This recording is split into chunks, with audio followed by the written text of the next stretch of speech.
It all begins on the day the world meets its end after humanity's greatest warriors are defeated by mysterious invaders. Amidst the scene of total destruction, only two exhausted survivors remain, surrounded by the fallen. The holy swordsman Zenon Glorious leans on his blade, asking in shock if the two of them are truly the only ones left alive. The mage Els Coven sadly confirms that all their other companions perished in that brutal battle. Not even Liliana the prophetess or Galahad the summoner stood chance against such overwhelming power. Zenon then asks Els to focus all her magic solely on supporting him, leaving the mage intrigued by his plan. The swordsman grips his blade firmly, saying his intention is quite obvious in that critical moment. He decides to risk everything to land at least one single decisive blow against the colossal enemy leader. Ella's desperately reminds him that not even all their strongest warriors together could defeat it. But Zenon refuses to back down. Zenon activates the 9th form of the Holy Light style, focusing a massive amount of energy into his sword. Going beyond his own limits, he initiates the 10th form, sacrificing his own life force to amplify his power. Upon witnessing such impressive energy, Eels is surprised to see that he truly hasn't given up on the fight. Zenon shoots swiftly through the air like a golden bolt toward the gargantuan enemy. The monster reacts immediately, raising its flame-wreathed hand to counter the young man's advance. Even under overwhelming pressure, Zenon grits his teeth and continues advancing without hesitation. He delivers a devastating glowing strike, tearing through the flames surrounding his adversary. The attack cuts through the giant's armor, creating a thunderous impact on the battlefield. Zenon screams for Ella's support to help him maintain the maximum intensity of the strike. The mage responds promptly, casting her spells with all her determination to assist him. Green beams of magic strengthen Zenon, allowing him to keep pushing his flaming blade forward. The combination of their powers,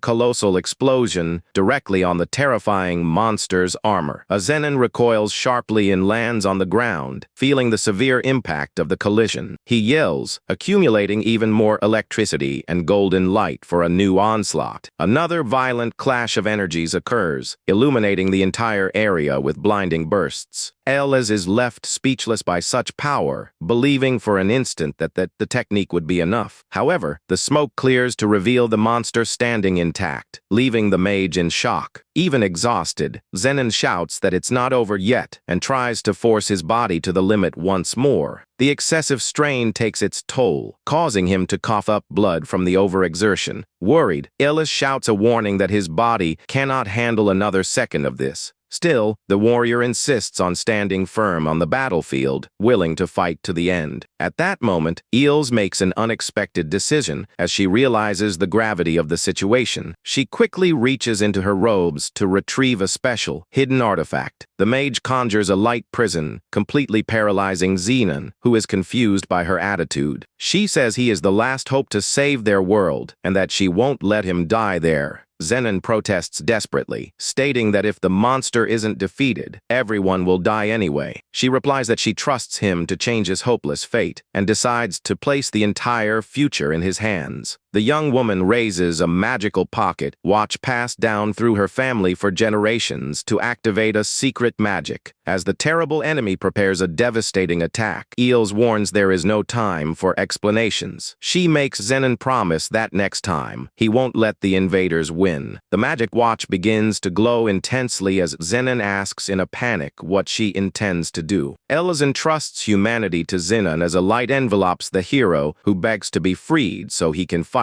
The monster fires an overwhelming blast of power toward the two remaining warriors. Amidst the glare, Ella says goodbye to Zenon with tears in her eyes and a sad smile. A colossal column of magical light erupts from the ground and rises to the skies, covering everything nearby. The enemy attack hits the location, triggering a brutal red energy detonation. The golden pocket watch falls to the ground, destroyed after fulfilling its mysterious function. The ground is completely shattered, with only fragments of the artifact scattered about. Fallen at the bottom of the crater, Ella coughs with difficulty, feeling her last strength fading away. Even severely wounded, she notices with relief that the transfer spell worked successfully. That mystical watch of the gods possessed the power to change the world through reincarnation and time alteration. He falls through the cosmic void, destined to be reborn in the past as someone different to fix that devastated reality. Facing the invader, the mage hopes he can change the world's fate this time around. She endures the final attack, keeping in her heart the sincere wish that everything turns out well. In the final instant, the young woman only wishes she had the chance to win his heart in the future. Suddenly, Zenon wakes up startled in an unknown place, desperately calling for his companion. With a splitting headache, the young man sits up in bed, trying to regain consciousness. He looks around and realizes he is in the bedroom of a noble mansion, thanks to Ella's magic artifact. Completely confused, he tries to understand what truly just happened to him. A maid enters the room, startled by the noise, and asks if there is something wrong. He demands a weapon to return to the war against the invaders, but the maid thinks it was just a nightmare and calls him Master No. Intrigued by the name, he asks who she is, and the girl calmly replies that she is his maid, Lydia. Looking at his own hands, the young man notices that his skin and arm size are completely different. He is in absolute shock as he realizes that this body definitely doesn't belong to him. He begins to reflect desperately, trying to understand if he possessed someone else's body through magic. He then stares at the maid and asks directly where he is and what is the true identity of that body. Lydia steps back, worried, thinking the young master has started to hallucinate again due to a high fever. Losing patience, he grabs her by the shoulders and demands an immediate answer to his questions. The maid reveals that this is the Daskor mansion, and he is No, the family's fourth son, leaving the hero shaken. She informs him that it is the year 850, leaving No to process the information. Perplexed, he realizes the artifact's power caused him to reincarnate 10 years before the fateful, devastating invasion. To make matters worse, he reincarnated into the infamous Daskor family, the rival house of wicked Magic Swordsman. Suddenly, there is a knock at the door, and a female voice announces Selena's arrival. The other maid enters the room, bringing a bowl with Noo's supposed medicine. They explain that it is the usual medicine that Master Scar prepared especially for his health. No takes the bowl in his hands and stares at the liquid with a suspicious, analytical gaze.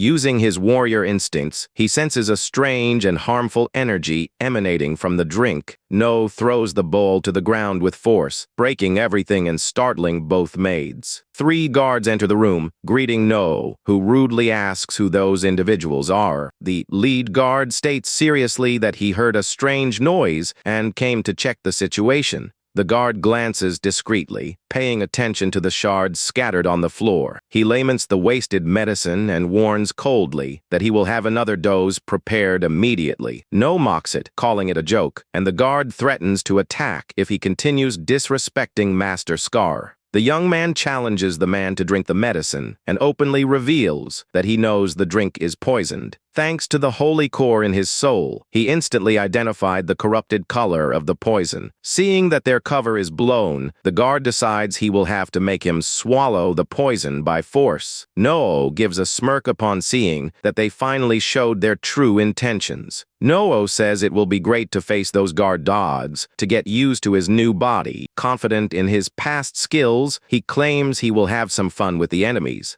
The leader immediately orders the other 2 subordinates to immobilize No by force. The men respond promptly and advance at the same time to surround the young master. One of the henchmen tries to grab him with outstretched hands in a careless manner. No dodges and delivers a precise kick, sending the first adversary flying away. The guard hits the wall with violence, gasping for air due to the impact of the blow. The second enemy tries to attack him furiously, but No crouches with agility and dodges the blow. Then, he lands a lightning-fast counter attack right on the second opponent's chin. Despite the impact, the men still resist, leaving No annoyed by the lack of power in the strike. He concludes that the body is weak from the poison and decides he will investigate the culprit after the fight. The leader loses patience and orders the henchmen to draw their swords to end it quickly. Suddenly, a mysterious blue interface appears before Noo's eyes, catching him by surprise. While the guards tell him to surrender, a screen with the combat level and status of each one appears floating. No realizes he has awakened an extremely rare appraisal skill without understanding how he achieved it. He notes that the level of both is very low and that they are mere inexperienced recruits. The henchman advances, shouting, and delivers a straight downward slash with his sword. No anticipates the trajectory of the strike and projects his fist at high speed toward the guard. With an acrobatic move, he hits the opponent and disarms him, taking the blade for himself. Feeling the weight of the weapon in his hands, he prepares for the next confrontation firmly. The lead guard attempts a surprise attack, bringing his sword down with all his strength against No. The young man reacts on reflex and blocks the strike, creating a loud clash of metal. No takes advantage of the opening to deflect the adversary's blade and break his posture. The lead guard is pushed back, startling the two maids who watch it all in terror. The guard praises the young master's strength, while No challenges him to fight seriously once and for all. At the same instant, No widens his eyes, feeling an acute and unexpected pain arise in his chest. A dark aura begins to overflow from his body, revealing the presence of a demonic core. That was the exclusive energy source of the Dronzer family swordsman, known as the demonic core. On the other hand, the ancient power he mastered as a member of the glorious family came from the holy light core.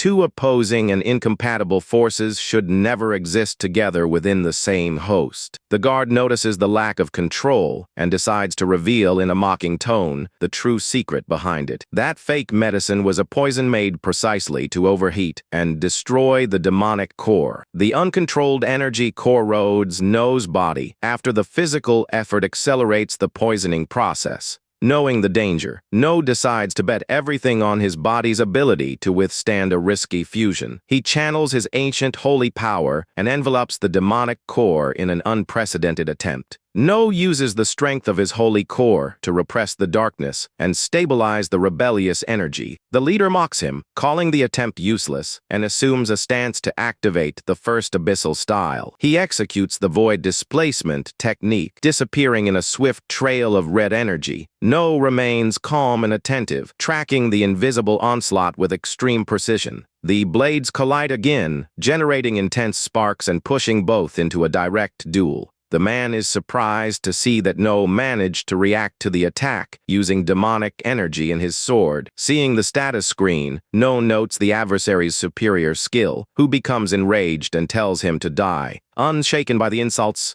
No keeps his full focus on his breathing and the rhythm of combat. He spins with mastery, delivering a circular slash that dissipates the lead guard's onslaught. The adversary jumps, accumulating a huge amount of red magic into the blade. The clash between the two styles creates a brilliant explosion in the middle of the room. The enemy attacks frantically, trying to break No's guard with several consecutive blows. No blocks all slashes with surgical precision without yielding a single centimeter of space. He delivers a heavy blow that breaks the offensive and makes the guard lose his balance. No realizes the weaknesses of the enemy technique, but knows his body won't handle a long fight. The guard mocks him upon seeing the young man panting, believing the victory is practically guaranteed. No retorts, mocking the evident desperation in the adversary's posture and lack of manners. Irritated by the provocation, the leader advances furiously, wrapped in a dense mist of blood. He screams with conviction, stating that no one is capable of predicting the movements of his secret technique. A storm of crimson energy engulfs the room, completely concealing the aggressor's position. While the maids tremble in fear, No remains impassive in the middle of the dark fog. He closes his eyes for a second and picks up the enemy's magical signature through the air, identifying the exact moment. No strikes the blind spot, surprising the opponent in mid-air. The counterattack hits the guard squarely, generating a violent boom that breaks the technique. Fallen against the wall and coughing blood, the leader of the guards cannot understand how he was defeated. No explains that the demonic energy gives away his presence and that he relied too much on his own technique. Completely defeated, the man falls unconscious without being able to understand where so much power came from.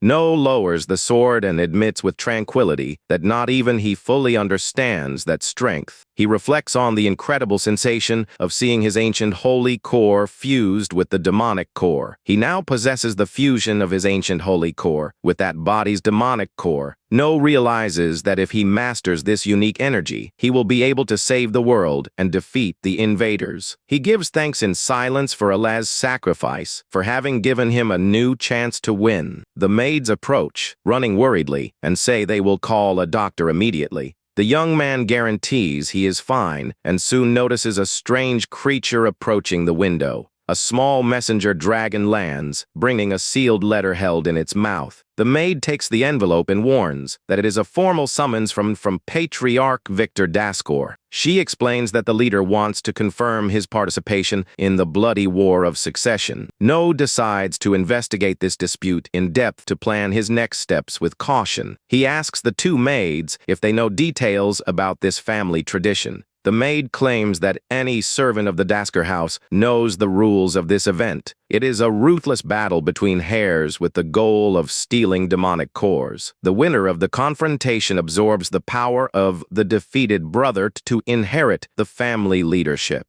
No understands why there were no records about them in the future, as they all killed each other in the process. The maid asks, fearful, if the young master really intends to risk his life in this dispute. No just smiles in a mysterious way, saying she will know the answer very soon. In the past, he led the glorious house, admired by all as the ultimate symbol of justice. In contrast, the Dasker family has always been feared and hated for their use of dark, magical arts. Patriarch Victor Dasker carries the undisputed title of the strongest swordsman in humanity. Before the large gates of the council room, Noah prepares to meet this mysterious place. He is determined to face the entire Dasker lineage directly with his own eyes. Upon crossing the imposing entrance, he introduces himself formally as Noah Daskor. He walks along the red carpet, declaring that he came to respond to the patriarch's call. Noah observes each of those present carefully to evaluate the members of his new family. The eldest son, Damien Dasker, commands respect with his serious posture and heavy armor.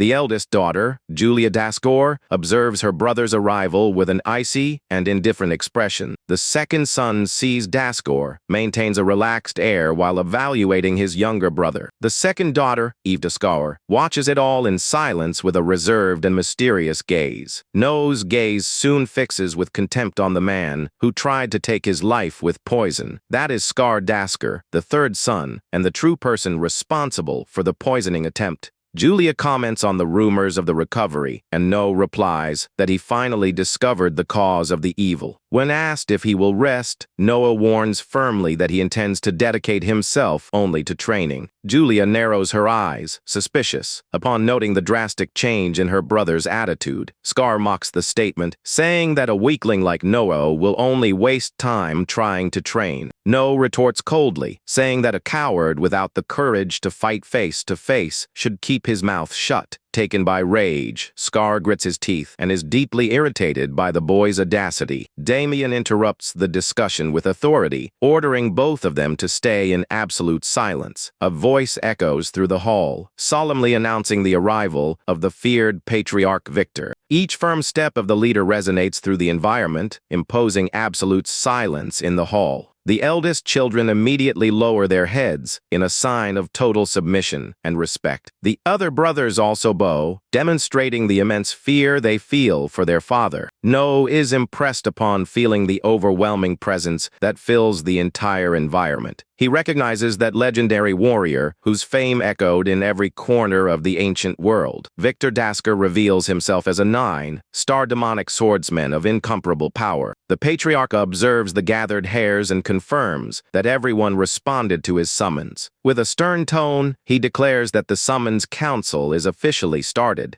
Victor focuses his attention on Noah to question what the young man's true intentions are. The patriarch asks what he intends to do now that he has overcome the illness that was consuming his body. No breaks into a confident smile, staring at the most powerful man in the world without hesitation. The young man declares firmly that he will participate in the Daskor succession and emerge as the great winner. Victor asks if he is aware that this sounds like a declaration of war against all the present brothers. No clenches his fists and corrects him, saying that the patriarch interpreted the situation incompletely. The young man states with audacity that his declaration of war is directed at everyone in that room, without exception. He makes it clear that the adversaries to be overcome go far beyond his brothers and sisters. The other heirs are incredulous at the level of ambition and audacity demonstrated by Noah stares at the very supreme leader of the family, including him as well in his list of targets. With a bold smile, the young man confirms that he intends to defeat even the patriarch in the end. Victor releases a storm of overwhelming demonic pressure to test his son's courage.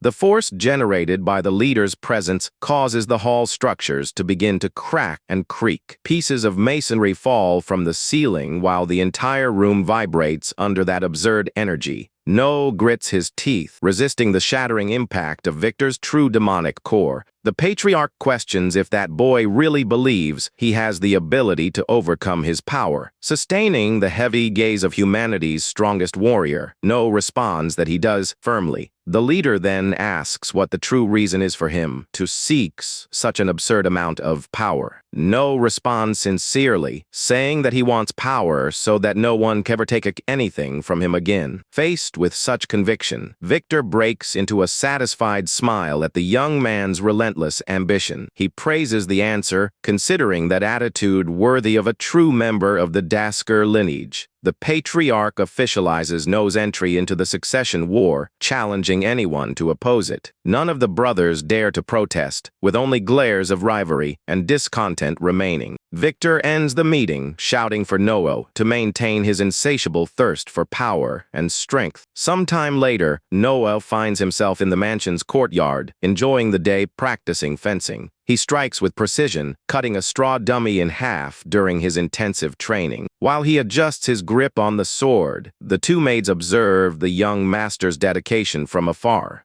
No notes that his health has improved a lot, but his body is still far from the ideal combat level. He realizes the difficulty of combining holy and demonic techniques that were never meant to coexist. Observing the energy flow, he still tries to understand the true nature of that mixed force. No concludes that he needs to hide this secret at all costs to avoid dangerous attention. Julia appears by surprise, praising his moves, and asks for the reason behind his shock at seeing her there. She recalls that previously only Damien received attention from their father, but now Noah has also gained the same favor. The young woman confesses she came personally to see with her own eyes the real talent of her younger brother. She picks up a wooden sword from the rack and warns that their test will begin immediately. Without giving him time to react, Julia starts to attack with an impressive combat speed. No dodges by a hair, feeling the cutting wind of the blade brush past his face. She mocks him seriously, asking if he really thought she had only gone there to talk. No clicks his tongue, realizing that his older sister is not playing around in that dispute. Julia delivers a heavy blow that No manages to block by crossing his sword at the last second. No takes the opportunity to use the duel as a real test for the limits of his new body. The young woman accelerates the pace, firing a swift and precise sequence of blows toward No. She jumps with agility, applying constant pressure to force an opening in the boy's defense. Receding a step, Julia admits her brother's talent but states that the performance still hasn't convinced her. The status reveals Julia's high 7-star level while she questions the value of their father's recognition. Noah smiles upon noting his sister's mastery and prepares to raise the level of that exchange of blows. Calling the fight disappointing, she advances like lightning, decided to end the confrontation soon. The wooden blade cuts the air with even greater speed, catching Noah off guard. Noah reacts on instinct, infusing his mixed energy directly into the wooden sword's hilt. The impact of the blades wrapped in magical energy resonates loudly throughout the courtyard area. No is startled to realize he accidentally leaked the hybrid core's power during the block. The resulting shockwave pushes both of them back, creating a flash of sparks in the air. Julia recognizes that energy and asks if that is the core considered a failure since birth. She reveals that everyone has always considered his core useless, sparking No's curiosity. No understands that his body was born with the holy, demonic core, being considered a failure due to the others' sheer ignorance. Since no one imagines that it is a divine fusion, he realizes he can fight seriously without raising suspicions. He declares with a smile that he will prove if that power is really a failure, energizing the duel even more. No advances with speed, delivering a vertical blow charged with his hybrid energy. Julia dodges by crouching with extreme agility and appears right in front of the young man. She asks if he knows the real goal of the succession, and No replies that he knows very well about the core, stealing. The young woman then throws her training weapon on the ground, saying that will save quite a bit of time. Wrapped in red demonic flames, Julia asks without shame to rip out her own brother's core. No widens his eyes, realizing that his older sister intends to kill him at that exact instant. He shouts immediately, calling for his real steel sword, and Selena responds to the call right away. The maid throws the blade swiftly across the courtyard so that the young master can defend himself. No catches the weapon in mid-air and blocks Julia's murderous onslaught at the last millisecond. The brutal clash of steel generates an explosion of energy that shakes the entire courtyard floor. Holding the blade with difficulty, No feels the overwhelming pressure of the adversary's brute force. Julia takes advantage of the deadlock to deliver a precise kick, trying to break No's base. No uses the sword tip to deflect the impact and keep himself balanced in combat. Upon seeing her brother's skill, Julia admits she is much more impressed than she imagined. She blocks the slash with ease and demands enthusiastically that he show his full potential. The swordswoman retreats with elegance, preparing to launch an even more devastating attack. She assumes the stance and activates the dance of the dark flame sword, releasing a crimson mist. Sensing the imminent danger, No concentrates all his mixed energy to try to contain the technique. Julia fires a colossal half-moon slash that cuts the air toward the boy. No raises his blade to contain the blast, feeling the scorching impact of the dark flames. The gusts of wind and magical energy almost knock over the maids who watch, scared. Julia presses the blade with just one hand and mocks the resistance of the young hare. She challenges him to use enough brute force to force her to wield the sword with both hands. No explodes his holy and demonic energy at the same time to break the rival's posture. Holding the handle with both hands, he delivers a downward strike with maximum power. The overwhelming impact forces Julia to use both hands on the handle to avoid being overpowered. No breaks into a victorious smile, highlighting that she finally had to use her full grip. Furious for being pressured, Julia releases a burst of aura that throws No backward. He recovers from the impact, feeling the severe strain take its toll on his daring maneuver. No plants his feet on the ground, cracking the floor tiles to keep his combat base. Julia stares at him coldly while her dark flames increase in a threatening way. He realizes that even using all the power of his mixed core, he barely managed to contain that blow. The blade in his hands vibrates intensely due to the magic overload he just channeled. He concludes he has reached the temporary limit that his core, still in development, can handle. Julia questions why the members of the Dasker don't usually kill each other at the first meeting. She explains that weak cores aren't worth anything, and that one must let them mature before stealing. According to the family tradition, harvesting a power that hasn't reached its peak would be a waste. However, since he was capable of blocking and counter-attacking, she decides that the boy is finally worth it. Julia declares, with bloodthirsty eyes, that his core has finally become worthy of being harvested. No grits his teeth, feeling the mortal danger of the murderous intent emanating from his sister. She jumps to the skies, preparing the eighth form of the dark flame style to exterminate him. An authoritarian shout cuts through the courtyard, demanding that the dangerous duel be stopped immediately. The The knight Kyle steps between the two and blocks Julia's lethal blow with his sword. Kyle warns desperately, saying that if she continues with the attack, Master No will certainly die. Julia orders the guard not to interfere, but he argues that No's core only has 2 stars.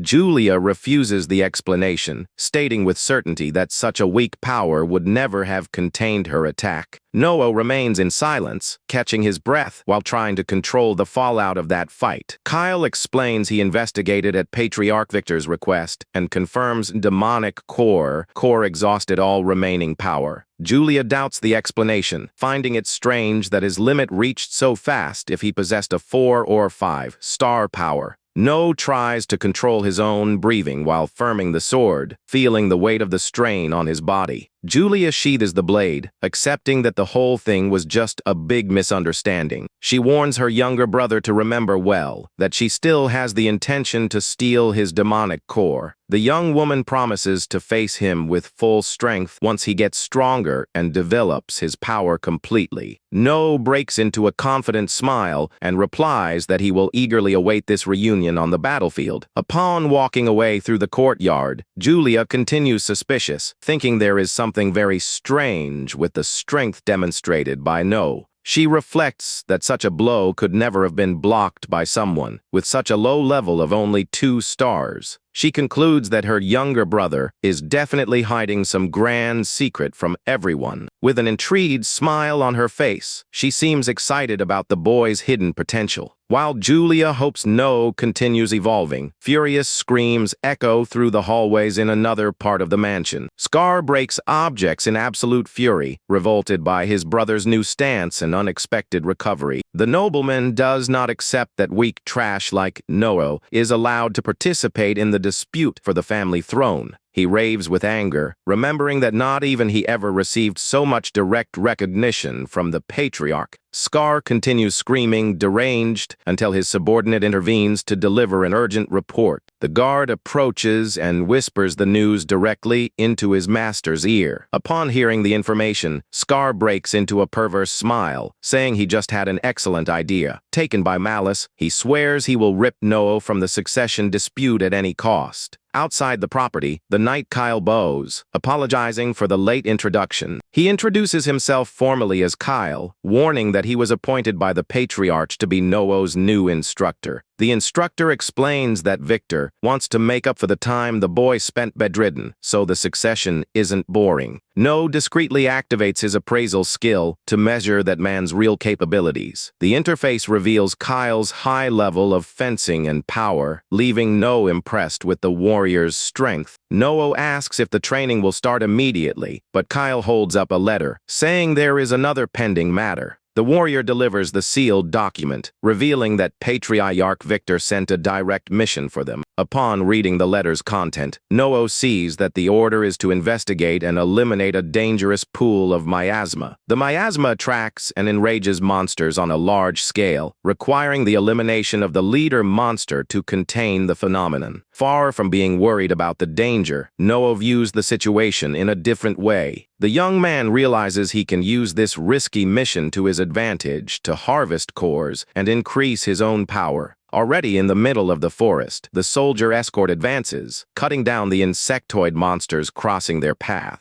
Kyle commands the onslaught, ordering the men to keep the pace and eliminate all creatures in the region. No approaches one of the dead monsters stealthily to extract energy from the demonic core. The soldiers whisper among themselves, mocking No, thinking he is scared because he is only 2 stars. Kyle observes No's attitude with strangeness, unable to understand what leader Victor saw as special in the boy. Suddenly, an alert shout calls No and Kyle's attention, making both look forward. Upon arriving at the location, the warriors come across several unconscious and injured children thrown on the floor. The soldier asks, surprised, what they should do upon finding the youths fainted in such a dangerous area. No decides there is no time to go back and orders them to take the children along to resolve the miasma urgently. Carrying the little ones on their shoulders, the group advances toward the dark depths of the forest. High up between the treetops, a heavy purple mist begins to spread, covering the skies. A sinister and gigantic silhouette moves among the dense shadows of the vegetation. Kyle warns that the miasma concentration is increasing a lot, and that the leader monster must be very nearby. Suddenly, a huge sharp paw falls from the heights, destroying the branches with extreme violence. The creature reveals itself as a gigantic scorpion, leaving the soldiers on full alert before the threat. The monster roars furiously, while No orders immediately to protect the children in a safe location. Kyle alerts that the miasma raised the beast's power to the advanced level, and that its carapace is almost impenetrable. The beast's colossal stinger rises into the air, preparing a lethal attack against the warriors. No shouts urgently, warning everyone that the destructive attack is descending toward the group. The thunderous impact of the blow hits the ground, causing the soldiers to scatter to resist the monster's force. One of the soldiers is left shocked on the floor upon witnessing the absurd speed and overwhelming force of that attack. The soldiers enter a panic, fearing that No might end up dying for being only a 2-star warrior. The beast wastes no time and moves again with extreme aggression in the middle of the woods.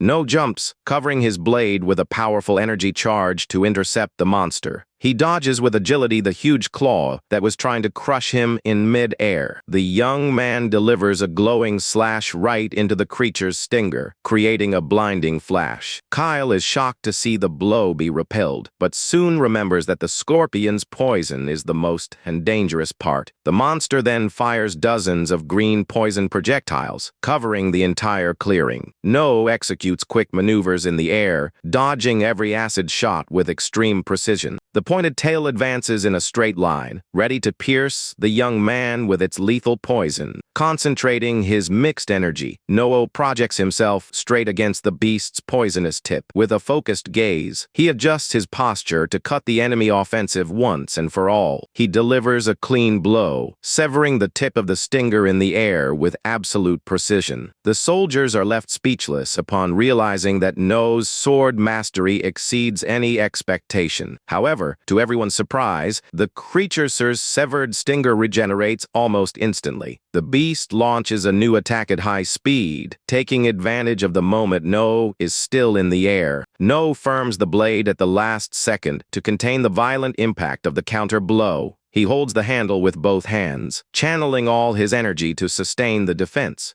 Noah takes advantage of the impact's recoil and lands perfectly on the monster's back. He drives the sword into the creature's carapace, trying to penetrate the dense armor. The blade only slides and sparks against the rigid armor without managing to cause deep damage. The young man grits his teeth, realizing how resistant that enemy's natural defense is. Kyle watches Noah, intrigued, wondering how he attained such mastery without any master. No shouts, summoning Kyle to the fight, and the knight responds promptly to the call. The young man asks for an opening in the combat, and Kyle guarantees he will take care of that immediately. The poisonous stinger turns toward Kyle, descending with overwhelming force. The instructor lets out a war cry, releasing his aura to face the onslaught head-on. He raises his heavy sword and blocks the beast's massive blow, dissipating the impact through the air. Seeing the perfect defense, No praises the man's strength and jumps to take advantage of the opportunity. He positions himself on the monster's body, looking for a vulnerable point for the attack. No channels his mixed energy into a special dagger covered by a corrosive substance. He squeezes the poisonous prey firmly, ready to pierce the weakened carapace. No delivers a precise lunge, driving the poison directly into the beast's armor. The carapace begins to crack and soften quickly under the acid effect of the spider poison.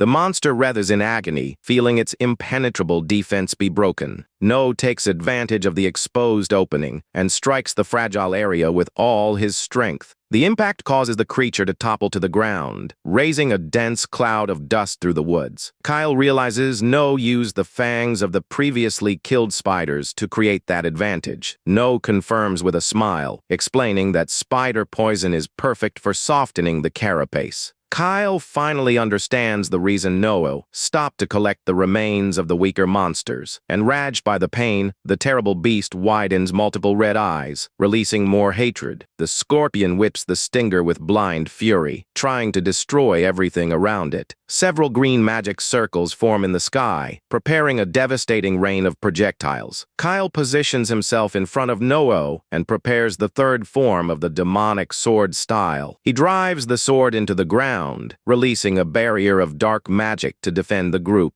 The matrix of the demonic barrier rises, containing the entire blast of thorns and enemy poison. No breaks into a satisfied smile, realizing that this is the perfect moment to end the battle. He jumps to the skies, accumulating all his mixed energy to deliver the decisive blow. No-Oh dives at high speed, tearing through the air straight against the creature's weak point. The monumental impact of the attack explodes against the ground, generating an overwhelming shockwave. No launches himself into a free fall, accumulating a massive amount of energy in his blade. He decides to test the technique he saw Julia use, combining his holy and demonic power. Assuming the stance in the air, he activates the Saint, demonic style with total determination. No delivers the sword dance of shadows and light, letting out a powerful war cry. The colossal mixed energy slash hits the weakened back of the terrible creature squarely. The blade rips the monster's carapace in half, generating an impressive explosion of light. The giant scorpion's body is parted in two, spreading acid blood throughout the clearing. The soldiers are left speechless, unable to believe the overwhelming power they just witnessed. No-Oh analyzes the result and notes that he still needs to perfect this hybrid technique in the future.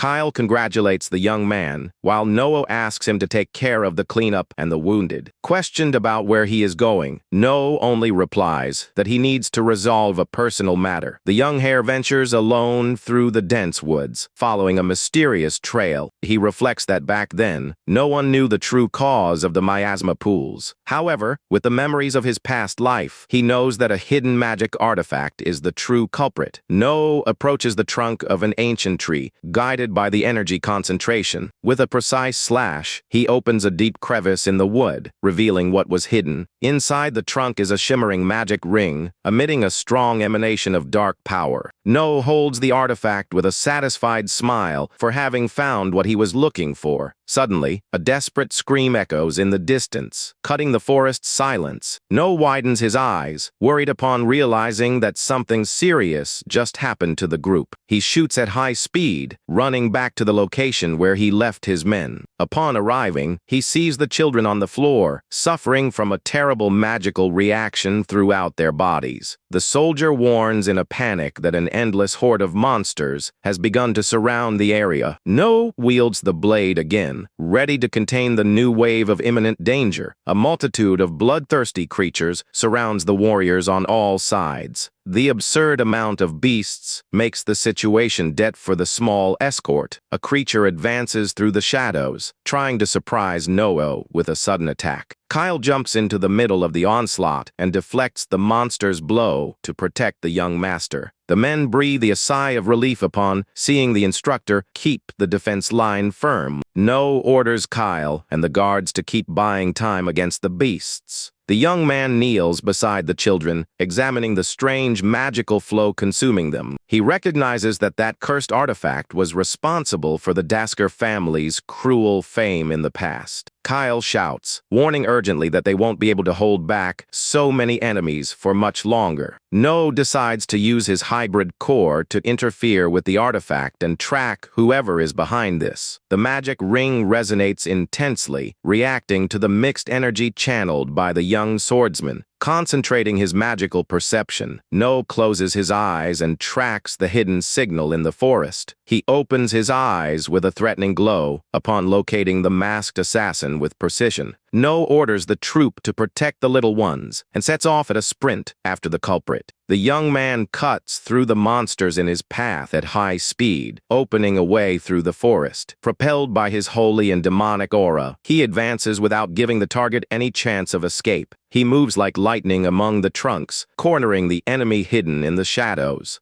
No demands the aggressor come out of the hiding place, warning that his presence has already been discovered. The assassin jumps from the trees, descending with his sword in a lethal ambush attempt. No reacts on reflex and blocks the accurate blow, generating a strong clash of metal. The masked man retreats, impressed upon seeing that his surprise onslaught was neutralized. The criminal mocks, saying that No truly honors the blood of the cruel Daskor family. No asks directly who gave the orders, but the mercenary refuses to reveal the master. With an intimidating smile, No warns he will make him say everything, whether he likes it or not. The blades collide with extreme violence, starting a fierce duel in the middle of the woods. The assassin widens his eyes, suspicious, upon noting the bizarre nature of that energy on the sword. Noah retorts, saying that not even he fully understands the secret behind his power. The young man pushes the adversary's blade back, creating distance with a burst of energy. The assassin assumes the stance, activating the second form of the darkness style. Blades of red energy begin to materialize in the air, ready for the attack. Various blood daggers float around the mercenary, increasing the lethal danger of the fight. The flying blades fire at high speed, curving to surround the boy. No dodges by a hair, feeling the sharp cut of the wind brush past his face. He uses his sword to deflect the projectiles, creating incandescent sparks through the air. One of the blows grazes his shoulder, causing No to activate the appraisal skill. The interface reveals that Darius Sahard possesses an elevated 5-star demonic core. No realizes the enemy's fencing is weak and decides to shorten the distance to attack him. Dodging the blood blades, the young man runs in a straight line toward the mercenary. No parts the projectiles in half with a clean slash, opening a way to the opponent. He firms his step on the ground, accumulating all his mixed energy for the final attack. Darius tries to block him with a cross slash, but No dives under the offensive. The young man delivers an upward strike charge with overwhelming power. Darius raises the blade on reflex to try to block No's mortal onslaught.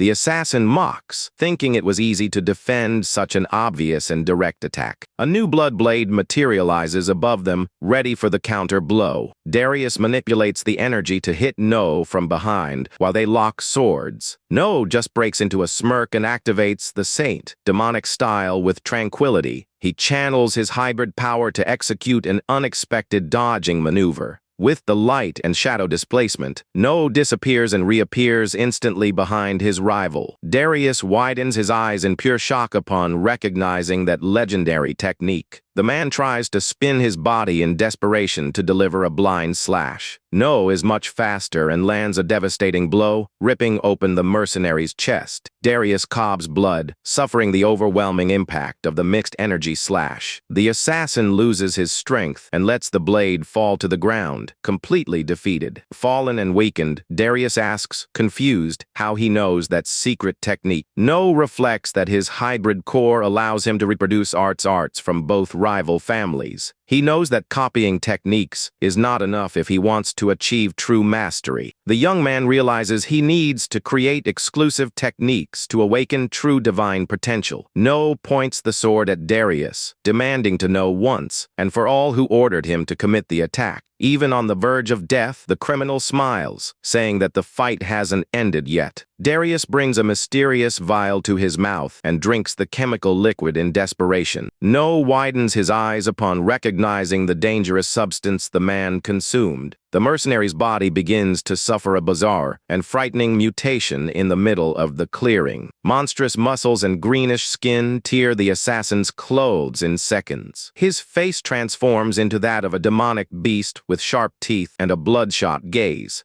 The monstrous creature lets out a shattering roar, making the entire forest floor shake. No is in shock upon noting that the man performed a dangerous, beastly transformation. The monster sets off for the attack at high speed, projecting its gigantic claws. No assumes the defense stance, channeling all his energy to contain the onslaught. The claws collide against the blade, generating an impact explosion that sweeps the vegetation. No feels the brutal strength and realizes his sword won't withstand many blows of that level. The beast cackles, mocking No's resistance distance and presses the blow with even more weight. The monster raises its other colossal arm, ready to crush the young man with a mortal blow. The bloodthirsty gaze focuses on Noah, anticipating the exact moment of the final impact. The monster delivers a violent slash in the air, but Noah crouches with agility to escape. Dodging the fatal attack, Noah looks for a quick opening to turn the combat in his favor. The monster strikes with both fists together, while Noah slides with agility underneath. The creature's impact destroys the ground, throwing Noah into the air amidst the debris. Spinning in the air, the young man stabilizes his body and channels his holy and demonic energy. He executes a perfect acrobatic maneuver and lands with the blade ready for the attack. Noah realizes he can't just dodge and decides to use the magic ring to create an opening. He envelopes his blade with a powerful combination of luminous and dark energy. The beast jumps, laughing with disdain, thinking the boy panicked before such brute force. The monster dives with sharp claws, ready to end the fight once and for all. While the mortal paw descends swiftly, Noah just raises his hand, displaying the shimmering ring. The artifact emits a blinding flash, releasing a powerful magical protection pulse. A hexagonal magic barrier appears, repelling the devastating impact of the attack with ease. The absolute repulsion wave throws the gigantic beast through the air in an uncontrolled trajectory. Noah breaks into a satisfied smile, ready to recreate the secret arts of his past life. He assumes a perfect stance, concentrating all the hybrid core's strength into the sword. The creature falls defenseless through the air, completely exposed to the imminent counter blow. Noah initiates the formal activation of his powerful Sate demonic style. A colossal golden beam splits the air, while the young man releases the polarized blade technique. The blinding vertical slash cuts the monstrous body from top to bottom in a fraction of a second. The colossal energy wave tears the sky and divides the woods in two, dissipating the threat. Noah lands on the ground, relieved to have managed to defeat the opponent without major problems. He analyzes the absolute repulsion ring that nullifies any attack and releases a shockwave. The young man puts the weapon away and decides to return quickly to reunite with Kyle and the soldiers. Meanwhile, in the clearing, the soldiers continue facing the endless horde of monsters. Kyle grits his teeth, exhausted, feeling he is very close to reaching his physical limit. A colossal monster takes advantage of the instructor's distraction and swings a heavy club against him.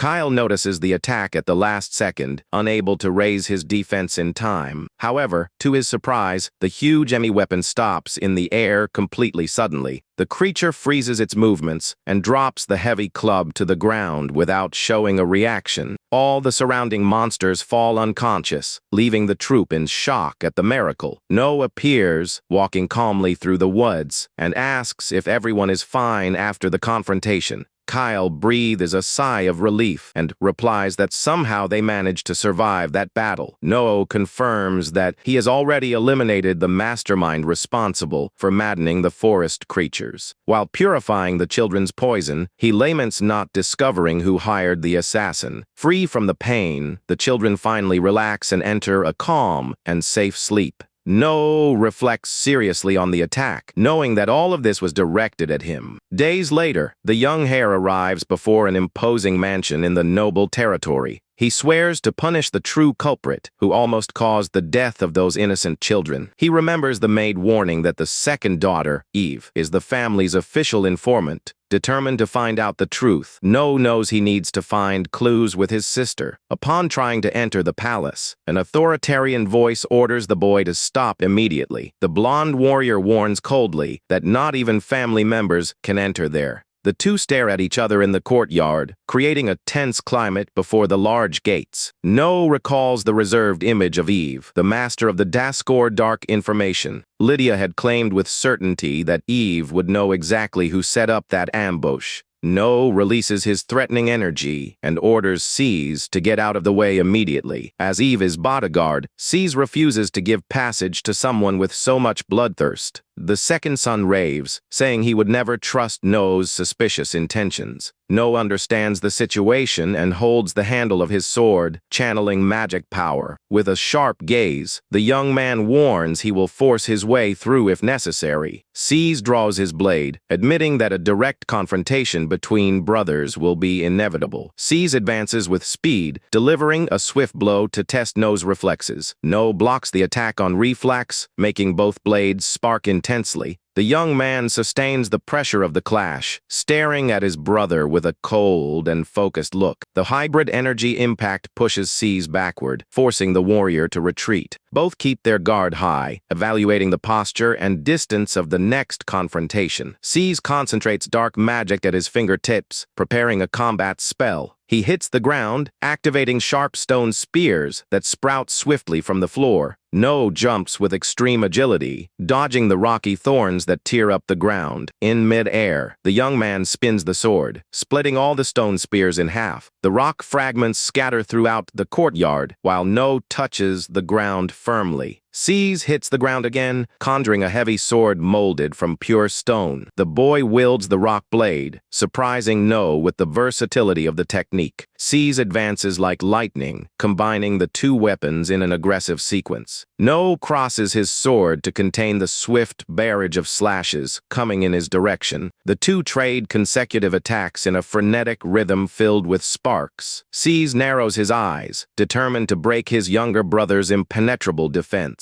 He delivers a double slash in the air, but No steps back and dodges with perfection. No notes his brother's multiple attack patterns and activates appraisal to analyze him. The interface reveals that Seize possesses a very high 8-star level in fencing. No realizes Seize compensates for the inferior demonic core by mastering various styles. The young man decides to resolve the dispute through brute force. Activating the Saint style, concentrating his power, he prepares the light and shadow sword dance firmly. A thunderous explosion of mixed energy overflows from No's body, covering the area. Seize is left speechless upon witnessing the absurd density of that unknown aura. The blonde warrior jumps backward, trying to escape the gigantic shockwave. Seize channels red lightning into the blade, activating the dark thunder style. Wrapped in black electricity, he projects himself like swift lightning for the counter-attack. No recognizes on the spot the special family technique Kyle had mentioned before. He recalls his instructor's lessons about the characteristics of each martial art. That blow was known for being a practically inevitable lightning onslaught. Seize mocks, saying that theory and real combat are completely different things. No raises the blade, facing the adversary's swift advance with unshackable courage. Seize fires the black thunder lunge toward his younger brother's chest. A flashing trail of reddish energy cracks the courtyard stones with violence. The dark thunder hits No's sword, generating a brutal detonation of flames. No grits his teeth and yells loudly, forcing the blade to repel the overload. The opposing energies collide in the middle of the courtyard, creating a massive column of power. The colossal shock detonates in a blinding flash that shakes the entire property. A dense curtain of smoke and dust covers the location while the impact dissipates. No emerges from the middle of the mist, maintaining his base firm despite the evident strain. Small residual sparks burn his clothes, showing the power of the rival blow. The young man catches his breath while Seize watches him, surprised that he resisted. No notes that even the dance of shadows and light wasn't able to nullify the total attack. He concludes that imitated techniques will always be inferior and limited in real combat. The boy realizes the urgency of creating a totally original and exclusive technique. Seize lowers his weapon and declares that the fight between the two has officially come to an end. The large gates open and Eve Dasker appears, observing the confusion coldly. Shortly after, they enter the luxurious and silent corridor of the young woman's quarters.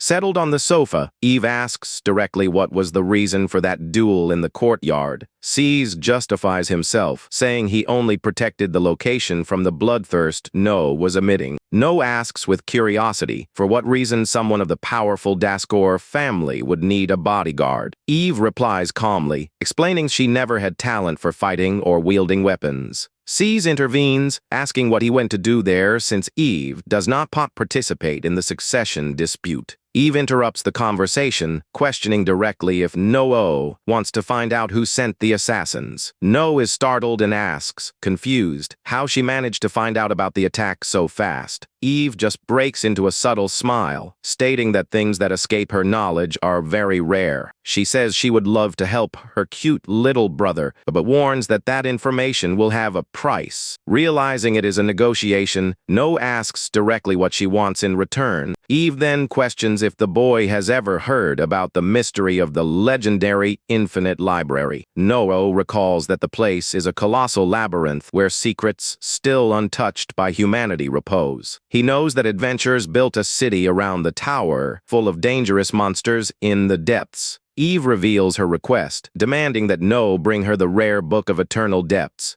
No remembers the tome that revolutionized all magical theory during his past life. That knowledge saved countless lives during the Great War against the invaders in the future. No reflects that getting the book ahead of time can change the world's dark destiny. The young hare accepts the proposal right away, promising to rescue the book from inside the labyrinth. To seal the deal with a handshake, defining the beginning of No's new mission. A sumptuous carriage departs at high speed, cutting through the stone streets toward the destination. No travels comfortably next to his maids, while planning the next steps. Shortly after, the retinue finally reaches the imposing and bustling city of Arcanum. No gets off the carriage and begins to walk through the stone streets, analyzing the local movement. Knowing the labyrinth's complexity, the young man realizes he will need an experienced guide to enter there. He passes through the middle of the crowd of mages and adventurers, observing the city's tense climate. No follows silently through a narrow alley, looking for reliable contacts in that place. Meanwhile, the scene changes to Eva's luxurious mansion, bathed in the afternoon light. The young woman rests on the sofa while sipping a cup of tea in complete silence. The residence's butler clears the way, announcing the arrival of an important visitor. One of the family hares enters the room, walking with firm steps toward Eve. The pink-haired boy breaks into a smile, saying he would like to ask about No. Eve stares at him with indifference, maintaining a serene posture while holding her drink. The two siblings settle onto the sofas, creating a tense climate in the reception room. Eve comments coldly that it is quite unusual to see him making visits without any warning. The boy admits he went there because he would like to borrow his sister's strength. He notes the absence of C's,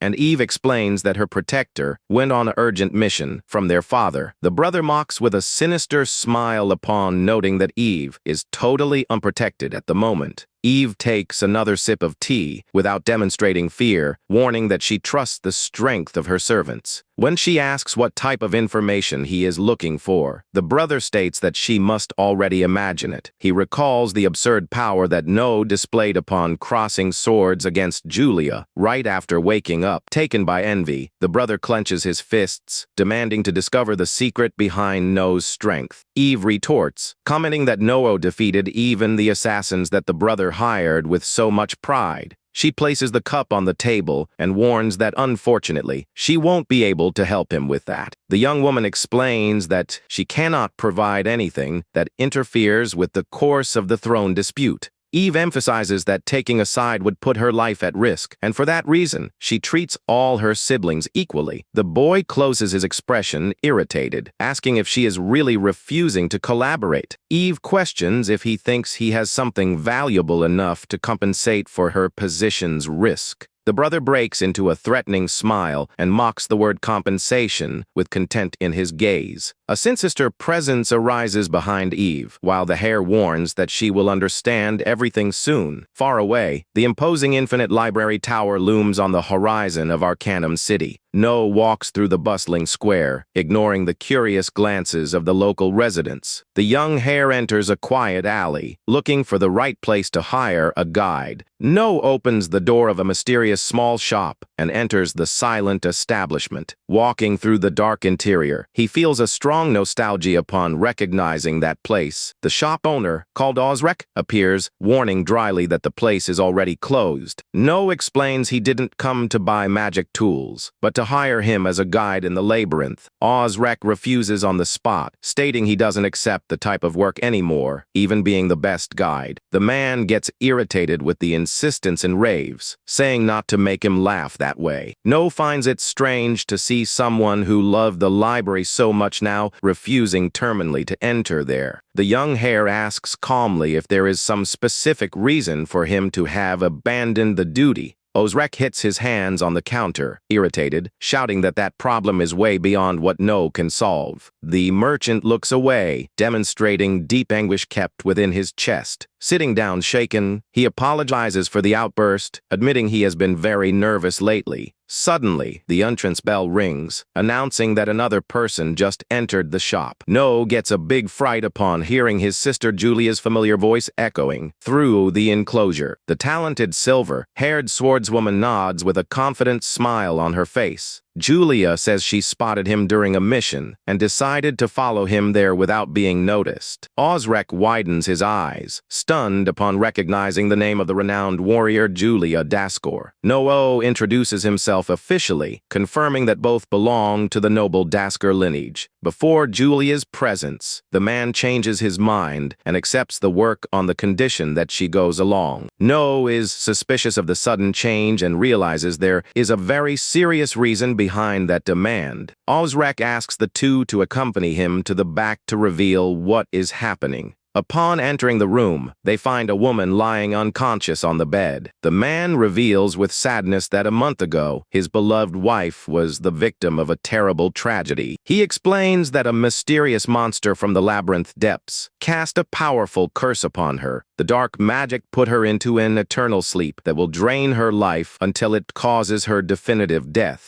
No suggests eliminating the creature, but Ozrek laments, saying that several strong adventurers were massacred. Desperate, the man implores for Julia's help to descend to the labyrinth and defeat the monster. Julia accepts, helping on the condition that Noah also participates in the fight against the creature. She puts her hand on her brother's shoulder, warning that she wants to see him fighting with full strength. Noah realizes she still doubts his power and intends to test him during the expedition. The young man agrees with the plan and warns Ozrek that they are now counting on his guide skills. Confident and moved, the man clenches his fist, promising to give his best to guide them safely. Shortly after, they arrive before the immense tower, and No asks if Julia can put her mission aside. Julia guarantees everything is fine and admits her true interest is unraveling No's secret. She recalls the previous duel, suspicious that an energy different from a demonic core blocked her power. Julia demands to see her brother's secret, while No notes his hybrid technique did not go unnoticed. Ozrek arrives carrying a heavy backpack and apologizes for the delay in the preparations.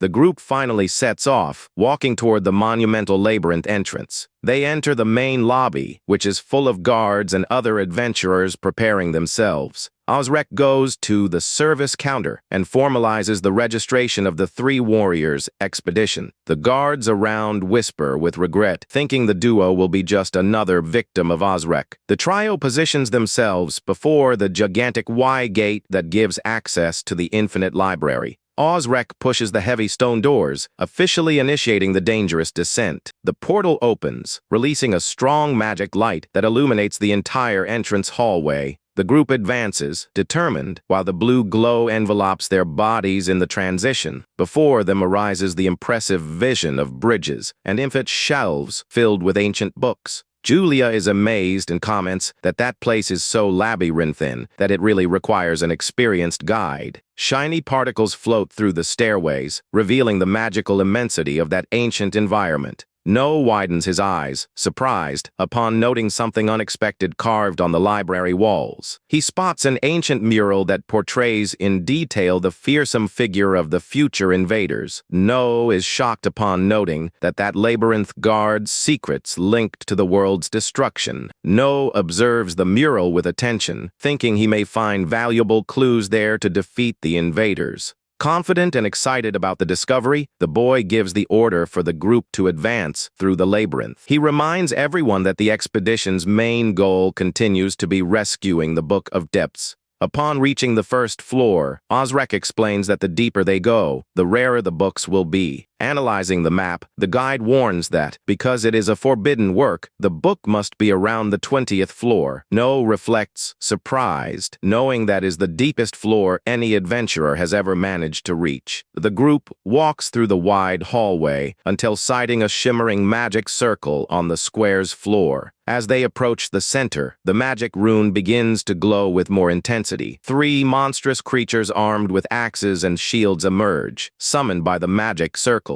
Osrek warns that these monsters always guard the passage to the next floor and asks No to take care of them. Without hesitation, the boy holds the handle of his sword, guaranteeing he will resolve the situation quickly. No shoots at high speed, delivering a devastating sequence of slashes in the middle of the beasts. With impressive agility, he finishes the movement, sheathing his blade with total precision. The monsters tumble, defeated at the same instant, opening the way for the group to move forward. Impressed with such ease, Osrek rushes while Julie observes her brother with interest. Upon reaching the 10th floor, the guide lights a lantern and asks them to keep that path a secret. Osrek approaches a shelf and pulls a specific book, activating an occult mechanism. A secret passage opens behind the shelf, revealing a shortcut unknown to other explorers. They enter the secret room, where gigantic teleportation circle awaits on the floor. The 3 position themselves at the center of the rune, while the teleportation magic begins to be channeled. A shimmering vortex of magical energy envelops the group, preparing the instant jump.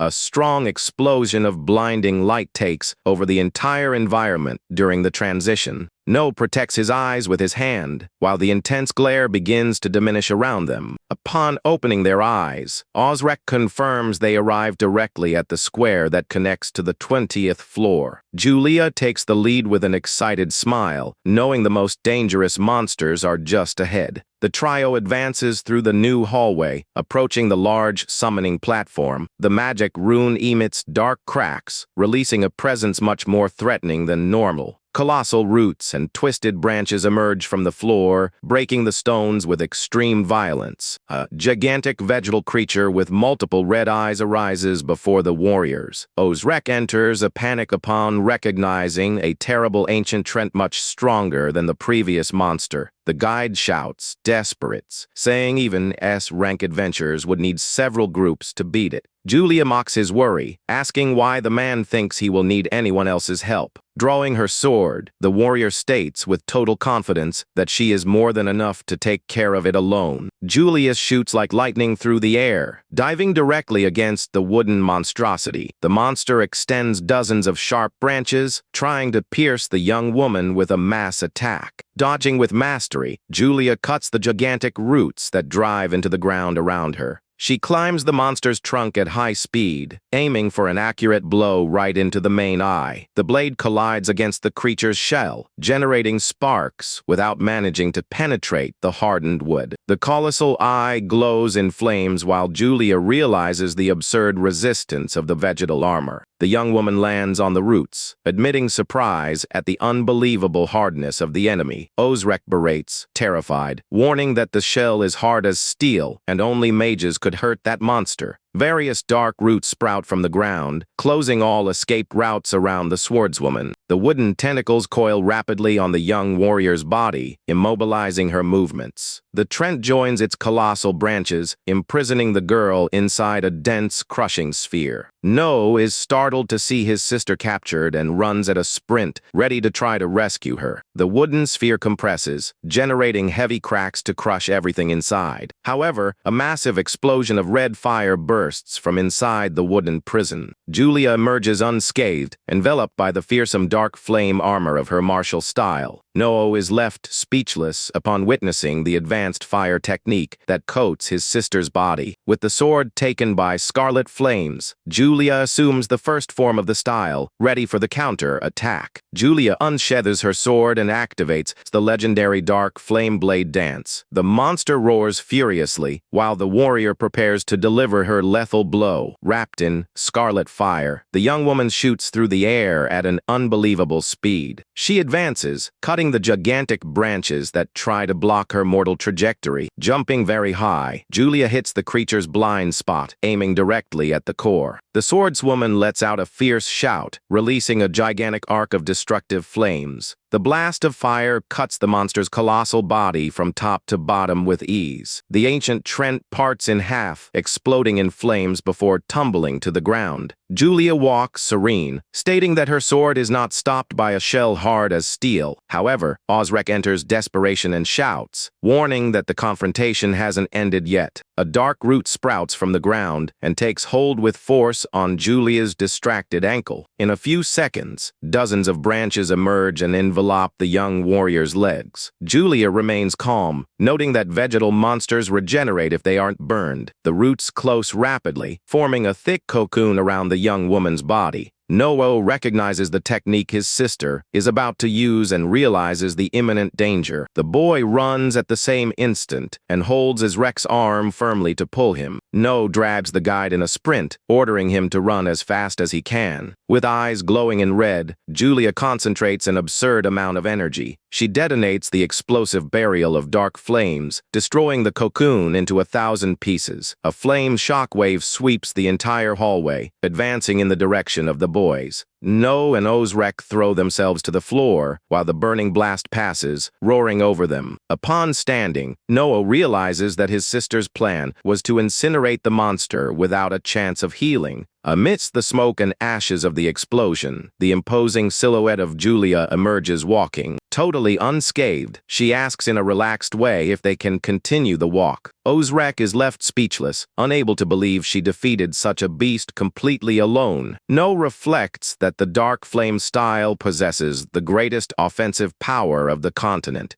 He ponders that the technique consumes a lot of energy and can be risky in prolonged fights. The group finally arrives at the 20th floor and begins to search the infinite shelves. No runs his eyes along the shelves and has his attention called by a familiar glow. He celebrates with enthusiasm upon finding the coveted Book of Eternal Depths. No warns that now only locating the mysterious creature that cursed Osrek's wife remains. Climbing the stairs, Osrek confirms that that specific monster is an exception and wanders the floor. The trio walks with caution through the dark hallways, keeping their guard totally high. At one of the doors, they sight an ancient painting of a warrior facing a giant knight. No approaches a table and picks up another mysterious book to examine its content. Suddenly, a tenebrous voice echoes in the darkness, whispering that it finally found them. No thumbs through the tome in a hurry, feeling the environment's atmosphere change drastically. The boy feels a chill down his spine and turns his face in alert, noticing the danger behind him. No and Julia assume combat posture, pulling their swords next to the frightened Osrek. A dark knight in corrupted armor rises before them, exuding a mortal aura. Osrek points, furious, recognizing the wretch monster responsible for his wife's misery. No advances, ready to take down the enemy, but is immediately interrupted by his sister. Julia wields the flaming blade and tells the boy to retreat to leave the fight to her. Wrapped in a strong fire aura, the swordswoman shoots, furious, against the corrupted knight. The monster brandishes its heavy blade, delivering a slash charged with pure evil energy. The weapons collide in a violent clash, generating multiple impact flashes in the air. Julia tries to hold the onslaught, but feels the brutal force of the blow pressing her defense. A massive energy wave expands in the hallway, throwing the warrior away. Julia slides along the floor covered in dust, surprised to have been repelled by the creature's brute force. Leaning on the sword, she coughs blood and realizes that a drawn out fight against this monster will be fatal. Julia propels herself along the hallway walls at high speed, leaving a trail of dust. She falls from high up, delivering a devastating vertical slash covered by scarlet flames. The swordswoman dives in the air, concentrating all her flaming aura on the sword tip. The two blades collide in an absurd explosion of sparks that illuminates the entire enclosure. No protects the terrified Ozrek while following the frenetic fight movements with attention. The young man is shocked to note that the monster managed to block a swift blow he barely could see. Julia spins her body with mastery, delivering a double circular slash that hits the creature squarely. The girl lands, skidding on the stone floor, while the flame smoke rises around her. She channels energy into the palm of her hand, activating the second form of the dark flame style. A gigantic vortex of fire explodes under the corrupted knight's feet, swallowing the monster. Ozrek celebrates, thinking they won, but Noah realizes on the spot that the enemy still resists. With a violent blow, the creature cuts the flames in half, dissipating the whirlwind of fire. Julia takes advantage of the opening and advances in a straight line, delivering a precise upward lunge. Confident in the attack, the young warrior aims straight at the weak point of the opponent's breastplate. The fire blade collides against the armor's neck without managing to sever the monster. Julia widens her eyes, surprised to realize that the blow caused no critical damage. The Dark Knight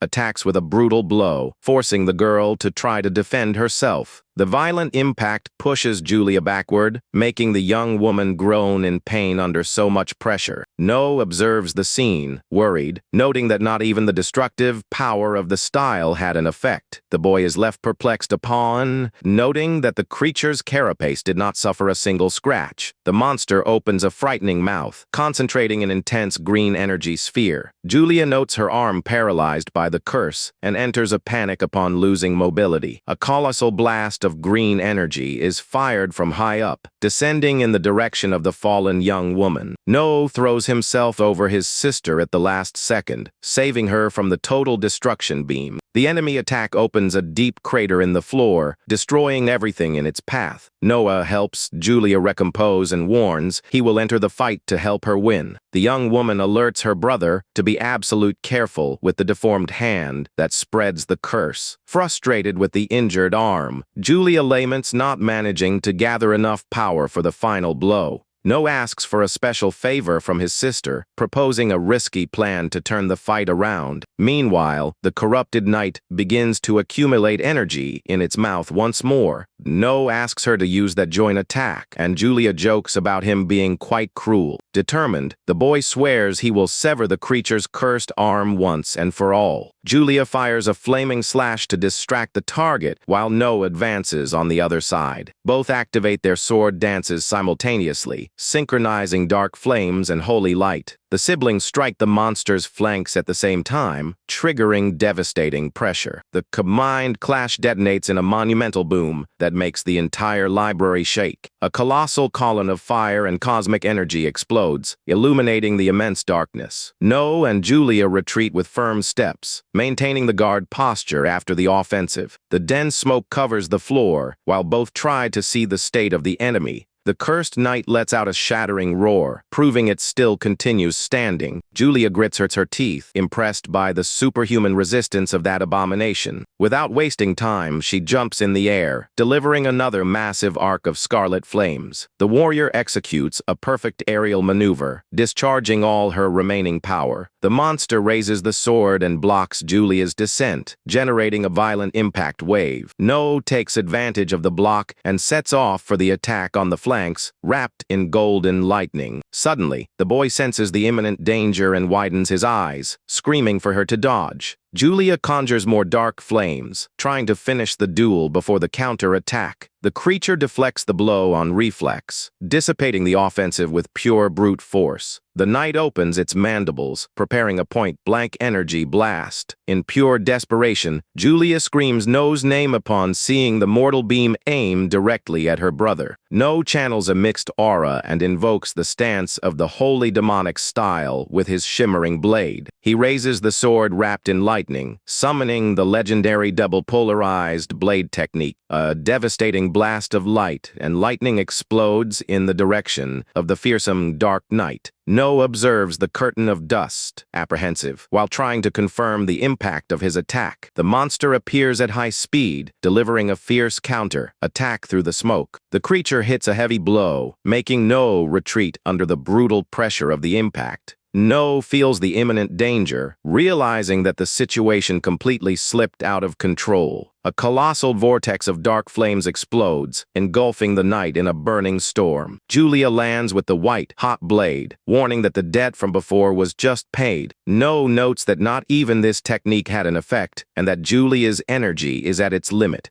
Seeing the absurd resistance of the enemy, the boy wonders if the only remaining option is to retreat. The Dark Knight walks imposingly, exuding a killer aura and revealing another creature. No and Julia are left in shock upon realizing they are facing two monsters at the same time. Suddenly, a mysterious voice echoes in Noah's mind, mocking his clumsy technique. Noah sees himself suddenly transported to a dimensional space covered by mist and silence. A shimmering sphere of pure golden light comments that the young man's energy is unbalanced. No raises the sword, confused, and questions who that entity is and where they are. The voice explains that he is the successor of the divine core and promises to reveal a great secret. The entity begins to teach the true art, while in the real world the monster brings the blade down. Julia enters a panic and screams, desperate upon seeing her brother motionless before the fatal blow. A shimmering screen confirms the successor's awakening and unlocks the divine core system. Noah firms the handle on the sword, preparing the perfect execution of the second form of the divine style. A glorious torrent of golden lightning and holy flames explodes around Noah's body. With his eyes glowing in pure determination, the young man delivers the fearsome double celestial slash. Multiple arches of golden light cut the darkness, shredding everything with absolute precision. The holy blows hit the monsters squarely, lacerating the defenses of both creatures. Noah breaks into a relieved smile upon understanding the magnitude of the true holy demonic core. Bathed in pure divine power, the young man warns he will repay all received damage twofold. Relentless wings of pure golden energy open behind Noah while the enemies advance. A magic message confirms the accepted invitation, while the corrupted claw tries to reach him. Noah returns to the mental plane, wielding his golden blade, while trying to understand the situation. The boy realizes with astonishment that he managed to successfully inherit the essence of the divine core. A monumental column of golden light erupts from the skies, illuminating the entire spiritual space. The imposing figure of a golden-haired warrior rises, emanating an overwhelming presence. The legendary warrior introduces himself as Zex Valmith, the ancient carrier of the original divine core. Zex reveals that the demonic and holy cores used in the present are nothing but defective products. He reports that in the age of the gods, this supreme power was created to stop invaders from another world. The warrior laments, recounting that humanity was defeated because of internal betrayals. He explains that the other factions feared the strength of the divine core and assassinated its masters. Zex recounts that to seal that power, it was fragmented, giving rise to the two inferior cores. Noah understands that he only obtained the inheritance because he possessed both powers within himself at the same time. The boy questions if they would have annihilated the invaders had the betrayal never happened. Zex states with pride that the divine forces would have swept all invaders from that world. Noah clenches his fists, confident that this strength will be enough to change the dark destiny. The legendary warrior warns that Noah will need to defeat formidable opponents to evolve the core. The young hare smiles, excited, accepting the journey of ordeals that will make him invincible. Zex smiles, satisfied, and proposes starting the tests by resolving the threat before them in the tower. The master orders Noah to defeat the aberration before him, releasing the flow of divine power. Noah channels the golden flames into his blade, returning instantly to the real combat. The young man advances with firmness, blocking the corrupted creature's attack with his divine sword. With eyes glowing in determination, Noah promises to sever the creature's arm for good. The young man collides his sword against the monster's attack, making books fly through the room. 6 golden light blades manifest around Noah, slicing the creature's claw. The system describes the double celestial slash technique that controls 6 pure light blades. The golden beams shred the dark night with a relentless sequence of blows. Ozrak is left speechless upon seeing Noah sever the enemy's arm using only the light around. Noah jumps through the air, propelled by his shimmering blades, ready to liquidate the target. The boy delivers a devastating lunge, piercing the corrupted knight's chest. No breaks into a confident smile upon noting the combat turn in his favor. With a blinding slash, the young man discharges a torrent of golden energy into the enemy. The monster roars in agony while its body is shredded by the multiple light slashes. The creature's head detaches and falls to the ground, confirming the first combat loss. No eliminates the first knight with ease, while the second tries to counter-attack. The boy notices the swift approach of the second enemy through the corner of his eye and enters guard. The remaining monster accumulates corrupted energy and fires a green blast in a straight line. Julia widens her eyes in a panic and screams, desperate for No to dodge the mortal attack. No raises his hand and projects his golden blades to contain the direct impact of the blast. The 6 light blades join perfectly, forming an impenetrable shield in the air. No resists firmly, repelling the entire torrent of dark magic with his barrier. The strong energy explosion is totally dissipated by the power of the divine core. The monster retreats, startled amidst the smoke clouds upon seeing its blow repelled without effort. No emerges unscathed at the center of the room, surrounded by shimmering blades that rotate around him. Julia is left in shock upon noting that her brother withstood that attack without a single scratch. Wielding his golden sword, No walks serene, warning that now only the second remains. The boy fires a monumental column of pure light, piercing the chest of the cursed creature. The holy explosion incinerates the monster from the inside out, disintegrating the dark armor. Noah sheathers his blade with calm, while the remains of the beast fall lifeless to the ground. The system announces the monster eliminated, elevating the divine core to level 2 with a new power. No reads the message from Zex, congratulating him for having concluded the battle in perfect safety. The text warns that the core grows in battles and instructs him to use the new visual ability well. No clenches his fists, excited upon realizing that winning fights really grants new techniques. Ozrek runs to the boy, totally euphoric, asking if the monster was really defeated. Observing the creature stretched on the floor, No confirms that the terrible aberration is dead. Julia looks at her own hand, relieved, noting that the curse vanished from her body. Noah warns Ozrek that his wife is also free and proposes returning to the surface soon. Julia walks up to her brother, commenting that his strength does not match his 2-star rank. The girl asks directly where he learned such an unusual magic technique. Facing No's silence, she begins to list the main branches of magic combat. She mentions the magic sword style that serves as a foundation for all other branches. Julia remembers the dark flame style, whose specialty is total offensive power. She cites the dark lightning style known for the absurd speed of movement. Finally, she speaks about the abyssal style, which is highly specialized in tricks and deceit. Staring at the boy, Julia says his technique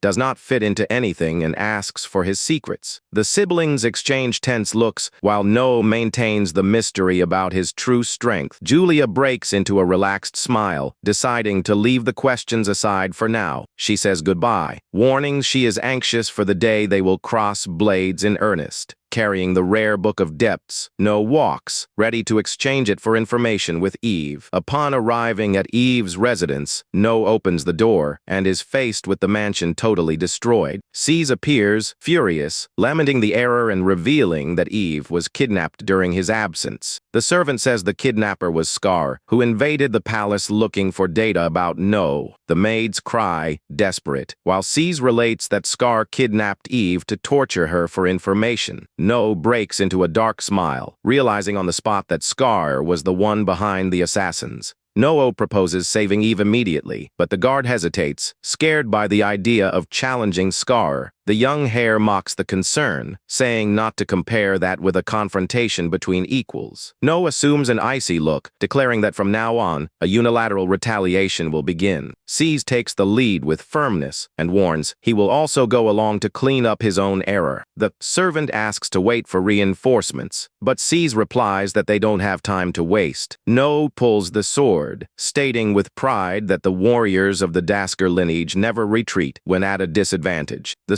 servant agrees, and No entrusts the mansion's guard to him, promising to return soon. The man hits his chest, moved, swearing to give his own life to protect the residents. No takes the lead with firm steps, giving the order to set off towards Scar's mansion. The two knights shoot at high speed, cutting through the hills toward the enemy territory. Sees fears for Eve's integrity, but trusts that she wouldn't be captured easily. Seeing the boy's dedication, No asks for what reason he chose to be her guardian. Sees looks away, thoughtful, and begins to vent about the nature of his demonic core. He reveals that he was born with a core very inferior in comparison to the talents of his brothers. The boy recounts that he needed to learn secret technique to compensate for his weaknesses in combat. No understands everything in silence, noting the reason for the unpredictable style the boy used. Sees accelerates the gallop, swearing he will become strong enough to protect Eve at any cost. The duo finally reaches the imposing gates of Scar's fortified mansion. No gets off the horse and warns coldly that they don't need to hold back during the invasion. The young man channels a massive amount of energy, concentrating the entire impact in his foot. With a devastating kick loaded with magic, Noah hits the doors with extreme violence. The heavy iron structure explodes inward, breaking into the fortress's main entrance. No and Sees invade the courtyard with firm steps, ready to liquidate any opposition. A huge armed troop appears, blocking the passage while surrounding the entire mansion entrance. Sees recognizes the danger and warns that is Scar's infamous elite assassin unit. The assassins position themselves in the shadows, surrounding the invading duo with their blades drawn. The masked leader mocks, calling them fools for having invaded the property head-on. No points the shimmering blade, disdaining the henchmen and ordering them to bring Scar right now. The enemy commander closes expression, believing the boy does not understand the disadvantage. An assassin appears stealthily behind No's back, trying to deliver a mortal lunge. The boy spins on reflex and blocks the accurate blow, generating an explosion of sparks in the air. With a lightning, fast counterattack, Noah hits the opponent and throws him away with brute force. The unit leader draws his sword and orders them to execute the two invaders without any pity. Noah spins the blade with agility, channeling magic energy while preparing to collide. The two swordsmen clash their blades in a fierce duel that makes the courtyard shake. No dodges the agile attacks, trading quick blows without losing combat posture. The commander forces the sword with aggression, trying to break No's impenetrable defense. Meanwhile, dozens of henchmen jump simultaneously to surround Sees on all sides. Sees jumps into the air wielding his swords, ready to intercept the enemy's joint attack. The boy channels blue lightning, activating the powerful third form of the dark lightning style. He falls with the cutting flash blow, unleashing a colossal torrent of thunders. A thunderous explosion of lightning sweeps the courtyard, throwing the assassins through the air. The henchmen tumble, crushed on the floor, groaning in pain under the force of the electric discharge. Sees raises the blade, triumphant, and challenges the remaining enemies to advance against him.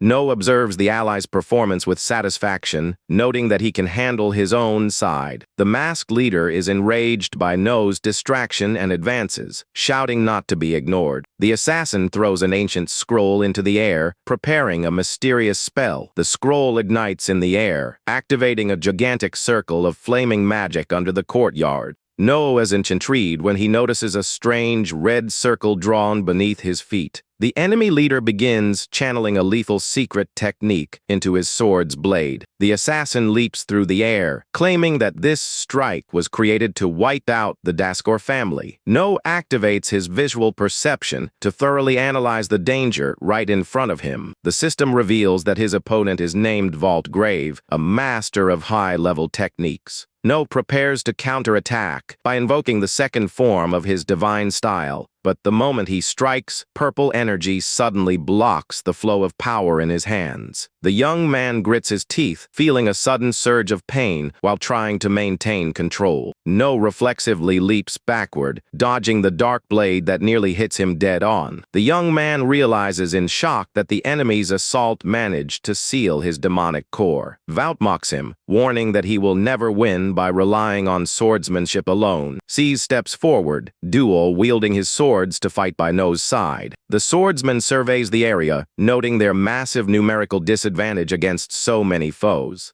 Seize admits that an ability capable of sealing demonic cores is quite troublesome. He announces that he will hold off the assassins alone and tells No to push forward without hesitation. Seize tells the young man not to worry about him and to focus on taking down Skarl to rescue Eve. No agrees with the decision and prepares to break through the enemy siege with blistering speed. The boy dashes forward in a rapid charge while Seize takes over the front line. Noah sprints toward the mansion as the other masked assailants try to cut him off. Seize flashes a confident grin, remembering that he can still cast magic freely. A gigantic stone ramp rises from the ground, launching Noah high into the air. The stone path technique hurls Noah directly toward the estate's rooftop terrace. Seize shouts for his brother to search the annex, as it is the most suspicious place in the mansion. Vault panics upon seeing No slip past and instantly orders his men to chase him down. But massive earth spikes burst from the ground, intercepting the pursuing assassins. Vault leaps back in shock, narrowly avoiding the sharp points erupting from the earth. A veritable forest of stone spikes traps the henchman, completely blocking the courtyard. The masked leader boils with rage as he watches his entire squad taken down in seconds. Seize extends his hand, taunting the assassin and daring him to settle the fight between them. Inside the room, Skarl pressures the bound Eve to reveal Noah's secret. Eve scoffs dismissively, telling him he can ask as many times as he wants without success. Skarl smirks, pointing to the captured maids, and asking if she truly cares nothing for their fate. Eve remains composed, stating that having a disgrace like him as a younger brother is pure humiliation. Skarl flies into a rage, but turns around in surprise upon hearing a deafening crash outside. He scoffs, guessing that No has arrived, and calls the boy a fool for charging straight in.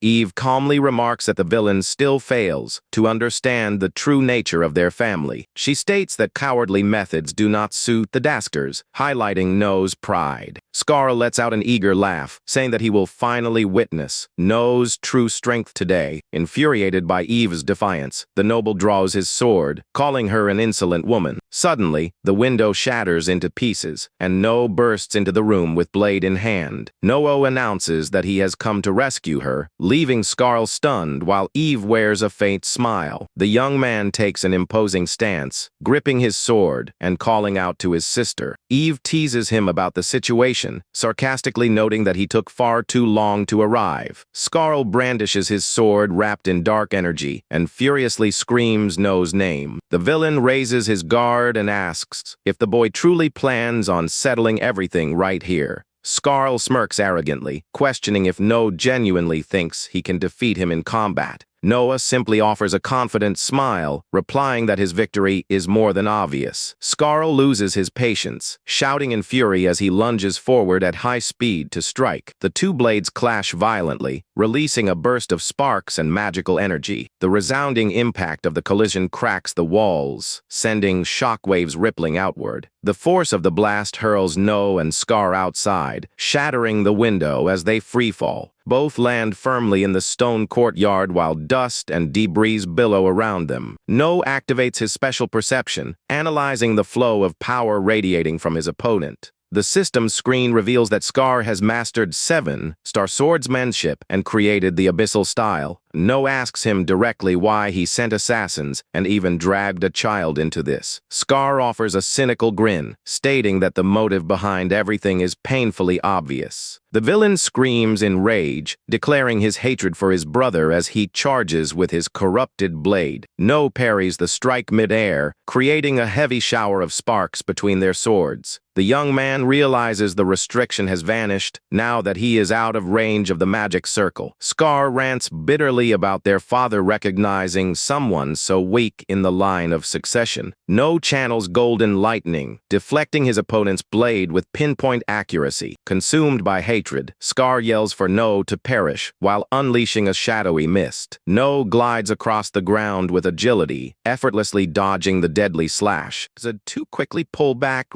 establishing their distance in the center of the courtyard. No analyzes his rival's stance, noticing that he mixes feats with with real strikes to deceive him. Scar declares that the boy will serve merely as a stepping stone for his victory in the succession. The noble raises his dark blade, summoning the third form of the abyssal style. The night march technique summons a formidable army of armed skeletons from the shadows. No unleashes a luminous circular slash, taking down several monsters all at once. The young man suspects that so many creatures might just be a simple distraction. Suddenly, a skeleton emerges from thin air, attempting to strike him from behind. The enemy blade tears through the air, passing mere millimeters from No's face. The young man spins swiftly and blocks the assault with his sword coated in golden lightning. No realizes with surprise that these illusions possess physical mass and deal real damage. More skeletal soldiers rush in his direction, wielding their razor-sharp swords. No leaps high into the air, concentrating all his aura into a radiant arc of light. He drops into a combat stance, preparing the second form of his divine technique. The dual heavenly rebirth strike launches colossal blades of pure golden power. The massive blast sweep across the battlefield, shattering the ranks of skeletons. Scar ducks at top speed, narrowly managing to escape the beam of destruction. No lands on the ground surrounded by new monsters, grumbling about how annoying the technique is. He focuses magical energy into his feet, gaining a devastating burst of speed. No performs acrobatic spins, cleaving through multiple foes in a dance of blades. The young man lands on guard, glaring at Scar, who is hiding behind the creatures. The villain yells furiously, asking if No truly thinks he can take on an entire army alone. No charges in a straight line, crossing blades directly against Scar's attack. The skeletons attempt to take advantage of the clash to ambush the youth from his flanks.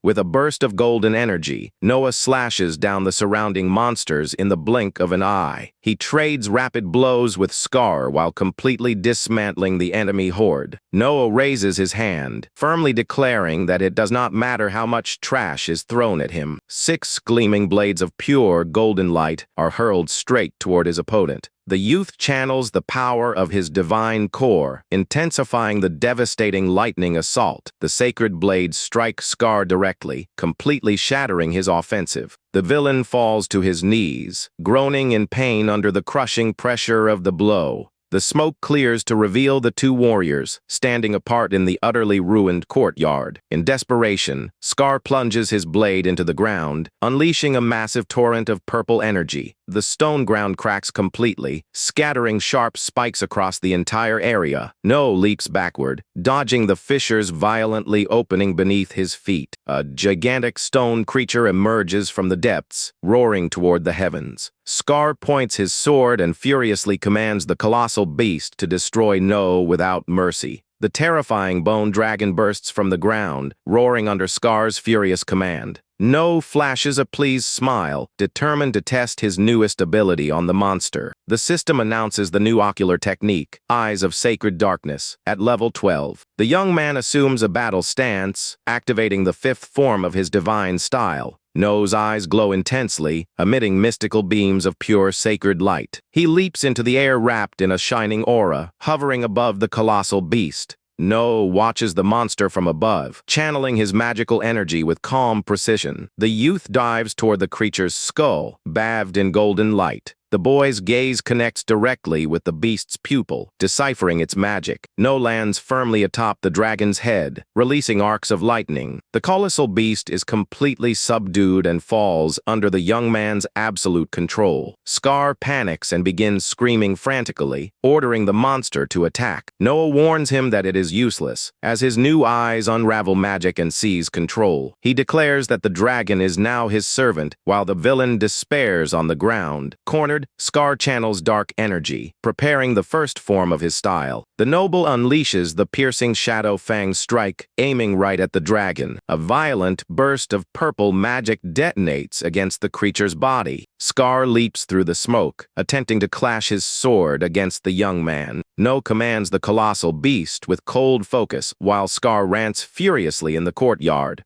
The villain tries to muster the rest of his strength, launching another shadow offensive. He fires another piercing beam of purple energy, tearing violently through the air. The stunning impact triggers a sharp detonation of sparks that illuminates the entire area. Scar is brutally repelled, spitting blood after his counterattack is shattered. Grounded and panting, the villain laments, having to resort to his final dirty trick. The noble brings a mysterious whistle to his lips, releasing a melody steeped in darkness. An electric dimensional rift opens in the middle of the courtyard, generating loud thunderclaps. Two masked assassins emerge from the portal, bringing a bound Eve along as a hostage. Scar grins maliciously, mocking No for coming all this way just to save his sister. The henchman presses a sharp blade against Eve's neck, threatening to end her life. Scar orders No to stay completely still or she is finished, making the young man boil with rage. The coward warns that he will only spare the girl after completely wiping No out. No grits his teeth in frustration, finding himself cornered by such a despicable tactic. A colossal rumble tears through the sky, and a pillar of crimson flame crushes the assassins. Scar collapses to the ground in terror, unable to comprehend where that devastating strike came from. The towering warrior Damien appears, wielding his heavy shield and protecting Eve. The villain's eyes widen in absolute horror as he recognizes his powerful brother's presence. Damien reminds him that Eve declared neutrality and warns that the family laws were violated. Scar tries to shout his excuses, pretending not to care about the family's rules. Damien unleashes his intimidating aura, coldly warning that he will strike down the rule breaker. Scar clicks his tongue, trembling in fear before the warrior's overwhelming presence. The young man fumes with anger, his eyes glowing with rage at being confronted. He tries to argue that this is an official dispute over the demonic core. Scar insists that he will not allow anyone to interfere with his succession duel. Eve ironically comments that interfering in a core dispute would also violate the rules. Damien agrees and tells No and Scar with everything, promising to remain solely as a witness. No calmly takes his stance, ready to resume the one-on-one showdown. The young man taunts the villain, asking if he is incapable of fighting without taking hostages. Humiliated by the remark, Scar seethes with hatred over always being underestimated by everyone. The noble channels all his purple energy, invoking the seventh form of the abyssal style. A thick armor of liquid shadows wraps around Scar's body for the final battle. Scar adopts a grim expression and promises to cut No down once and for all. No analyzes his opponent, remembering that the abyssal style specializes in disorienting the target. The youth decides to press his attack relentlessly, so as not to give his foe any openings. The two swords clash brutally, scattering incandescent sparks across the courtyard. No and Scar trade blows at high speed, while shadows attempt to conjure illusions. The boy channels pure golden energy, preparing the devastating dual heavenly slash. Massive blades of sacred fire surge forward, tearing through the air toward the enemy leader. No is shocked to see that the shadow armor managed to withstand his strike. Wasting no time, Scar channels the fourth form of his abyssal style into his sword. The villain unleashes the invisible slash, releasing a ferocious sequence of crimson arcs. The razor-sharp waves of dark energy advance at an impressive speed. No raises his blade to parry, but feels the violent shock waves rippling around him. The youth gets grazed on the cheek and realizes that this attack bypasses standard defenses.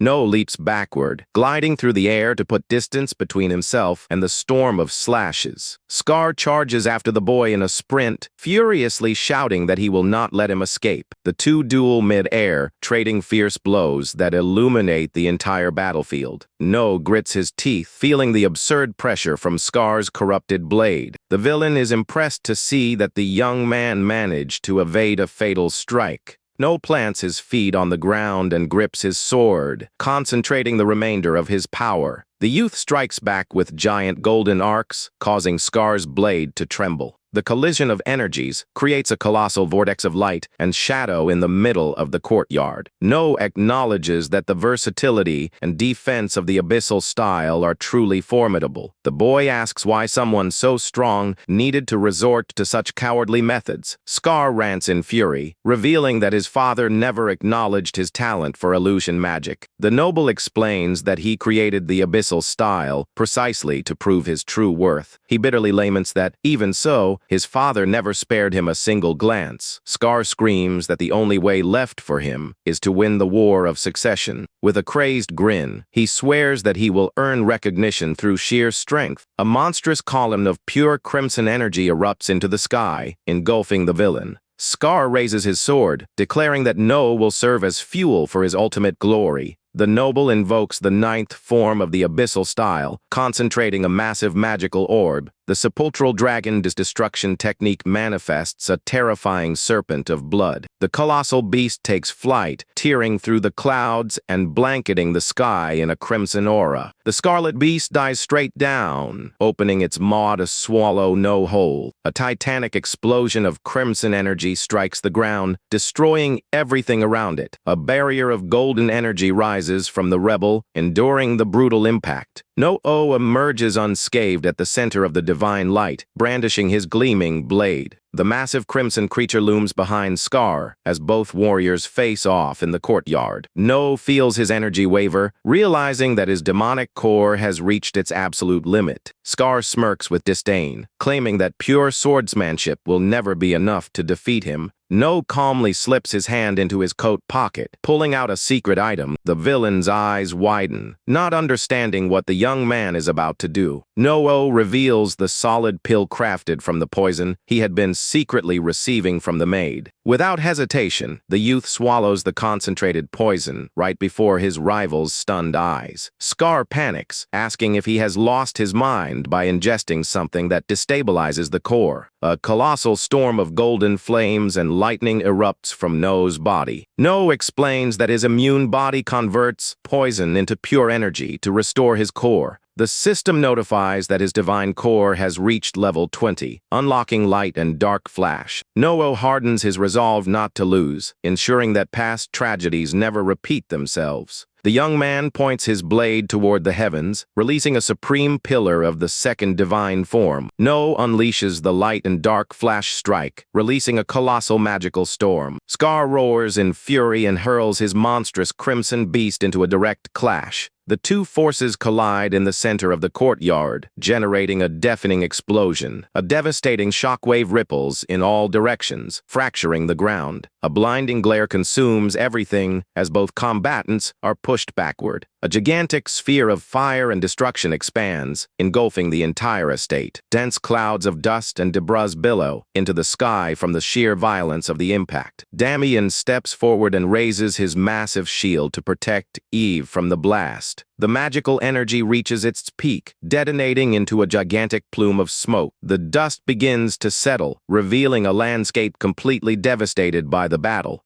Damien and Eve watch the clearing in silence, anxious over the outcome of the duel. At the bottom of the crater, Scar collapses to his knees in exhaustion while No remains standing. No points his blade at his rival, calmly stating that he has no desire to take his life. The young man demands Scar's immediate surrender, and the noble lowers his head in silence. The villain concedes defeat and agrees to hand over his demonic core without resistance. Suddenly, Noah senses a flash of danger upon noticing a stealthy movement. Scar takes advantage of the lowered guard and drives a deadly dagger into Noah's chest. With a crazed smirk, the traitor reveals that he would never accept surrender. Scar maliciously pushes the blade deeper, trying at all costs to pierce his brother's heart. Eve and Damien widen their eyes in absolute shock at the noble's sudden betrayal. The villain screams hysterically, declaring that he would never bow before anyone. No reacts by pure reflex, unleashing a decisive slash stained with his rival's blood. The young man drops to his knees, coughing up blood as he clutches his deep wound. Desperate, Eve screams her brother's name, terrified by the severity of the strike. The girl sprints toward the young man, while Damien rushes right alongside her. Even while wounded, Scar leaps in for one final attack, trying to take No down completely. No spins his sword in a precise counterattack, cutting across his opponent's torso. The villain is hurled backward and freefall, his chest sliced wide open. Scar's eyes widen in shock as crimson pours from his chest. The villain's lifeless body hits the ground, bringing an end to the violent confrontation. No groans on the ground, understanding that the Daskor family values pride over life itself. The two hairs lie stretched across the stone floor, surrounded by crimson stains. Eve rushes in panic and drops beside her wounded brother to try and save him. Damian warns that the wound is fatal, but the young woman insists she will handle everything. Eve channels her magical energy, radiating an intense emerald healing light. The girl invokes the first form of the shadow flower style over No's chest. Soothing green flames wrap around the boy's body, closing his lethal injuries. The magical flow restores No's vital energy, stopping the bleeding immediately. The critical wound vanishes completely, steadying the young man's breathing. Noah sits up in surprise, and Eve smiles, saying she is still capable of manipulating cores. The boy thanks her for the rescue, and Eve points out that the battle's prize awaits him. The girl confirms that the defeated foe's demonic core now rightfully belongs to him. A pulsating red sphere of pure energy detaches from Scar's fallen form. Noah watches the demonic core floating before his eyes, fascinated by its power. The young man kneels before the magical sphere, while Eve watches quietly. Noah extends his hand to absorb the condensed essence left behind by his brother. Golden and purple lightning erupt around the young man as the power surges into his body. A glowing system window appears before him, notifying him of his massive evolution. The screen confirms that Noah's demonic core has jumped from 2 to 5 stars.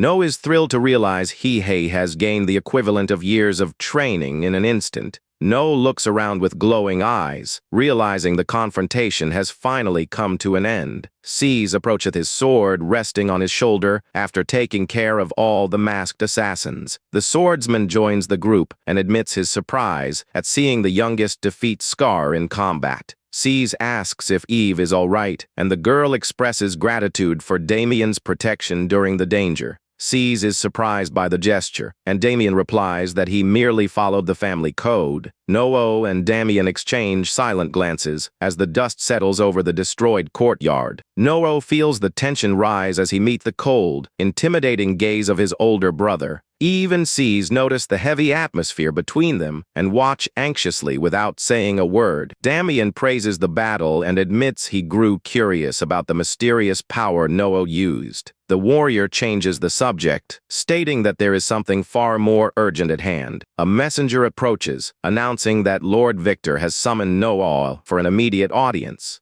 No then heads toward the patriarch's imposing castle to answer the summons. Standing before the family head, No hears Victor question him about claiming Scar's demonic core. The patriarch fixes a stern gaze on the youth, asking if the report is truly accurate. No firmly confirms everything, proudly stating that he emerged victorious against his brother. Victor inquires about Scar's strength, and No admits that his rival had been superior in every way. The family head then asks how the boy managed to triumph despite being inferior in technique. No hesitates for a moment, gathering his thoughts under the heavy pressure of his father's gaze. The young man places a hand over his chest and answers that his insatiable thirst for power secured his victory. Victor breaks into a pleased smile, commending the unwavering resolve shown by his son. The patriarch states that Scar's crimes were unforgivable and decides to grant a reward. No turns down material wealth and asks, instead, to be sent on a mission to a distant territory. Victor finds the lack of material ambition curious and reminds him that he could ask for weapons or gold. The young man assures him with conviction that the gains from this journey will be infinitely greater. Victor accepts the choice, impressed by Noah's pursuit of power, and asks for his desired destination. A short time later, a carriage travels along winding roads surrounded by mountains. Inside the vehicle, the maids ask about the journey, and Noel clarifies that they are not on a leisurely trip. The noble flashes a friendly smile and says he will leave all daily matters in their capable hands. Lydia and Selena smile happily, agreeing to support him with dedication throughout the trip. Suddenly, the maid notices something striking outside and lets out a gasp of astonishment. The young woman points excitedly out the window, showing the spectacular view unfolding before them. No takes in the scenery, celebrating their arrival at the legendary city forged by the Dragon Alliance. Majestic Draconia rises at the foot of the mountains under the watchful guard of winged creatures. Upon stepping down from the carriage, No is approached by mysterious beings confirming his identity. Two draconic warriors on horseback formally introduce themselves, official envoys of the city. The guards offer to escort the party safely along the roads to the main gates. No narrows his eyes as he senses a sudden shift in the surrounding energy flow. The youth turns around suspiciously after hearing strange noises cutting through the wind. No thanks the escort while keeping his senses sharp for any imminent danger. Monstrous red ogres leap from the top of the canyon, shouting for the Daskor hare. A hulking brute slams violently into the ground, kicking up a thick cloud of dust along the road. Several warriors from the ogre tribe take up offensive positions, blocking the path forward. The draconic envoys draw their swords in alarm, urging No to pull back immediately.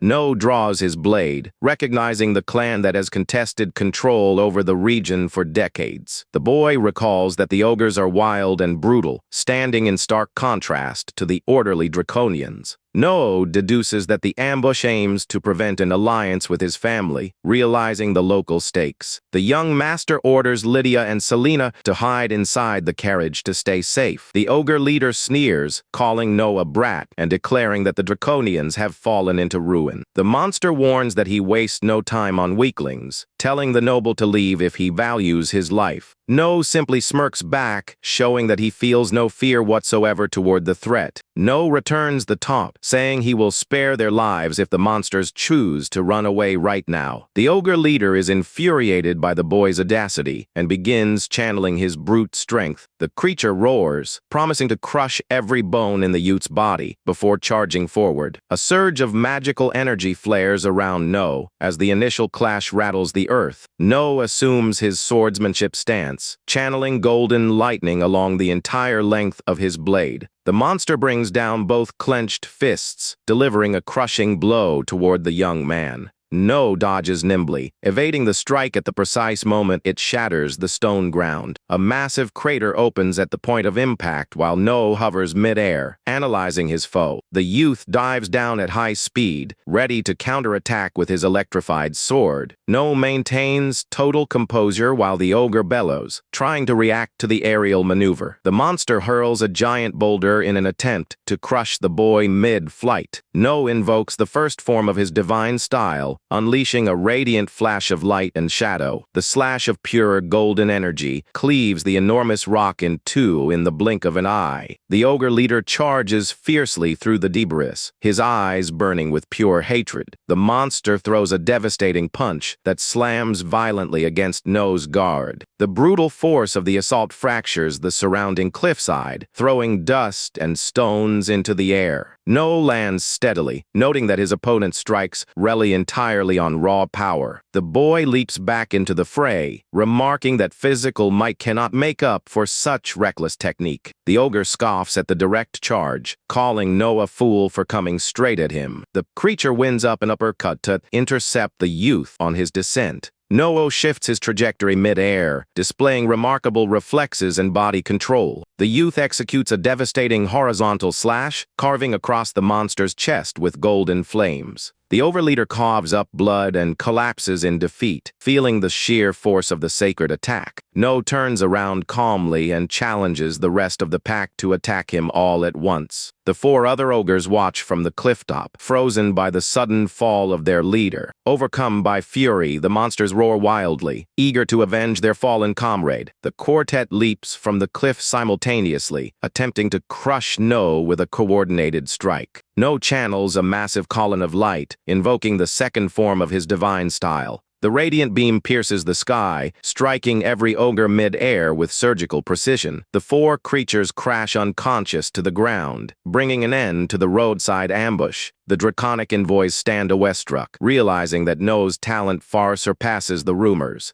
The maids step out of the carriage applauding the fight, while No reminds them that he told them to hide. The girls cheerfully explain that witnessing their master's triumph is part of their duty. No looks up at the sky and calls out to the presence that has been watching from above all along. A gigantic winged dragon descends from the clouds, drawing everyone's gaze. An armored warrior leaps from the winged beast's back, landing firmly on the road. The force of the knight's landing kicks up a dense screen of dust in front of No. The imposing figure declares that he has witnessed every detail of the young man's true strength. The warrior introduces himself as Adalbalt Fangray, commander of Draconia's Dragon Knights. No asks why he did not intervene, and the commander replies that he would never entrust his king to a weakling. The youth asks if he passed the test, and the commander confirms it with immediate respect. Adalbalt promises to escort him personally into the presence of their ruler, Lord Alcardos. The group travels through the city's bustling streets, escorted by Draconia's royal guard. The maids are delighted to see humans and Draconians living together in harmony. The young woman notices children of different races playing together, admiring the peace of the realm. The commander suggests they explore the city later as they continue on toward the castle. A colossal dragon soars over the canyon, while the entourage approaches a hidden passage. Adalbalt leads the way with a lantern through the dark corridors of an underground cavern. They arrive before a massive stone gate carved with an ancient dragon crest. The commander raises his lantern and formally announces the arrival of young No Daskor to the sanctuary. The ancient carving on the door glows brightly as a mysterious voice grants the group entry. The massive stone gates swing open, revealing the darkness of the sanctuary hidden in the deep. An overwhelming blast of magical energy surges from within the chamber, catching everyone off guard. Noah feels the crushing pressure of the room, realizing it rivals or even exceeds his father's power. The draconic guards drop to their knees, unable to endure the sheer intensity of the aura. Noah steps forward to shield his frightened maids from the suffocating weight of the magical energy. A pair of glowing blue eyes emerges from the dark, revealing the presence of a monumental creature. The majestic beast welcomes the young noble, who stands resolute before its towering presence. The colossal dragon king greets Noah, calling the young man his newest and youngest partner in the mission. The grand golden, scaled creature rests on the throne, observing the small party standing before him. The maids and soldiers remain frozen in fear before the magnitude of the legendary sovereign. No bows respectfully, formally announcing that he comes on behalf of Lord Victor and the Daskors. The Dragon King leans in, expressing gratitude that such a worthy heir was sent to assist him. The beast gazes closely at the youth, noting a familiar, nostalgic energy emanating from him. No understands that this ancient dragon has lived for ages and holds the secrets of divine magic. The young man clenches his fist, channeling golden and purple flames to display his strength to the ruler. No releases his full divine aura, illuminating the entire chamber with brilliant magical sparks. The youth's sacred glow expands, dispelling the shadows and thoroughly impressing the Dragon King. The creature widens his eyes in fascination, recognizing a divine radiance he has not seen in centuries. The monarch instructs his commander to brief the young Daskor on the full state of the war. The warrior steps forward, ready to disclose every detail of the mission requested from the family. Adalbalt reminds them that Draconians and ogres have waged a fierce territorial war for countless generations. Pointing to the tactical map, the commander explains that the balance of power has shifted drastically of late. He reveals that the ogres enlisted a brilliant strategist who has inflicted heavy losses on their army. No asks if they merely want to turn the tide, but the monarch clarifies that the request runs much deeper. Adalbalt drives his dagger into the map, emphasizing the extreme urgency of the conflict. The leader pleads with Noah to end the war once and for all before his sovereign's time runs out. The warrior sorrowfully discloses that the venerable monarch's life is nearing its final moments. Noah looks upon the elder ruler, Arkados, realizing the full gravity of the sovereign's failing health. The boy senses that little time remains to act and considers the fallout once this legendary creature passes. Noah recalls that the death of Arkados will produce a legendary core brimming with pure ancient power. The youth remembers that in his past life, this core fell into the hands of a villain who caused widespread devastation. Determined to prevent future tragedy, Noah accepts the request and promises to see the mission through. The Dragon King expresses his thanks, offering his own ancient remains as materials and reward upon his passing. Adalbalt promises full support and warns of a dangerous rumor regarding the enemy encampment. The knight explains that the ogres have managed to obtain the legendary 8 treasures orb. No falls silent, weighing the danger of such a terrible magical weapon in the hands of monsters. The boy recognizes the threat of an artifact with military power capable of altering the fate of nations. No decides to investigate the orb and plans to seek his sister Eva's help to gather secret intel. Shortly after, the young hare walks the city streets, contemplating the next steps of his assignment. No realizes the war will escalate into an all-out conflict and concludes he cannot resolve everything alone. A faint smile crosses his face as he resolves to recruit a powerful former ally to join his journey. A poster announces musical performances and public events across Draconia's central square. Noah heads toward the monument square, searching for the person described in the local notices. The young man spots the girl, surprised to have found her wandering nearby with such ease.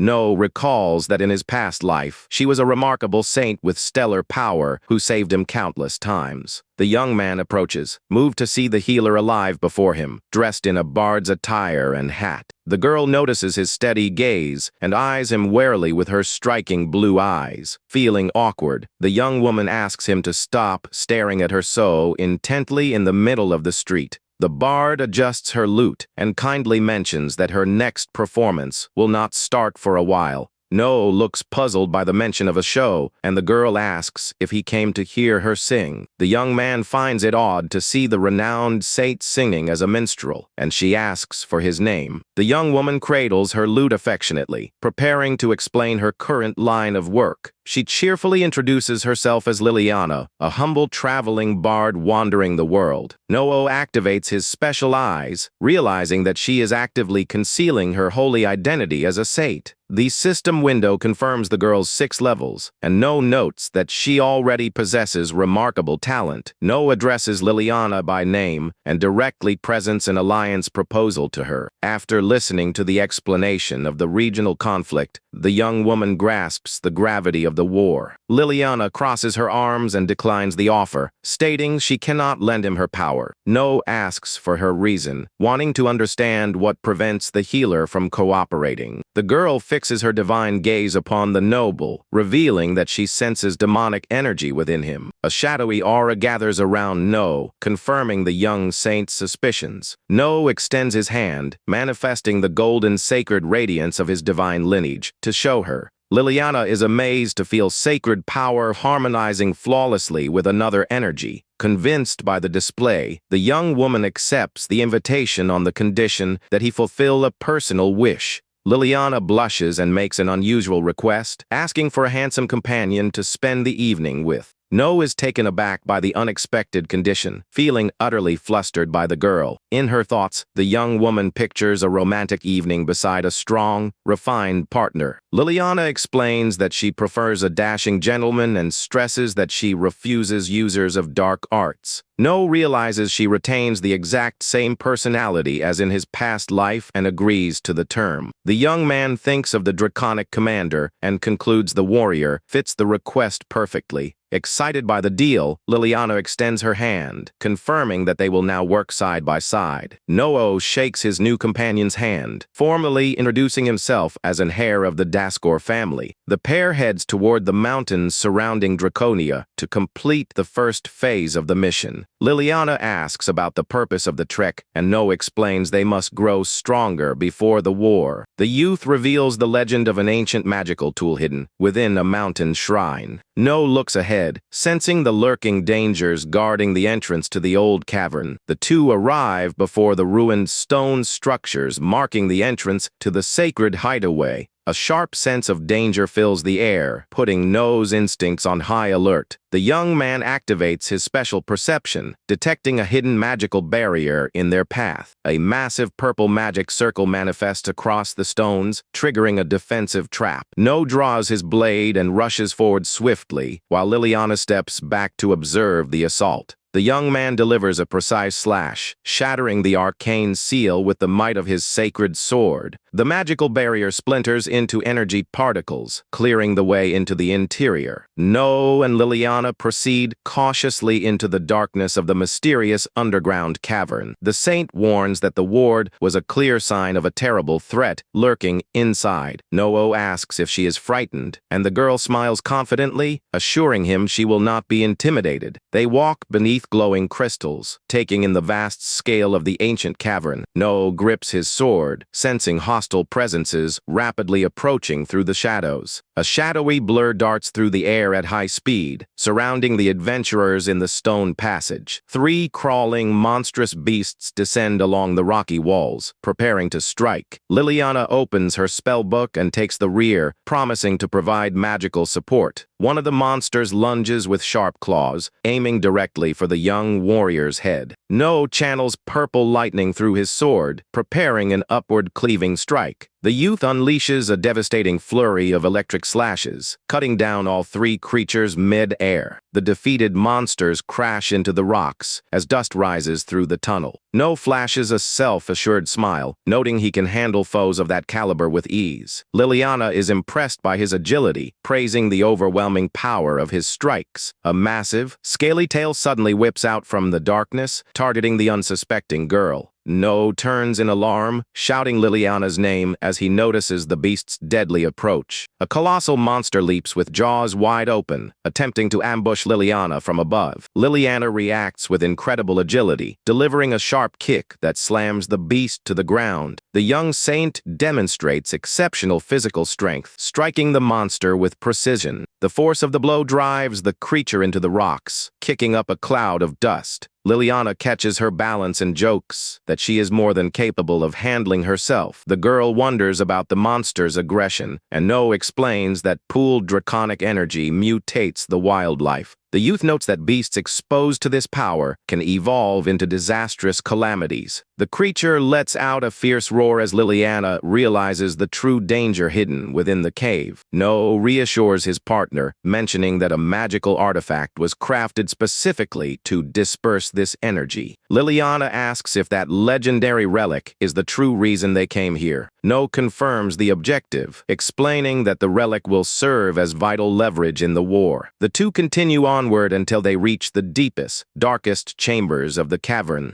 Liliana looks at the ancient stone architecture, deducing that they have reached the sanctuary's heart. The girl examines the chamber with curiosity, searching for traces of the legendary magical tool. Liliana spots a sword embedded in the rock and excitedly asks if that is the sacred treasure. The moment the girl reaches out to touch the weapon, Noah shouts for her to wait. A massive tremor shakes the walls as a sinister presence stirs within the shadows. No turns serious, sensing the approach of a far more dangerous creature. The youth rushes toward Liliana, shouting for her to watch out for the incoming threat. A gigantic maul bursts through the ceiling, and Noah scoops the girl into his arms in a flash. A colossal armored lizard bristling with purple spikes reveals itself as the chamber's guardian. Noah sets Liliana down and realizes the exit has been completely blocked by falling debris. The calamitous beast opens its jaws, gathering a devastating torrent of flames. No grits his teeth, realizing the narrow space leaves no room to dodge the attack. Liliana quickly flips through her spellbook, choosing to step in to protect them both. The young woman chants a sacred spell, channeling a brilliant golden radiance around herself. The sacred ring barrier activates at the exact moment the fiery breath engulfs the party. A gigantic firestorm consumes the entire corridor with terrifying force. The flames rage through the hall, unable to pierce the protective shield cast by the saint. Liliana's hexagonal barrier holds firm against the monster's relentless barrage. No praises his companion's flawless spell and seizes the opening to counterattack. The young man plants his feet and launches himself out of the barrier with astonishing speed. Noah charges forward, wielding his blade crackling with purple lightning against the beast. The youth leaps high, focusing his divine power into a precise downward strike. The lightning slash tears through the guardian's hide, spraying blood blood across the cave's stones. No's blade inflicts a deep wound on the monster, which recoils from the force of the sacred blow. The colossal creature roars deafeningly, writhing in pain from the fresh gash. No executes acrobatic maneuvers, sending multiple arcs of golden light slicing through the air. The walls begin to fracture under the battle's intensity, making Liliana fear a cave in. The young saint raises her hand, casting another powerful arcane support spell. Liliana invokes the sacred ring pillars, manifesting golden chains of reinforcement. The chains of light support the stone ceiling, stabilizing the tremors caused by the clash. Liliana calls out anxiously that the support will not last long, urging No to hurry. No chooses to concentrate all his attack's power, so as not to bring the cave down with the impact. The monster tries to sweep its long tail in a violent lash to crush the youth. No evades mid-air, preparing the first form of his devastating divine style. The blade gleams brightly with the concentrated power of the light and dark flash. The Guardian attempts to charge another fiery breath as No dives headlong at the beast. No lets out a battle cry, unleashing all the pent-up power at the tip of his sword. A supreme beam of light pierces clean through the monster, sealing the young warrior's victory. The pillar of light and darkness tears through the monster toward the cavern ceiling with overwhelming force. No touches down with absolute grace. After concluding the battle with his supreme strike, the calamitous guardian falls lifeless, scattering smoke and crimson across the stone floor. No asks if Liliana is unharmed, and the girl warns that they must leave before the cave collapses.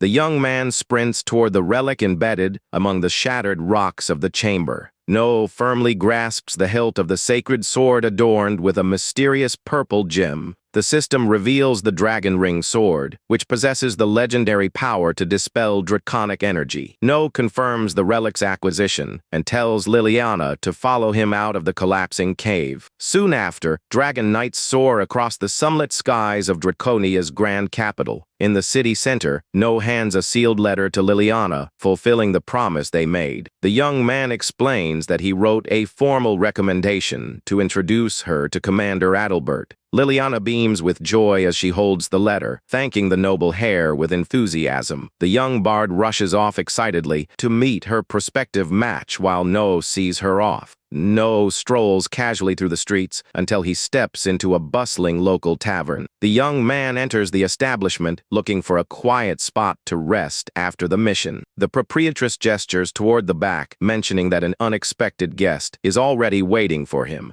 No widens his eyes with suspicion upon recognizing the familiar figure seated in the distance. The swordsman sheaves waves casually to his brother, as if nothing out of the ordinary had happened. No pulls up a chair in surprise, asking what his older brother is doing in the city. Sheaves hands over a sealed document, stating that all the answers are contained in the report. No recalls Eve's investigation into the legendary 8 treasures orb recently stolen. She's yawns, confirming that the powerful magic relic was indeed taken from a neighboring realm. No learns that the rogue fungus fled to Draconia and deduces the orb will be used in the conflict. Eva's report urges them to exercise utmost caution when dealing with such a destructive artifact. The message reveals that the magic stored within the orb holds enough power to level an entire metropolis. The terrifying Starfall spell is capable of summoning a meteor shower of mass destruction. No stares thoughtfully at the document, understanding the true gravity of the looming threat. The youth recalls that this very spell was responsible for obliterating Draconia in his past life. Eva's letter notes that she sent Sheez's backup, demanding that No return home alive. Sheez explains that he sees the chance to see dragons in combat and will act as a valuable ally. The brother smiles, pleased with the arrangement, and No offers sincere thanks for the support. Suddenly, the tavern door is kicked open with force, startling all the patrons inside. Liliana storms in furiously, dragging the towering Commander Adalbert along with her. The bard yells at No, ranting that this was not part of the deal they agreed upon.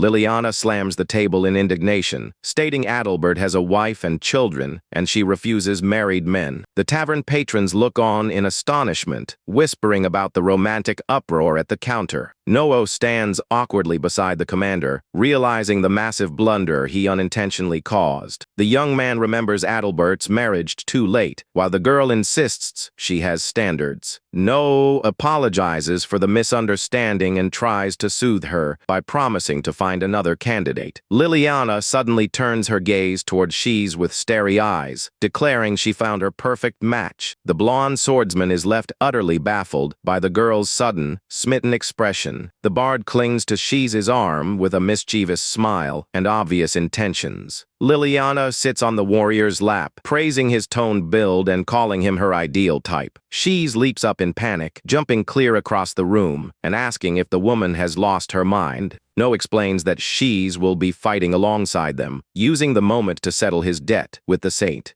Liliana gently clasps the swordsman's hands, begging for a chance with him. The girl shamelessly asks if he would spend just one evening with her in her quarters. Shees turns bright red and shouts, calling her ridiculous for saying such things in public. The swordsman pleads with his brother for help, but No laughs, saying Liliana can do as she pleases. No declares his promise officially fulfilled, while Shees descends into total panic inside the tavern. Shees tries desperately to pull away while Liliana clings to him without a shred of embarrassment. Liliana pouts and announces with a playful smile that she will now be under the warrior's care. Shees panics and dashes off, shouting that he never agreed to any of this. The swordsman leaps across rooftops to flee the scene, while the young woman tries to keep up. Liliana calls after the young man, while No watches the entire spectacle with total amusement. Mid-air, Shees calls back that he will deliver Eva's findings directly to the Dragon King. No replies that he will handle everything on this end, while his brother is away on the errand. Shees tells his younger brother to be careful and not push himself beyond his limits. The warrior notes with concern that the Ogre King is a monster comparable in power to their father. She speeds away while Liliana shouts from the balcony, pleading with him to wait. No grabs the collar of the girl's cloak, stopping her from chasing after his startled brother. The young man points out that they have no time for chases and reels the young woman back. No explains that their next step is to infiltrate the dreaded mountain fortress of the ogres. Liliana looks at the enemy stronghold and asks in disbelief if just the two of them will be infiltrating it. No explains that the sole objective is to destroy the orb, not to start a full-scale battle. The young saint remains uneasy while aware of the immense danger the fortress presents. Liliana asks with concern how they plan to bypass all the guards along the way. No scoops his companion into his arms with a confident smile, reminding her that ogres are slow. The youth channels purple and golden lightning into his feet, gathering a massive amount of mana. No announces he will dash through everything and leaps forward, carrying the saint in his arms. A brilliant trail of light streaks through the canyon, flying right past the sentries. The energy beam races up the mountain slopes at an utterly astonishing speed. One of the monsters is puzzled by the sudden flash, feeling a strong gust rush past him. The guard tries to process what happened as the duo breaches the defenses in an instant. A sentry collapses unconscious to the ground before he can even react to the lightning-fast breach. Another ogre gets startled upon seeing his partner knocked out so abruptly. The monster begins shouting an alarm, while No and Liliana keep advancing rapidly. No notices they were spotted, but Liliana reassures him with a confident smile. The girl reveals she cast a silence barrier to muffle all sound within the area. No praises his allies' flawless support as the two continue their swift infiltration. The distant ogres hear no alarm, allowing the pair traverse the path unimpeded.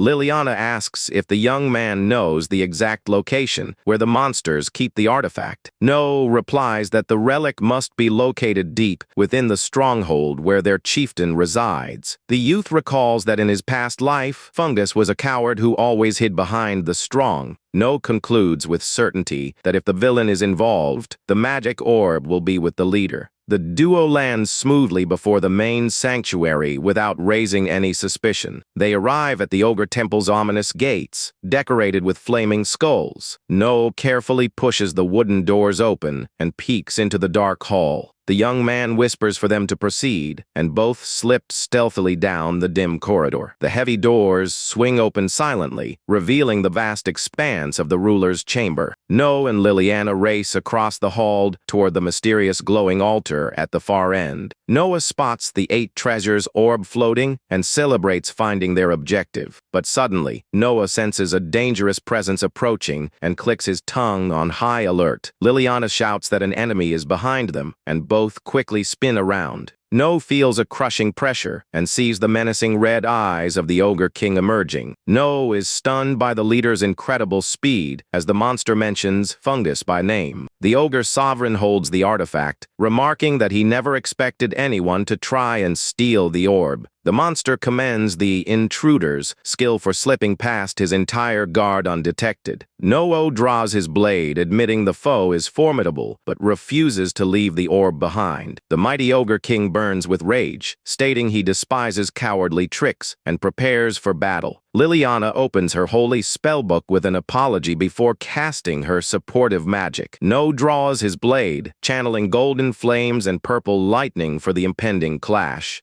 The formidable great general Gazel roars through flames, vowing to crush the intruders with his bare hands. The maids and guards watch anxiously, feeling the heavy energy of the ancient sanctuary. No introduces himself to the Dragon King, stating he comes on behalf of Lord Victor and the Daskors. The sovereign thanks him for the aid and notes that he values the helpful stance of the powerful family. The ancient creature gazes closely at the youth, remarking on a nostalgic energy within him. No recognizes the wisdom of this legendary dragon, who has gathered knowledge across eras. The young man clenches his fist, focusing his magical aura to demonstrate his power to the ruler. No manifests his full divine presence, bathing the stone chamber in crackling lightning. The Dragon King observes the hair's impressive brilliance as he stands firm before the throne. The legendary beast widens his eyes in fascination at witnessing that divine radiance once again. The monarch directs Commander Adalbert to provide all the details of the military plan to know. Adalbert takes the floor, ready to explain the exact reason for the requests sent to the Dasker family. The warrior recounts that the Draconic people have fought a fierce territorial war with the ogres for ages. Adalbert points to the pieces on the map, explaining the recent drastic shift in military balance. He laments the losses suffered after the ogres recruited a brilliant strategist into their ranks. No asks if they want support to turn the tide, but the ruler clarifies the request is far greater. The commander drives his blade into the war table, underscoring the gravity and urgency of the conflict. Adalbert makes an urgent plea for No to bring a definitive end to this bitter war. The warrior explains that the mission must be completed before the worst befalls their leader. He sorrowfully shares that venerable Lord Arkados is nearing the end of his days. No looks upon the elder leader, realizing that very little time remains to act. The youth recalls that the passing of Arkados will produce a coveted legendary dragon core. No remembers that in his past life, the rogue fungus stole the core, causing widespread tragedy. Determined to avert that future massacre, No accepts the request, promising to fulfill it flawlessly. The sovereign thanks him and offers his own ancient remains as a valuable reward upon his death. Adalbert promises full assistance and decides to share a critical rumor with the young man. The commander discloses that the ogres have secured the legendary 8 treasures orb. No stares at the warrior in silence, considering the danger of such a weapon in the war. The youth knows this magical tool holds enough destructive power to shake whole nations. Noah states he will investigate the matter and plans to ask Eve for help in gathering intelligence. Right after the talk, the hare walks through the lively streets of the capital, reflecting on everything. No grasps the scale of the conflict, realizing it will be impossible to handle the war alone. The youth wears a faint smile, deciding to seek out a formidable ally to form a party. No heads to Draconia's central plaza, where the grand monument to the winged knight stands. The young man spots the girl in the crowd, surprised to find her so easily in the city. No remembers she was a renowned saint who saved his life countless times in the past. The youth recalls with sorrow that she eventually fell in battle against the invaders.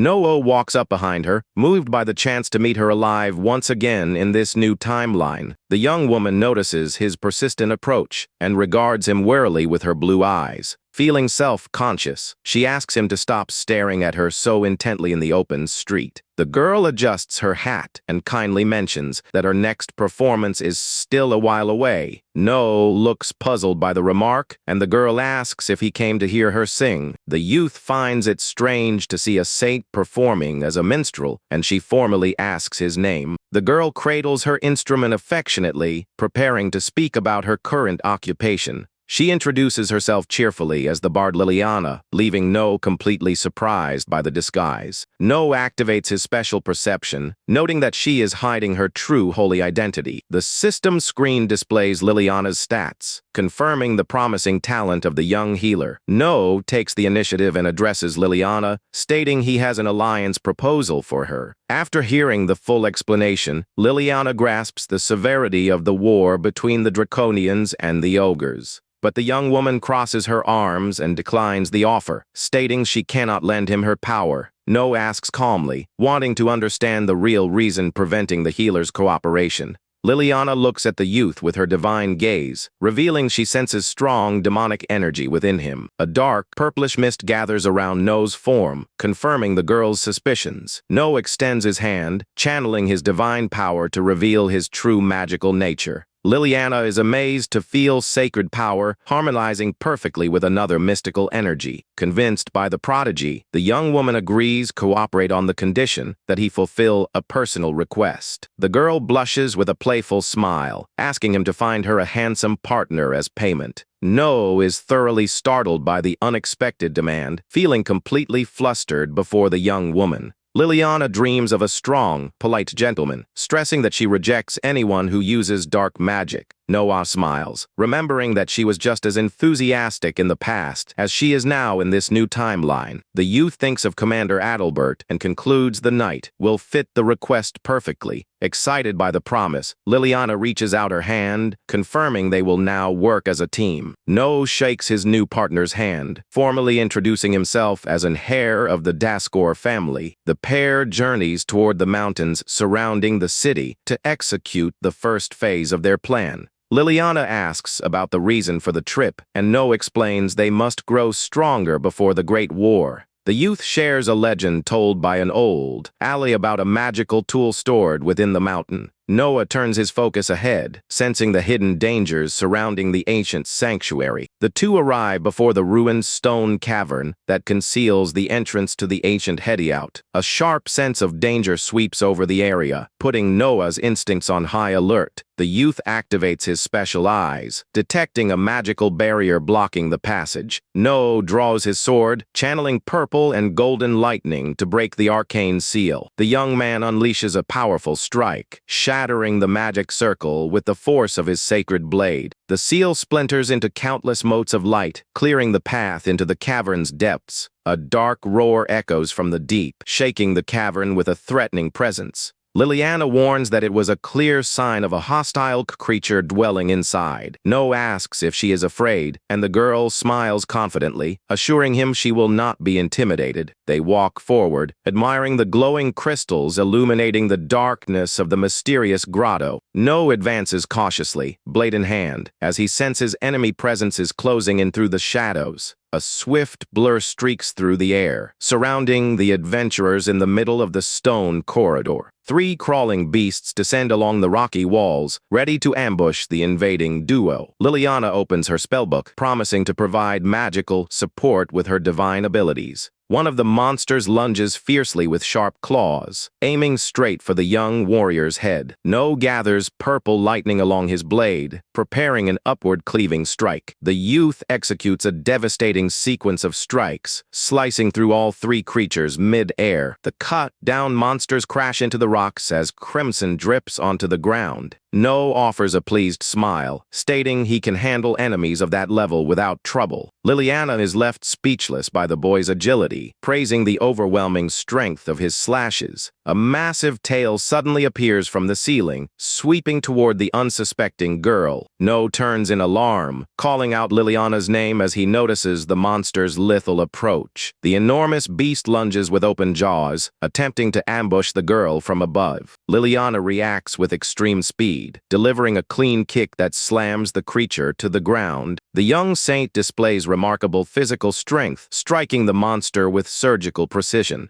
The impact crushes the creature against the stone floor, kicking up a thick cloud of dust. Liliana adjusts her stance, saying she can defend herself just fine, and No admires her skill. The bard finds the monster unusual, and No explains that accumulated draconic energy mutates the creatures. The youth explains that beasts, exposed to this power, can evolve into calamitous threats. No reassures his friend, revealing that an ancient magical tool was crafted to contain this energy. Liliana asks if that sacred item is the goal of their search, and Noah confirms it with resolve. No explains that the relic will serve as valuable leverage should anything go wrong in battle. The duo continues onward until they reach the deepest and darkest quarters of the cavern. Liliana looks at the ancient stone ruins, deducing they have reached the heart of the sanctuary. The girl spots a mysterious sword embedded in the rock and asks if that is the sacred treasure. The instant she reaches out to touch the weapon, Noah shouts for his companion to wait. A violent tremor shakes the ground as a sinister energy begins awakening in the shadows. Noah turns grim, sensing the approach of an extremely dangerous creature. The youth sprints toward Liliana, shouting for her to watch out for the imminent danger. A giant maw emerges from the ceiling, and Noah scoops his partner into his arms in a flash. A colossal armored lizard bristling with purple spikes reveals itself as the sanctuary's ancient guardian. Noah sets the girl down and notices that the exit has been completely blocked by falling boulders. The calamitous monster opens its jaws, concentrating a massive and devastating torrent of flames. No grits his teeth, realizing the narrow space makes dodging the wide-range attack impossible. Liliana quickly flips open her sacred spellbook, deciding to intervene and protect them both. The young woman casts a high-level spell, channeling an intense golden radiance around the party. The sacred ring barrier activates at the exact moment the fiery breath engulfs the adventurers. A raging inferno consumes the entire corridor with terrifying force. The flames blaze fiercely through the stone hall, unable to pierce the healer's magic shield. Liliana's hexagonal barrier holds flawlessly, enduring the crushing heat of the enemy assault. No praises his companion's impeccable defense and prepares for a rapid counterattack. The young man launches himself out of the barrier, channeling purple lightning against the furious beast.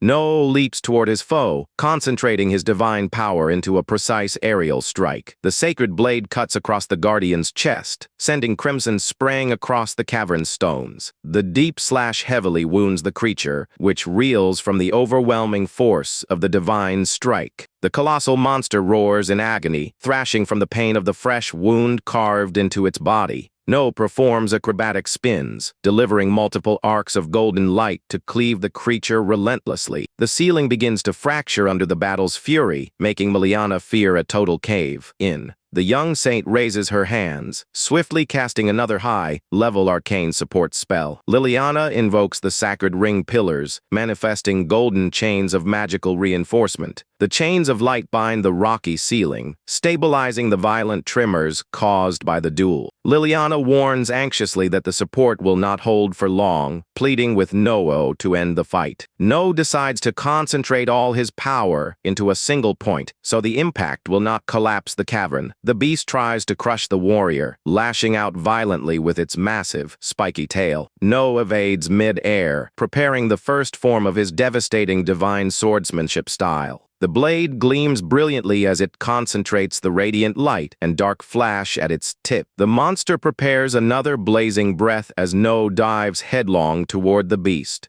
Noah unleashes a battle cry, releasing all the accumulated energy at the tip of his sacred sword. A supreme beam of light pierces clean through the beast's skull, shattering the enemy offense. The colossal energy pillar rips through the monster toward the ceiling with truly overwhelming might. The calamitous guardian falls lifeless, scattering smoke and debris across the sanctuary floor. No lands lightly and asks if Liliana is fine, while the girl urges that they get out immediately. The young man sprints toward the relic embedded among the shattered rocks at the back of the chamber. No firmly grips the hilt of the ancient sword, adorned with a mysterious purple gem. The system confirms the acquisition of the dragon ring sword, capable of dispelling draconic energy. Noah secures the new sacred weapon and tells Liliana to follow him out of the collapsing cave. Soon after, dragon knights soar across the sunlit skies of majestic Draconia. In the city center, Noah delivers a sealed letter to Liliana, fulfilling the promise they had made. The young man explains that he wrote an introductory letter to present her to Commander Adalbert.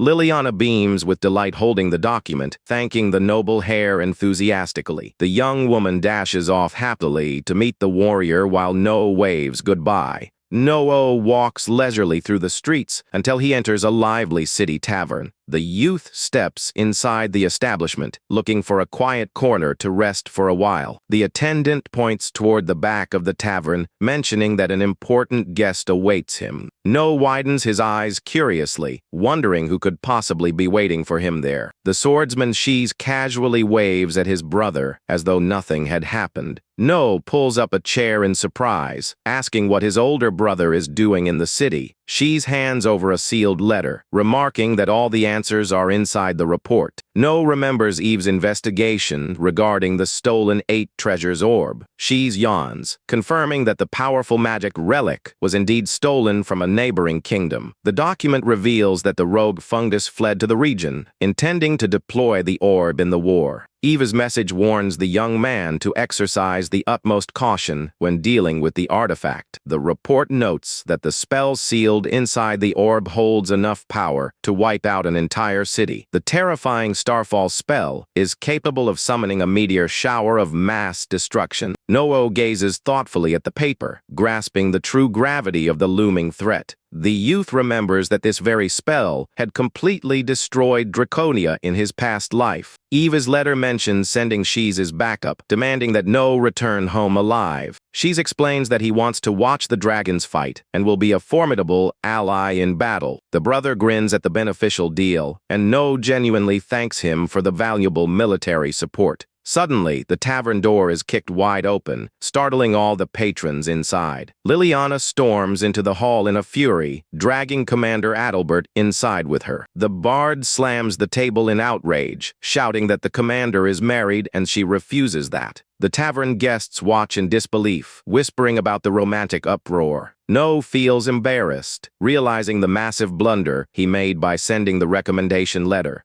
The young man remembers Adalbert's family too late, while the young bard complains in offense. Noah apologizes for the mix-up and tries to calm her down by promising to find another partner. Liliana suddenly looks at Shiz with hearts in her eyes, declaring she found her ideal match. The blonde swordsman is left utterly clueless before the girl's sudden, affectionate gaze. The bard clings tenderly to Shiz's arm, flashing a mischievous, suggestive smile. Liliana sits on the warrior's lap, complimenting his physique and calling him her exact type. Shiz jumps up in shock, leaping backward and asking if the woman has lost her mind. Noah explains that Shiz will fight alongside them, using the moment to fulfill his deal with the saint. Liliana holds the swordsman's hands, begging for a romantic chance with him. The girl asks directly if he would agree to spend just a single night with her. Shiz turns completely red, shouting and calling the young lady crazy in front of everyone. The swordsman begs for help, but Noah laughs, saying Liliana can do whatever she likes with him. Noah gives a thumbs up, considering his promise fulfilled while his brother descends into panic. Shiz tries to shove her away, but the girl pauses,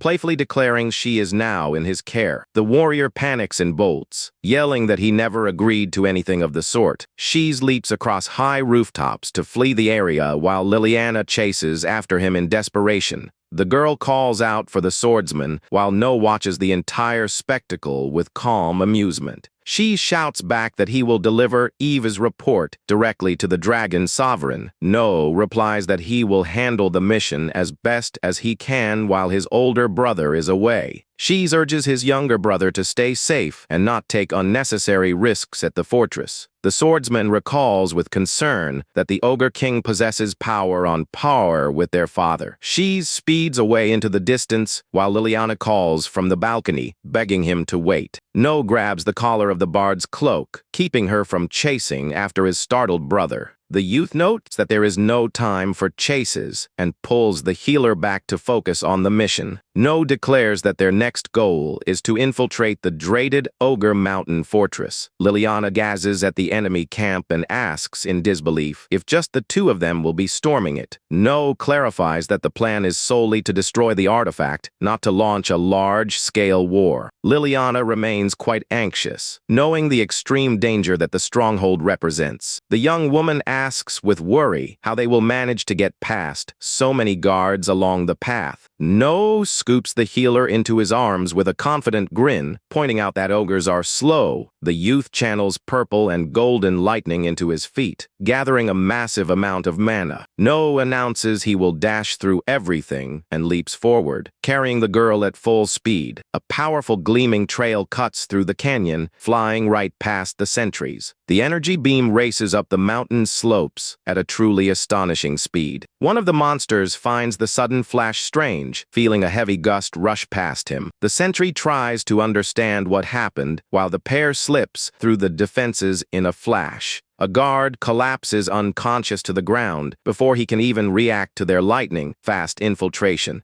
The other ogre gets a massive fright upon seeing his partner knocked down so abruptly. The monster begins shouting to sound the alarm, while No and Liliana push rapidly forward. No notices they have been spotted, but Liliana reassures him with a very confident smile. The girl reveals she activated a magic silence barrier to muffle all sounds in the area. No praises his partner's flawless efficiency as the two continue their rapid infiltration. The distant ogres hear nothing at all, allowing the pair to cross the entire way with total ease. Liliana asks if the boy has any idea where the monsters are keeping the artifact. No replies that the relic must be deep within the stronghold where their chieftain resides. The youth recalls that in his past life, Fungus was a coward who always hid behind the powerful. No concludes with certainty that if the villain is involved, the magic orb will be with the leader. The pair lands gently before the main sanctuary without raising any suspicion. They arrive before the ominous gates of the temple, adorned with flaming skulls. No carefully pushes the wooden doors open and peeks into the dim interior of the great hall. The young man whispers for them to advance, and both slip stealthily through the dark corridor.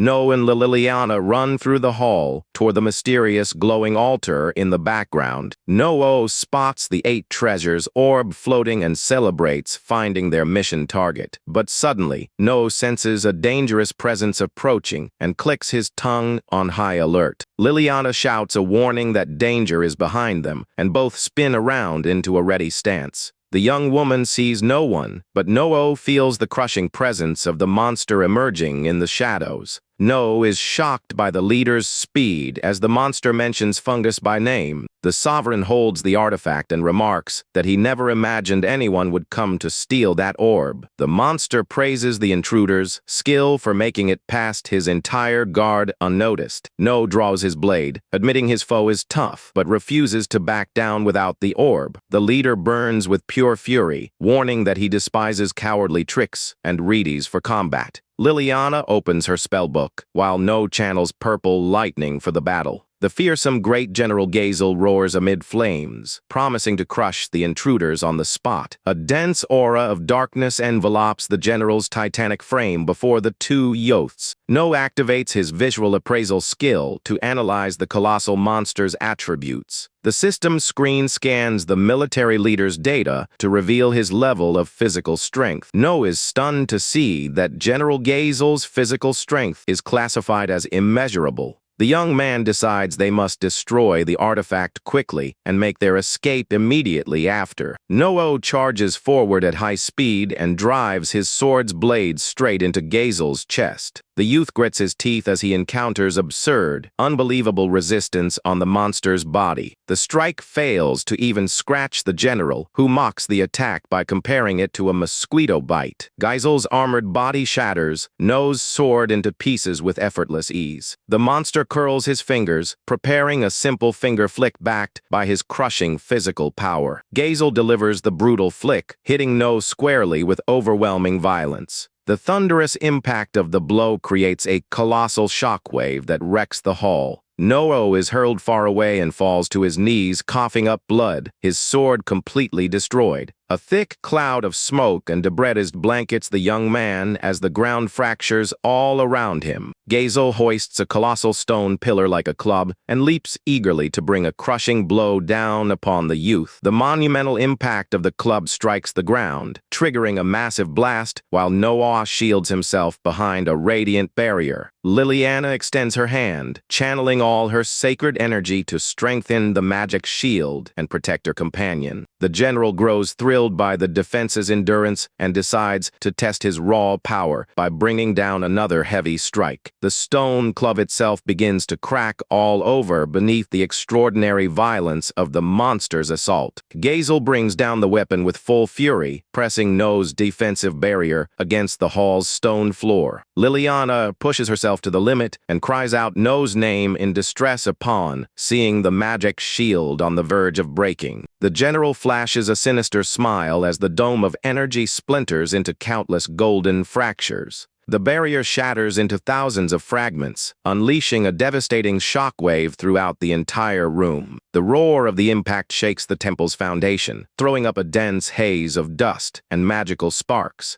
Gazel is taken by surprise upon realizing that the boy managed to block his devastating strike at the very last moment. No seizes the opening and delivers an upward slash of magical energy, aiming for the general's chest. The youth leaps back with an acrobatic flip while Liliana rushes over, anxiously asking if he is all right. No pants as he answers that he is still alive, though he acknowledges the terrifying power behind that single-handed blow. The young man watches the monster through the smoke and concludes it would be madness to fight him head-on. No fixes a focused, thoughtful gaze, searching for a quick and effective way to turn the tables in their favor. The youth spots the weapon fragments on the ground and resolves to wager everything on one final, risky strategy. No grips the broken blade and asks Liliana to synchronize her magic flow with his at that very moment. The young man hurls the magic blade through the air, creating a swift distraction aimed at the monster. Liliana casts her judgment spell, launching sacred spears while No sprints forward. No hurls his spear of light, piercing through the hall at high speed to corner the ogre chieftain. Gazel scoffs at the attack, warning with an arrogant smirk that it will take far more than that to bring him down. The general parries every spear of light with a single mighty swing of his blade wrapped in red energy. Liliana is stunned to see how effortlessly the monster neutralized their combined magical offensive. No emerges amid the trails of energy, firmly declaring that the distraction has already served its purpose. The youth brings his hands together, channeling an absurd amount of power as he activates his divine arts. Multiple sacred blades of pure golden light materialize, hovering all around the battlefield. No unleashes the flying sacred blades, catching the ogre general completely off guard with the encirclement. The young man clenches his fists, warning that his opponent has nowhere to run from this barrage. All the golden energy blades converge at once upon the formidable Gazel's position. The monster widens his glowing eyes in rage, gathering all his strength to break through the siege.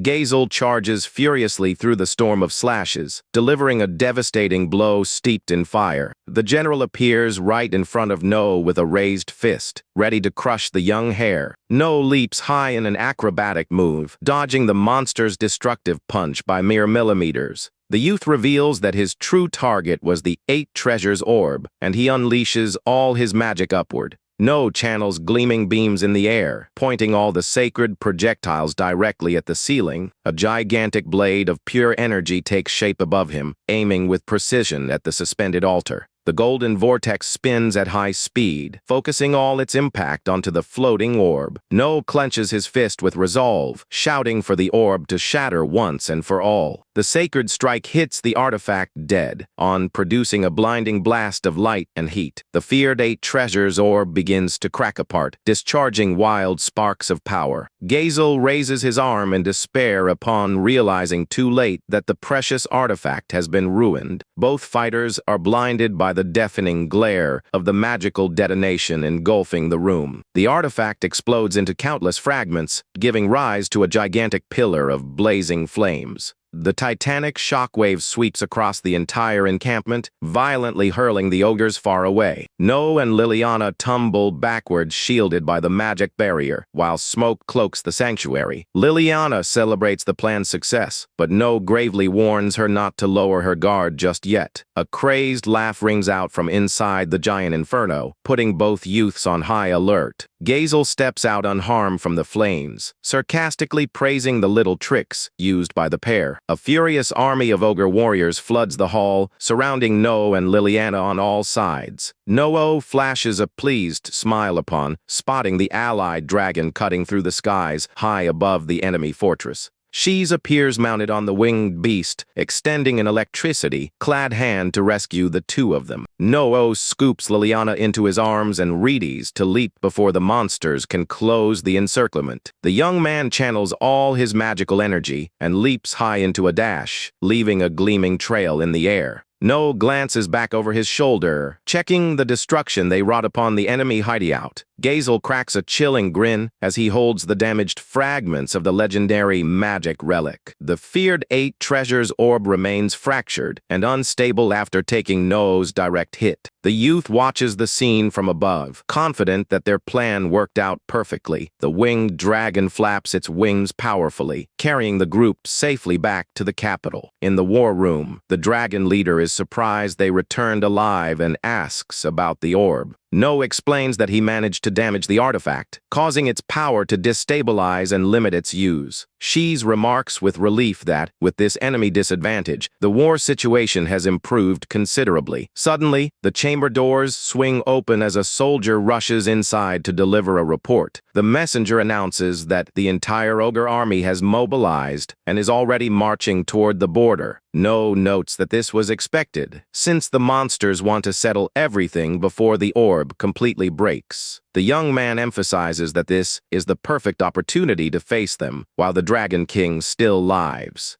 The draconic army rallies in full force, led by No and his allies for the final showdown. On the opposite side of the battlefield, Gazel roars with confidence, vowing to end the war that very day. The two forces clash violently, igniting a fierce battle across the border plains. The commanders watch the front line advance, while winged warriors blanket the sky. Liliana opens her divine tome and extends her hand to cast a mass magical blessing. A radiant beam of sacred energy washes over the draconic ranks, granting them a powerful enhancement. The soldiers feel their magical strength surge and charge with even greater ferocity against the ogres. The draconian spears pierce through the enemy line, carving a path through the monster army. No and Shees ride their steeds, cutting across the battlefield at high speed. Shees announces that he will clear a path through the enemy ranks, and No agrees, picking up the pace. No focuses his attention on locating Gazel and the cowardly fungus, who remains hidden in the shadows. Shees conjures a glowing magic circle with his hand, ready to wreak massive havoc. The swordsman launches a gigantic spike of magical earth soaring toward the enemy lines. Shees draws his sword, activating the 8th form of the Shadow Lightning style with rolling thunder. The blonde warrior wears a confident smile as he channels pure lightning through his blade. Shees delivers a brutal electric slash, hurling the electrified boulder straight into the crowd. The massive stone projectile coated in blue lightning crashes directly atop the ogre ranks. The monsters desperately raise their arms to brace against the impact of the massive boulder. Shees clenches his fist tightly and commands the magical detonation of that enormous earth spike. The rock bursts, bursts into a violent storm of electricity, swallowing the surrounding monsters. The blue glare of the lightning sweeps across the defensive line, opening a wide clearing in the field. Multiple ogre warriors collapse, defeated onto the smoking ground after the magical blast. No-Oh seizes the opening made by his brother and rides swiftly through the lingering smoke of the attack. The draconic soldiers roar with excitement at the charge and march forward with spears raised for battle. The battle intensifies as both sides trade punishing strikes for control of the plains. One of the enemy leaders spots the youth's advance and orders everyone to focus their attacks on the human. No eyes the monster coldly, deducing he has found the commander responsible for that sector. The young man delivers a circular slash infused with magical energy, cleaving through the nearby guards. The horse leaps high, soaring over the defensive lines to reach the ogre leader.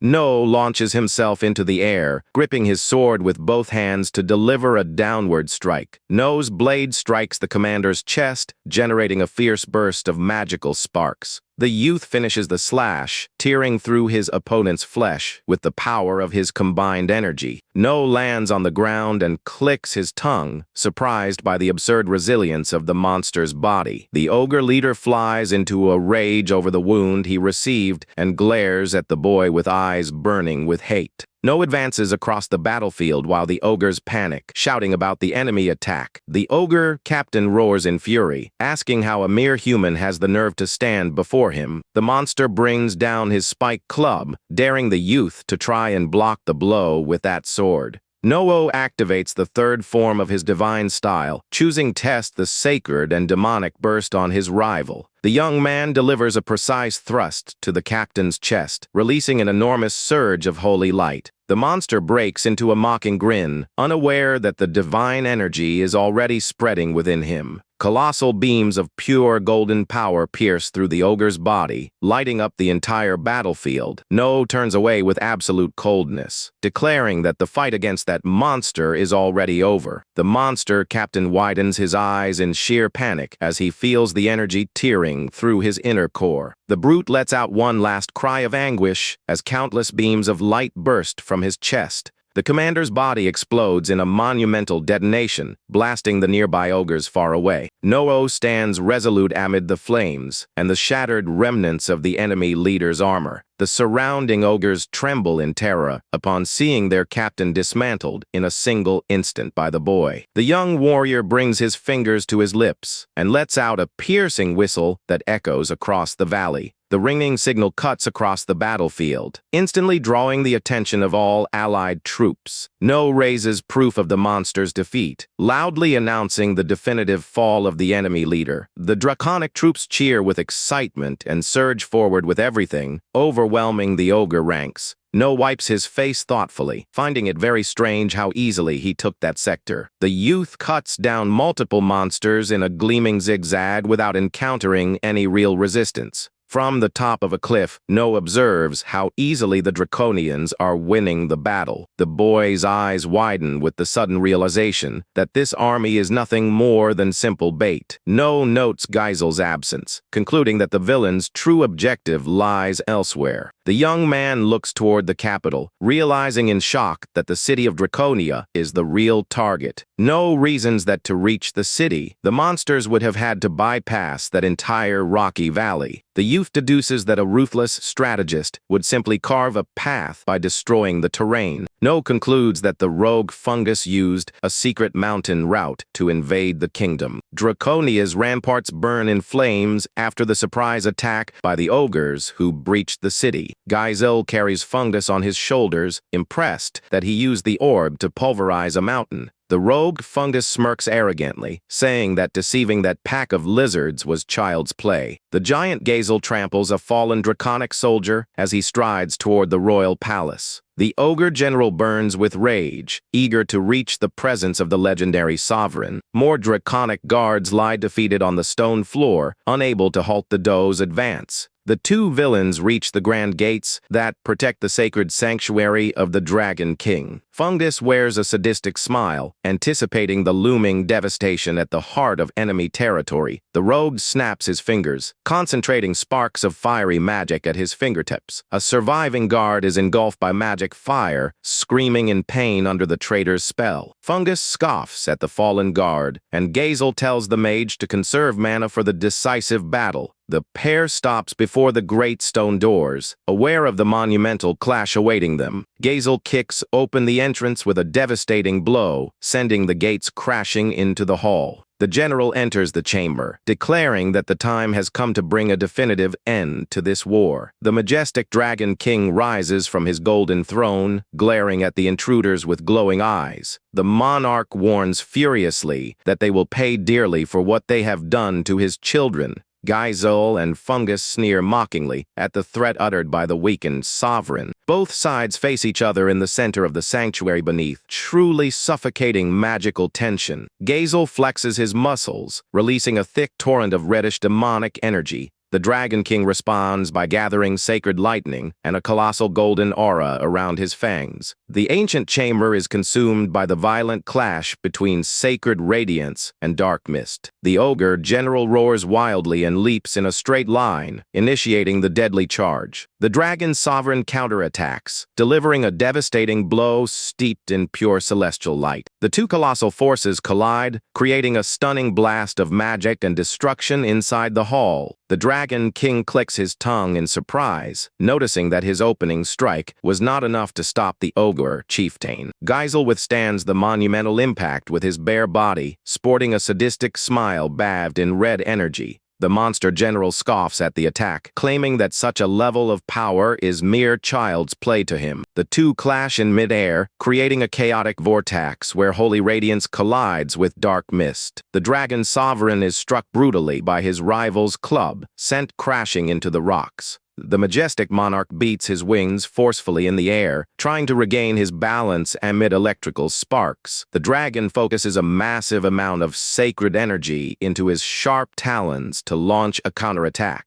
The luminous talon crashes down from the sky, splitting the rocky structure as it tries to crush the enemy leader. Gazel dodges nimbly, dashing through the rubble while brandishing his destructive weapon. The Dragon King unleashes a thick torrent of divine power from above, blanketing the entire ground in smoke and fire. The monarch clenches his claws, channeling even more mana to intensify the bombardment upon the intruders. Gigantic boulders plummet toward the general, and the mage Fungus following the devastating impact. The rocks crash violently, creating an impenetrable curtain of dust over the sacred grounds. Venerable Arcados focuses his core's full essence in his chest, preparing an obliterating strike. A gigantic sphere of pure sunlight condenses before the sovereign, illuminating the entire horizon. The monumental mass of golden energy hovers in the sky, gathering truly overwhelming magical power. Sudden fractures form across the sphere as the old dragon's life force wavers under physical exhaustion. Gazel breaks through the rebel, erupting in a monstrous column of pure, reddish demonic energy. Arcados narrows his eyes, panting as he laments that his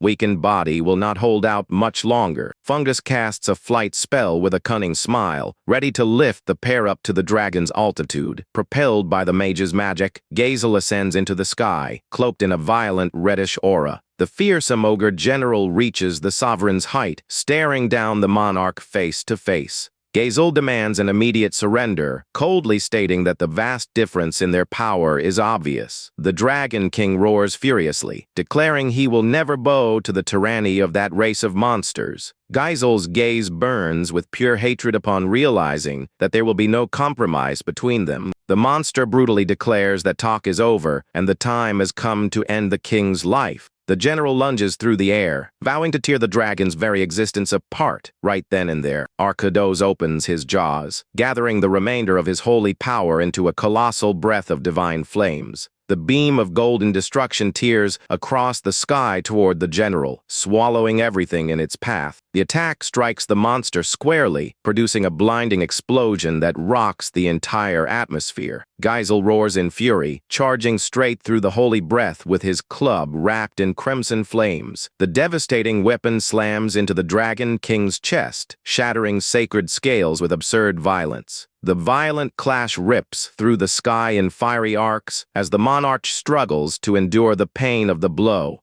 Gazel delivers a crushing strike to the sovereign's head, breaking through the legendary winged beast's guard. Arkados' titanic frame plummets at high speed, carving a colossal crater into the mountains. Fungus offers to heal him, but Gazel tells his subordinate to stand back so he can finish the fight himself. The monster chieftain raises his hands, gathering a colossal amount of demonic energy at the center of his chest. Gazel surveys the destruction around him as smoke rises from the ruins of the dragon sanctuary. The general gazes at the burning capital and coldly declares that this war ends today. A colossal blade of pure, crimson energy materializes in the hands of the fearsome ogre leader. The dark vortex spirals above the fallen sovereign's head, preparing the final mercy blow. Gazel glares down at venerable Arkados with disdain, wishing the legendary ruler a final farewell. The general hurls the reddish pillar of destruction straight at the defeated dragon's chest.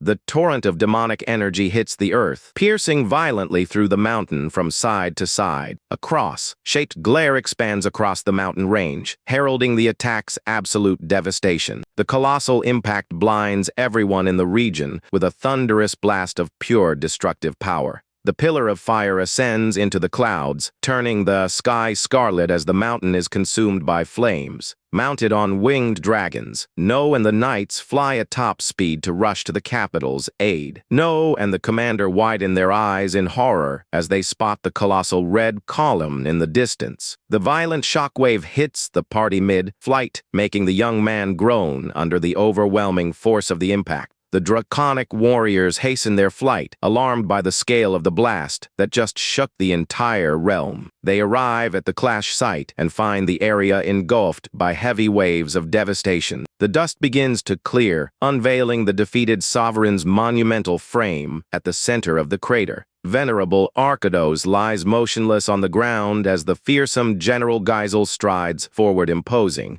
Draconic soldier shouts in rage upon witnessing the dire state their legendary leader is in. One of the warriors leaps from above, brandishing his axe in a desperate charge against Gazel. The fighter roars with all his might, attempting to land a decisive blow to save the sovereign. Gazel merely extends his arm and bats the attacker away with truly humiliating ease. No and his allies touch down on the battlefield, just as the repelled soldier crashes among them. The ogre general fixes a cold stare on everyone, stating that the outcome of this war has already been sealed. Gazel demands an immediate surrender, promising to spare the remaining dragons if they comply. Suddenly, a purple magic circle forms beneath the body of the fallen majestic dragon. A sinister force begins violently extracting the life force resting within Arkados' chest. The dragon sovereign coughs up blood, feeling his very magical essence being torn away by force. Arkados' glowing core detaches from his chest, and No realizes in shock what is taking place. No launches himself into the air in desperation, reaching out his hands to stop the relic from being taken. But the golden crystal shoots upward quickly, leaving the youth behind before he can reach it. The precious relic settles gently into the outstretched hands of the true mastermind behind the chaos. Fungus flashes a sadistic smile, celebrating that his facade of servitude is finally paid off. The traitor raises the artifact, entranced by holding the source of the world's most absolute power. Fungus drives the core into his own chest, laughing madly as wings sprout from his back. No charges forward in fury, launching his light and darkness technique to try and halt the transformation. The attack cuts through the air, triggering a resounding blast where the rogue had just absorbed the artifact. No stares anxiously through the curtain of dust to see if his strike had any effect at all. To his astonishment, the monster catches the sharp blade of the sword with the bare tips of his fingers. Fungus rises clad in fire and lightning, showcasing a strength incomparably superior to what he had before. No remembers the tragic day in his past life when the realm of the demon dragons fell completely. In that previous life, the great power of Lumina Stella had been entirely erased from the map. The 5 sacred swordsmen fell during that catastrophe, and the mind behind the tragedy is now reborn.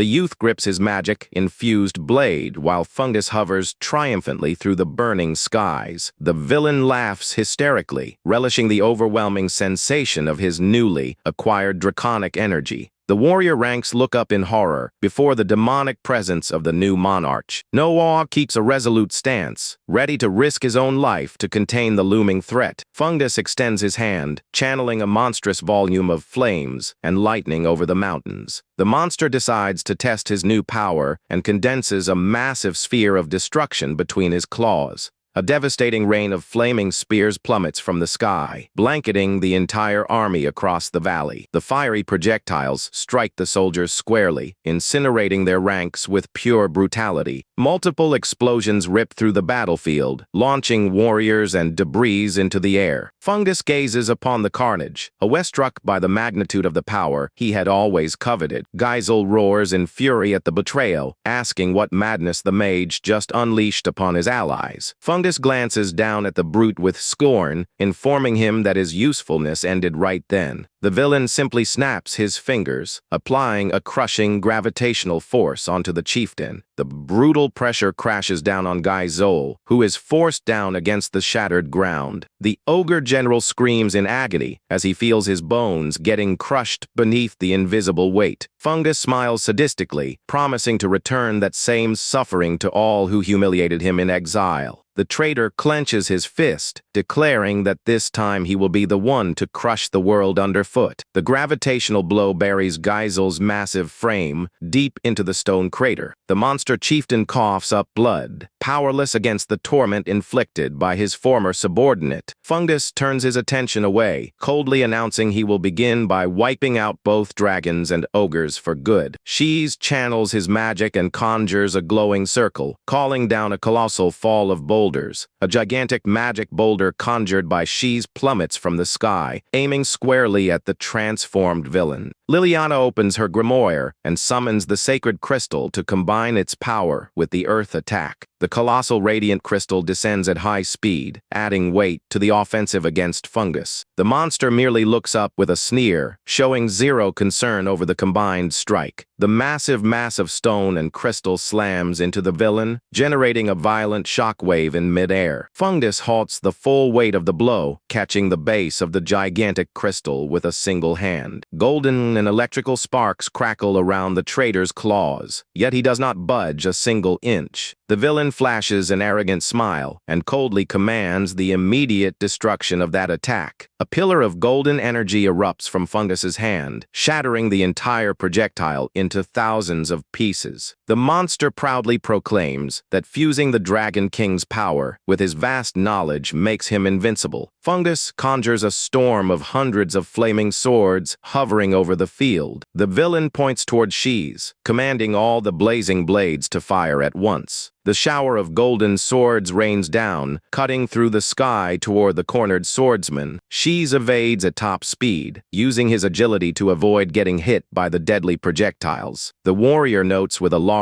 the blades adjust their trajectory mid-air to keep tracking his movements. Shees draws his blade and spins, delivering precise slashes to deflect the incoming weapons. The pressure of the continuous barrage begins to wear on the youth, who grits his teeth trying to hold on. A colossal blade of dark energy descends from the heavens, threatening to crush the warrior once and for all. Shees raises his sword in desperation, realizing he lacks the strength to endure such a devastating strike. The attack strikes the spot with extreme violence, producing a blinding flash of flames and shrapnel. Adalbert appears in the final second, planting his massive shield to intercept the giant energy sword. The crushing impact makes the paladin roar in pain as he struggles to hold back the brutal force of the blow. Noah screams in sheer desperation as he watches his comrades take severe harm from the enemy assault. The youth locks his gaze onto Fungus, who continues hovering in the sky bathed in blazing flames. No dashes across the ground, unleashing an intense aura of sacred and demonic energy. Fungus opens several dark magic circles, warning that the boy will be the next casualty of this massacre. A barrage of black swords is unleashed at the youth, who sprints forward in a straight line without hesitation. Noah spins in mid-air, activating his cutting technique to carve a path through the storm of blades. The youth activates his enhanced ocular perception to foresee the path of every incoming attack. No moves with incredible reflexes, slicing through dozens of swords attempting to pierce him. Even as superficial cuts graze his body, the youth ignores the pain and continues pressing forward with resolve. The young man breaches the ring of blades and leaps high, aiming directly for where Fungus is levitating. Noah feels the pressure of battle mount, realizing he must conclude the fight as fast as possible. Shees channels the last of his strength into a support circle, shouting for his partner to use his finishing move. The youth performs swift aerial maneuvers, evading the final remnants of the enemy attack. No reaches peak altitude, focusing all his mana into the tip of his brightly glowing blade. The young man reaches out toward the villain as he closes the distance between them. A colossal burst of light tears through the sword formation, propelling Noah straight at his target. Fungus widens his eyes as he watches the youth shatter all of his magical defenses in mid-air. Liliana opens her grimoire and conjures a powerful golden circle to channel containment magic. The girl manifests the sacred barrier in the shape of rings to support and protect Noah's advance. Liliana shouts with all her might, urging No forward to take down the traitor. No roars in mid-air, driven by his friends' support as he channels his most powerful technique. The youth delivers the light and darkness slash, releasing a colossal torrent of combined energy. Fungus manifests a red circular shield, scoffing that using the same technique again will never work on him. No's blade slams brutally into the demonic barrier, generating a stunning explosion. No grits his teeth against the solid resistance while the villain glares back with a victorious grin. The youth pushes all his power, raising the intensity of the magic flames surrounding the clash.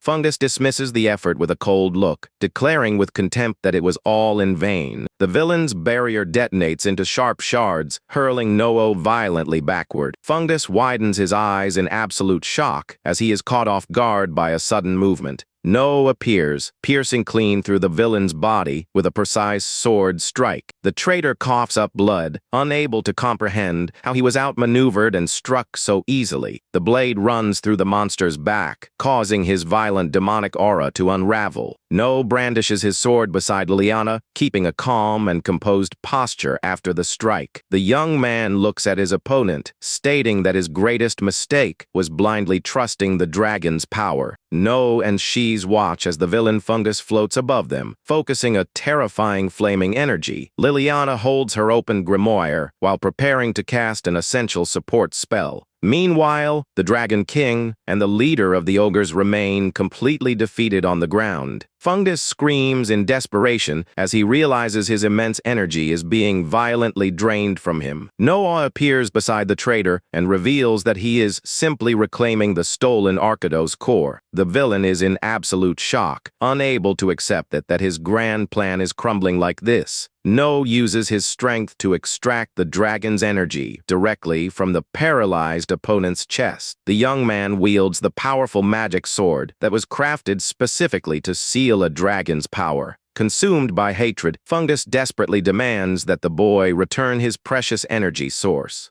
The monster lunges forward in a rage, attempting to land a final attack to recover his great asset. No dodges with ease and lets the enemy fall from the floating platform, drained of his strength. The protagonist looks at the fallen traitor and warns him that such colossal power was too much for him to control. The stone structure collapses heavily to the ground, kicking up a massive cloud of dust. No lands on the ground with extreme grace, keeping his blade raised against the danger. Fungus spits blood onto the ground and rails in hatred against the young man for ruining all his plans. The villain decides to use his meteor attack, summoning dozens of glowing orbs in the sky. Several golden energy spikes begin to rain down rapidly toward the swordsman. Noah stays calm and uses his sharp reflexes to dodge the projectiles that graze past him. A brilliant explosion occurs on the battlefield as the attacks collide violently. The hero emerges unscathed from the smoke, sporting wings of pure luminous energy on his back. The traitor stands on the ground, trembling with fear as he sees the young hero's shadow approaching him. No executes a swift movement and delivers a devastating diagonal slash with his golden sword. Fungus screams in pain as he is hit squarely by the cutting blow that shreds his defense. The impact sends the villain's wounded body flying through a trail of sparkling sparks. Fallen and bloody on the ground, the monster whispers that this battle is not over yet. With a crazed grin, Fungus activates a magic seal on his chest, promising to destroy the entire country with it. A torrent of purple energy begins to emanate from the villain's body as he offers his own life. He laughs maniacally, ordering the sacred jewel to consume all his life force for the final attack. A colossal pillar of red and purple light shoots toward the clouds, generating an immense tremor. The destructive beam pierces the atmosphere, opening a hole in the dark storm above them. No looks up and notices a gigantic magic circle forming over the battlefield. Red lightning and dark clouds begin to swirl around the portal that threatens the entire region. The swordsman tenses up as he realizes the absurd level of destructive power about to descend. No is alarmed when flaming rocks begin to fall from the portal like an apocalyptic rain. Several destructive beams of light strike the surrounding mountains, pulverizing everything in their path. An immense golden hexagonal barrier expands to block the impact of the falling meteors. Shees and the dragon warrior watch with relief, as they had already prepared defenses in advance. The rock fragments explode against the golden shield, which manages to contain the initial impacts. Fungus laughs maniacally, warning that this is only the beginning of the spell's true power. No and Liliana look at the skies in horror as they sense a new, gigantic threat emerging. An absolutely colossal, flame-engulfed meteor emerges, breaking through the magic circle high above. The gigantic flaming rock plummets at high speed toward the barrier protecting the kingdom. The villain screams in ecstasy, declaring that this will be the definitive end of all his enemies. The giant meteor brutally collides with the protective shield, generating terrifying cracks. The massive hexagonal barrier cannot withstand the pressure and shatters completely under everyone's gaze. Shees panics at the destruction of the shield and orders everyone to flee immediately. The proud dragon warrior roars indignantly, asking if they are really going to abandon the kingdom. Shees retorts in desperation, warning that staying there in the midst of that colossal fall means certain doom. No grips his sword tightly and realizes that even using his full power, he will not be able to stop the meteor. Liliana appears right behind him and tells the young man that she will entrust all her magical energy to him for this attack. Shees watches the situation in despair while Liliana decides to act to protect everyone. The mage is willing to sacrifice her own magic to transfer all her power to No. She channels all her mana, generating an extremely bright and powerful transmutation circle. A huge pillar of golden light erupts from the ground, enveloping Liliana in pure magical energy. The girl takes on a saintly form and prays fervently for her power to aid her companion. Liliana asks with all her faith that No accept that immense amount of sacred energy. The overwhelming flow of energy quickly directs itself toward where the swordsman awaits the attack. The young saint looks upward in peace and entrusts the fate of the entire kingdom to the protagonist's hands. The luminous projection of Liliana descends from the skies, merging directly into the warrior's body. No receives the spirit of light from his ally and feels his strength instantly multiply. A grand golden flash spreads across the area, indicating that the fusion ritual is complete. Liliana falls unconscious to the ground, completely drained, as the hero's glowing boot appears. The young man, now overflowing with power, accepts his friend's gift and prepares to deliver the blow. A system screen notifies that the sacred energy has released the hidden limits of his power core. No channels the supreme Kamiwa style technique and concentrates an absurd amount of mana into his sword. He manifests the divine blade of stellar annihilation, which shines with an indescribable intensity.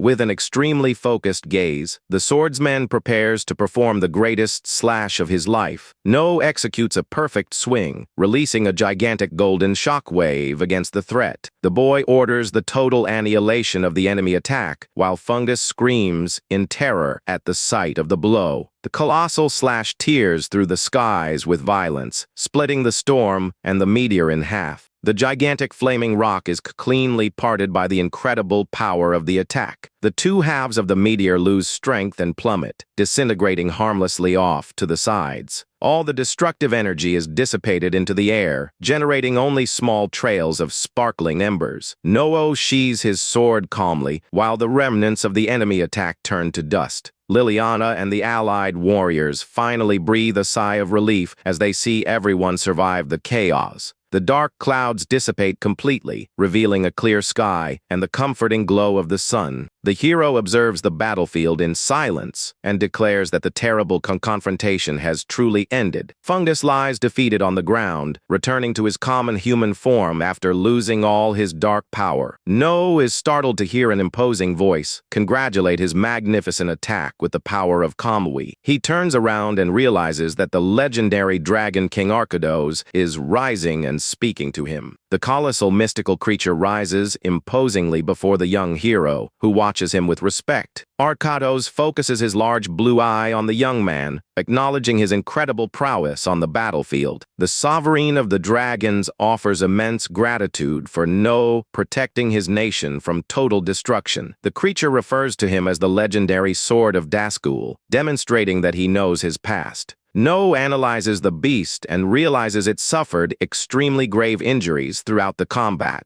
The hero fears that the dragon's deep wounds are too serious and that it may be too late to heal him. No replies that gratitude is unnecessary, as the victory is due to the effort of all the allies. The Dragon King silently observes the warrior as he prepares to reveal the source of his energy. No wields his sword, imbued with pure purple flames, ready to perform a magical procedure. He uses his ability to materialize and purify the corrupted core he had removed from Fungus. The glowing orb of Arkados appears, floating free of any trace of impurity or corruption. The hero recalls that in his past life, the polluted core had to be destroyed, causing a great loss. He explains mentally that when power passes through the wrong hands, it is no longer of use to anyone. But since they managed to save Arkados this time, the precious core can finally be purified. No feels satisfied, as everything went according to his grand plan to keep the Dragon King alive. Speeding up the combat against the invading troops allowed them to preserve this formidable military force. With a smooth movement, No returns the purified orb directly to the wounded dragon's chest. Arkados's chest glows intensely as it receives its life force back and restores its strength. No stares at his ally firmly, content for having avoided the tragedy that occurred in his past. Arkados is impressed by No's genius, thinking about how terrifying that young warrior is. Arkados decides to entrust his powerful energy to No, who questions if that won't harm Draconia. The dragon explains that such grand divine power would be too heavy to be inherited by his children. The sovereign focuses his eyes on the hero and reveals the real reasons for his important decision. Arkados states that only the rightful successor of Divine Core would know how to use that energy correctly. The Dragon King extends his claws, releasing a powerful flow of golden mana directly into the protagonist. No absorbs the divine gift with tranquility, feeling the sphere of power lodge perfectly in his chest. A grand beam of golden light consecrates the union of No with the purified essence of Arkados.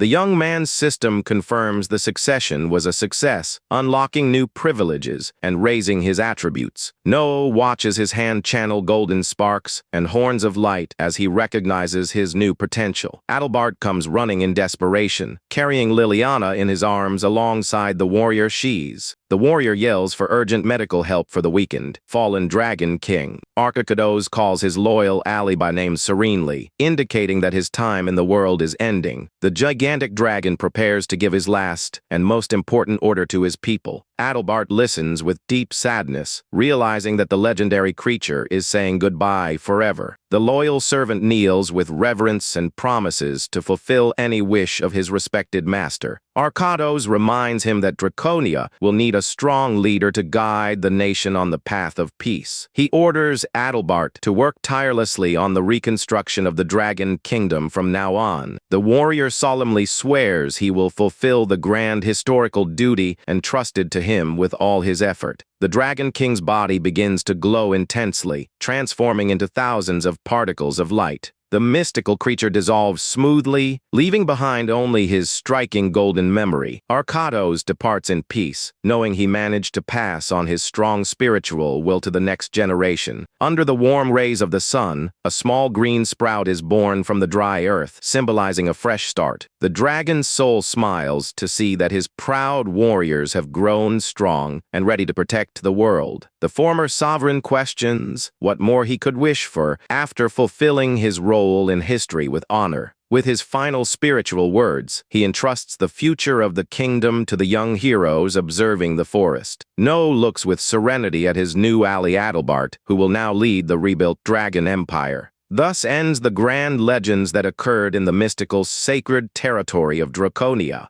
No seals a lasting pact of friendship with the new dragon leader to strengthen the bond between their peoples. Far away, an imposing gray-haired lord deeply laments the sad departure of Arcados. The ruler rests his heavy hand on the stone throne as a dark energy begins to manifest. The lord in his black armor remains silent, mourning the loss of the legendary ally of his kingdom. No formally introduces himself before the ruler in the grand and imposing main hall of the castle. The lord focuses his penetrating gaze on the young hero, trying to decipher the true hidden power of the boy. He congratulates No for having subdued the dangerous traitor and saved the important nation of Draconia. However, the ruler expresses doubts as to whether the young man really inherited the grand powers of the Dragon King. The lord demands that No prove his story by releasing the divine energy he supposedly harbors in his body. The immense spiritual pressure released by the ruler makes one of the guards tremble with fear in the room. The other soldiers fall to their knees, unable to withstand the terrible weight of the energy crushing the environment.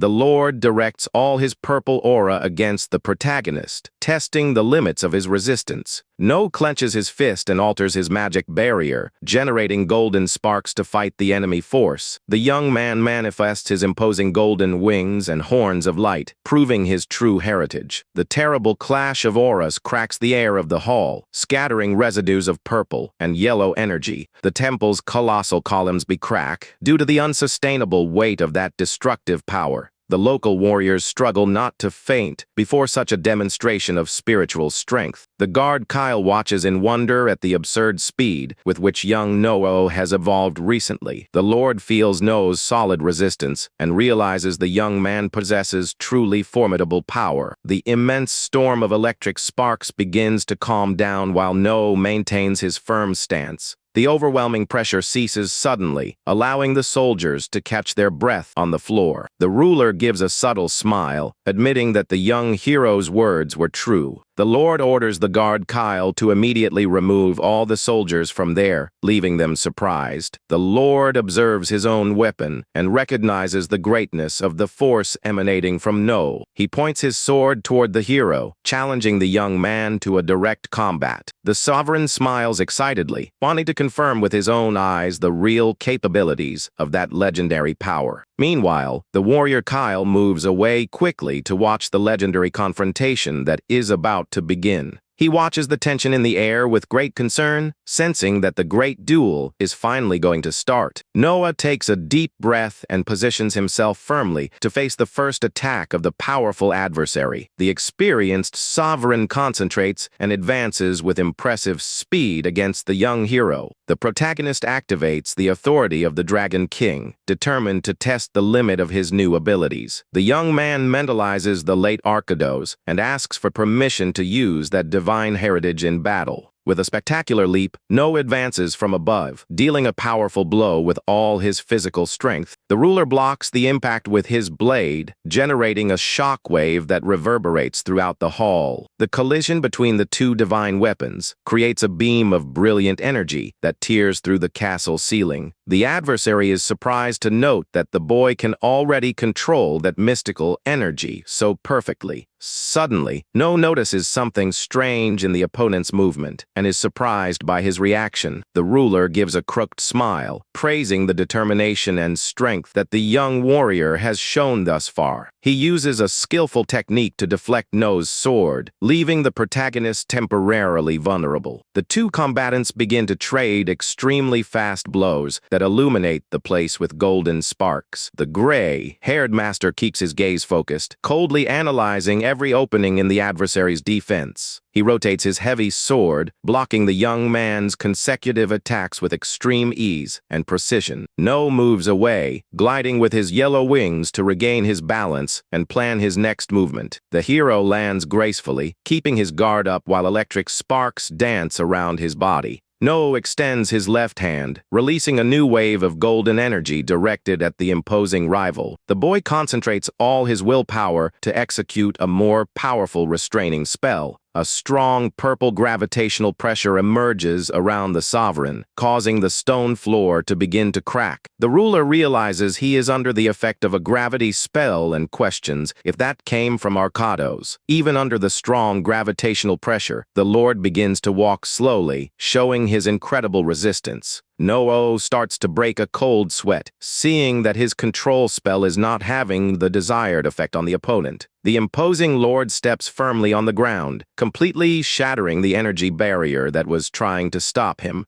No retreats, startled, when the adversary leaps in his direction with an extremely threatening purple aura. He crosses his arms to protect himself from the terrible explosion of energy consuming the air around him. The sovereign says that No's control is still very weak and that he needs to master that authority better. Irritated by the comment, the hero decides to release even more energy, increasing the intensity of his flames. He advances with everything, dealing a rapid sequence of golden blows in an attempt to overcome the opponent. The ruler dodges the luminous beams with agile movements, showing that his battle experience is superior. The veteran blocks a double, crossed attack, maintaining a calm expression that demonstrates total control of the situation. No attempts a vertical downward blow, but the Lord manages to parry the impact using his reinforced blade. The brutal clash causes pieces of the stone floor to fly through the air, creating a huge cloud of dust. The adversary notices that the hero changed his own weight to enhance the blow and praises his combat tactic. He lands firmly on the destroyed ground, absorbing the remaining impact without suffering any type of physical damage. No uses his wings to ascend rapidly, gaining distance to reevaluate his defensive strategy in the duel. Kyle watches the destruction of the hall, completely amazed at the incredible intensity of that fierce combat. He recognizes that No's strength is on a totally different level than before his journey to Draconia.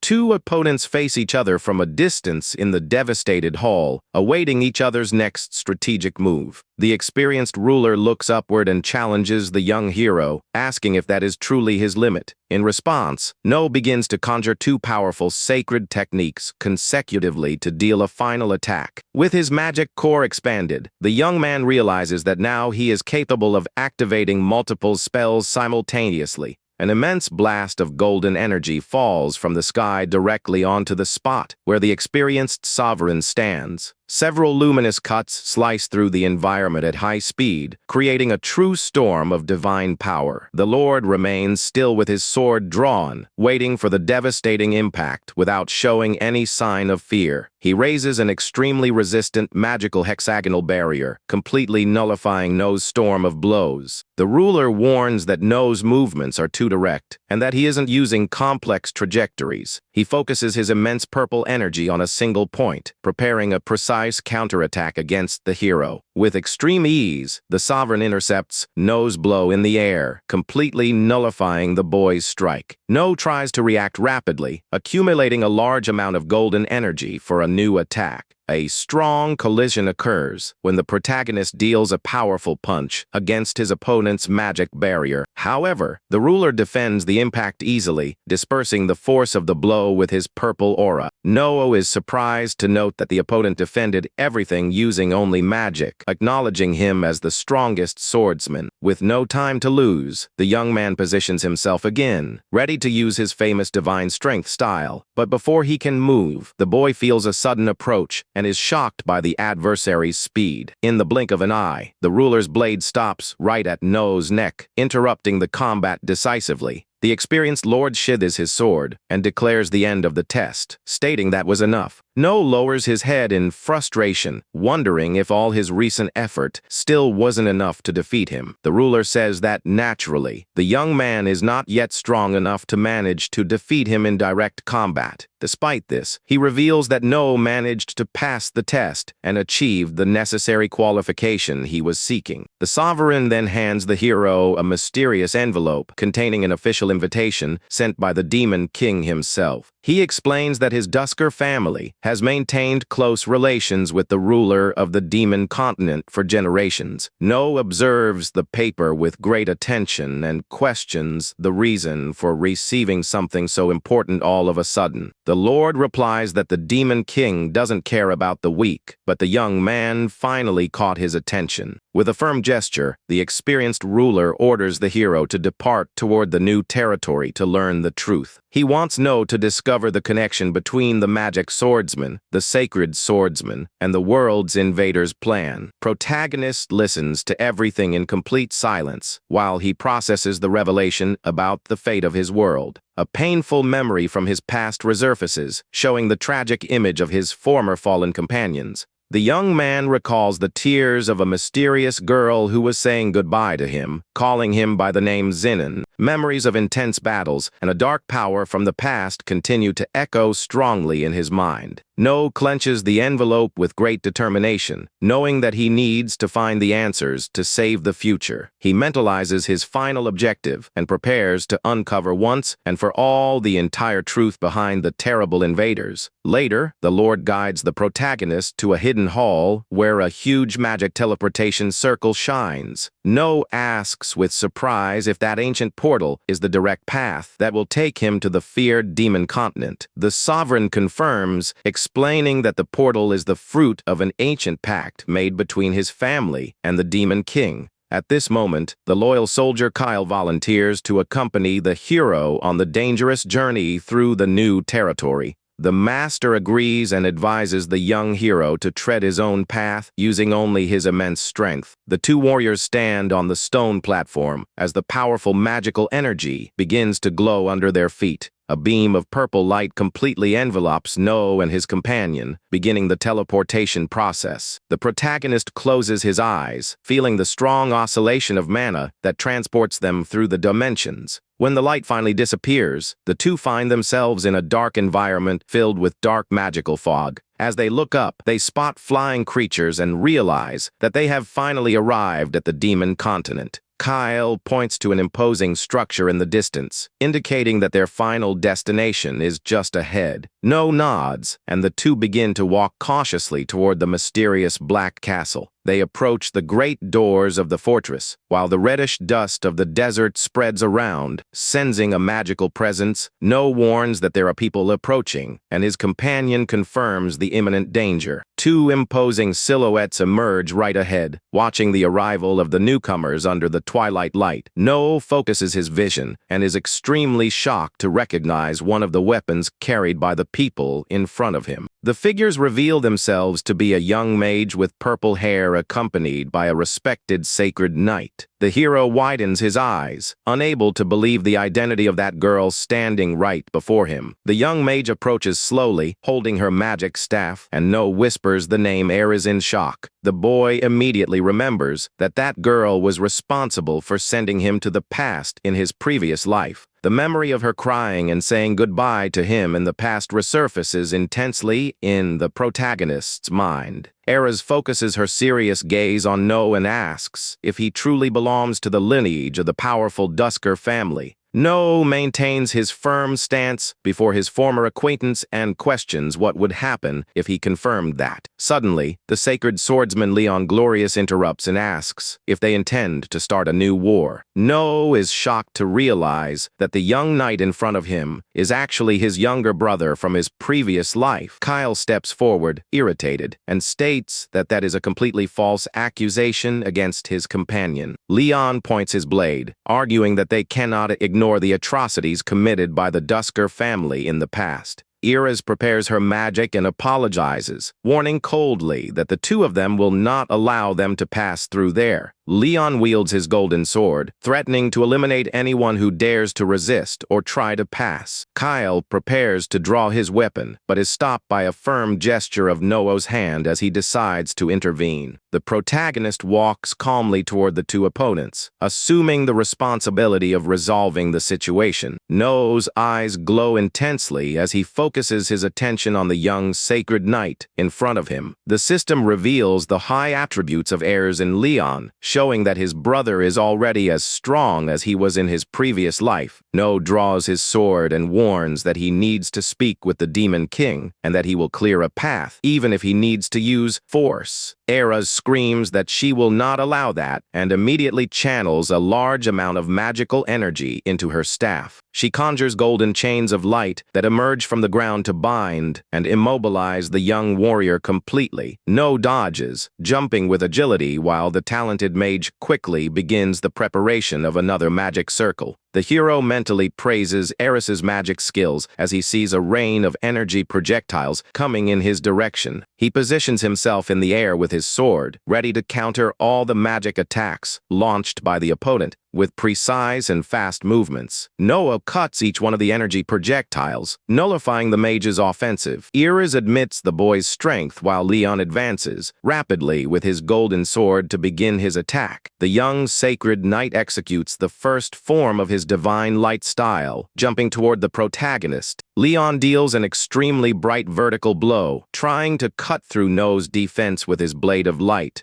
No concentrates golden energy in his fist and advances with a powerful punch to fight the enemy blade directly. The violent clash between the hero's fist and the sacred sword generates a gigantic explosion of colored sparks in the hall. Leon widens his eyes, extremely shocked to notice that the opponent blocked his sword using only one hand. No pronounces a magic activation word, releasing a powerful shockwave that throws the adversary backward. The impact throws the knight far away, while large rings of red magic begin to circle around No. Eras raises her staff and concentrates an absurd amount of mana to launch her most destructive spell against the hero. An immense sphere of magic fire and concentrated energy is fired with absolute precision in the direction of the protagonist. Kyle sees the gravity of the situation and runs to help the boy, but No remains totally calm before the attack. No smiles tranquilly and warns that everything is fine, demonstrating total confidence in his own abilities. The hero manifests multiple golden magic circles around him, nullifying the forces of Iris's barrier. The mage is in shock, realizing that he disintegrated her entire energy conjuration before it even activated. Irritated by his ally's defeat, Leon advances again,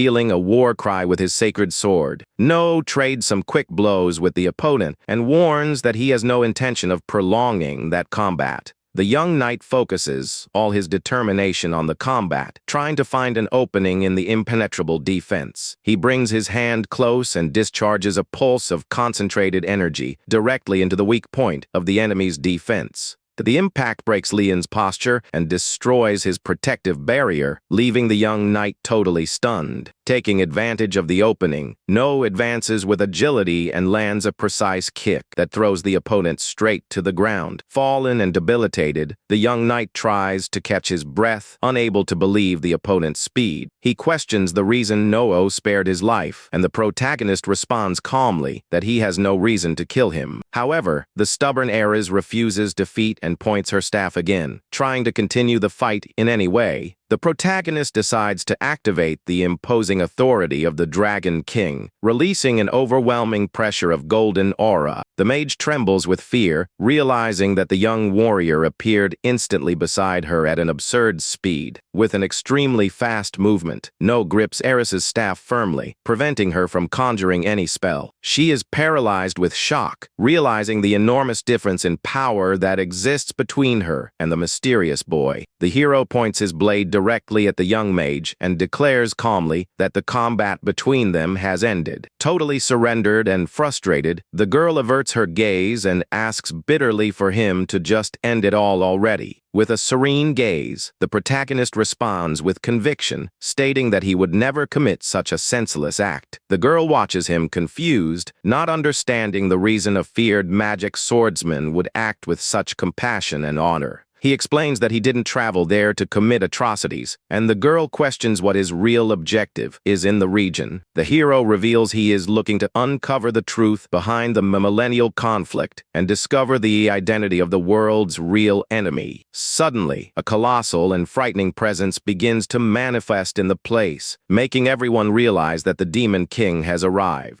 Someone wearing elegant shoes and red socks walks calmly through the place, attracting everyone's gaze. Eris and No look fixedly into the reddish fog, while a mysterious figure begins to reveal herself slowly. The mysterious figure possesses long white hair, besides striking pointed ears and imposing red horns. The system identifies the imposing woman as Verzelia, the powerful ruler and queen of the feared demon continent. With a penetrating gaze, Verzelia orders calmly for the end of hostilities, causing the entire area to go silent. Both sides continue to stare each other down with their swords drawn before the imposing red portal. Verzelia intervenes and calmly orders everyone to put their weapons away because they did not gather there to fight. The young knight Leon obeys the queen's order and sheathes his holy blade immediately. No decides to follow suit and also begins to put his own weapon away to avoid further conflict. The warriors lower their guard completely while waiting for the next instruction from the demon ruler. Queen Verzelia then suggests they change locations and begins to channel a mysterious magical power. A massive violet magic circle appears beneath everyone's feet and begins the teleportation process. The group appears instantly in a new hall while the purple mist begins to slowly dissipate. They find themselves in the imposing throne room of the castle, where the sovereign positions herself before her guests. With total elegance, the queen settles into her stone throne, ready to begin the important conversation. She expresses her satisfaction at seeing that everyone decided to accept her invitation and attended the call. No steps forward and states directly that he would like to ask a crucial question first. He questions the reason for the Holy Knights being there, and Leon explains that he received an invitation from the queen. Kyle asks in an irritated manner why they were attacked as soon as they arrived at the designated location. Iris justifies it by explaining that they were on high alert after encountering demonic warriors.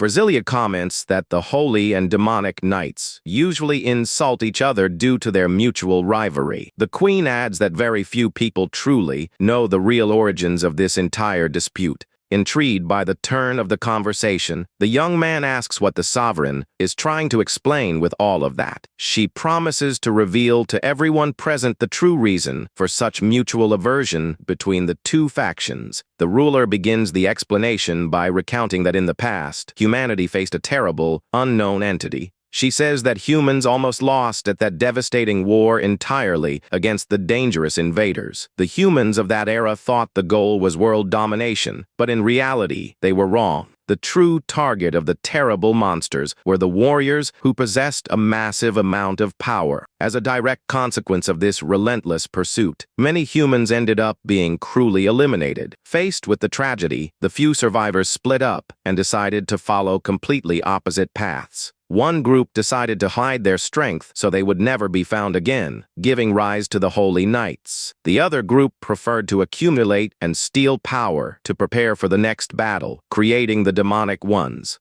No realizes that the power struggle of the Daskor family was created specifically to prepare strong warriors. Verzelia concludes that despite using very different methods, both sides just wanted to protect humanity. Eris is completely shocked by the revelation, while a mysterious energy begins to emerge suddenly. Leon and the Queen detect the approach of an unknown power and look in surprise toward that bright light. A colossal living suit of armor appears suddenly, wrapped in intense lightning and emanations of energy. The warriors immediately realize that it is a feared invader and quickly draw their swords. The mysterious being analyzes the surrounding environment and detects that the strength of the opponents present is extremely high. The terrible monster identifies everyone there as priority targets that must be eliminated without any mercy. Without wasting time, Leon advances swiftly against the creature, wielding his shining and powerful golden blade. The young knight delivers a very strong frontal strike, attempting to cut through the enemy's imposing armor. However, the colossal adversary moves with agility and reacts quickly, surprising the young hero. Leon finds himself forced to push his sword to try to contain the opponent's violent and overwhelming assault. The tremendous impact of the two forces generates a wave of blue energy that pushes the young knight back with violence. Feeling the crushing weight of the enemy attack, the young man lets out a groan of pain while trying to maintain his defense. The young knight is thrown brutally backward and ends up falling while trying to recover from the heavy blow. Iris falls into despair and prepares to intervene in the battle upon seeing her companion thrown away.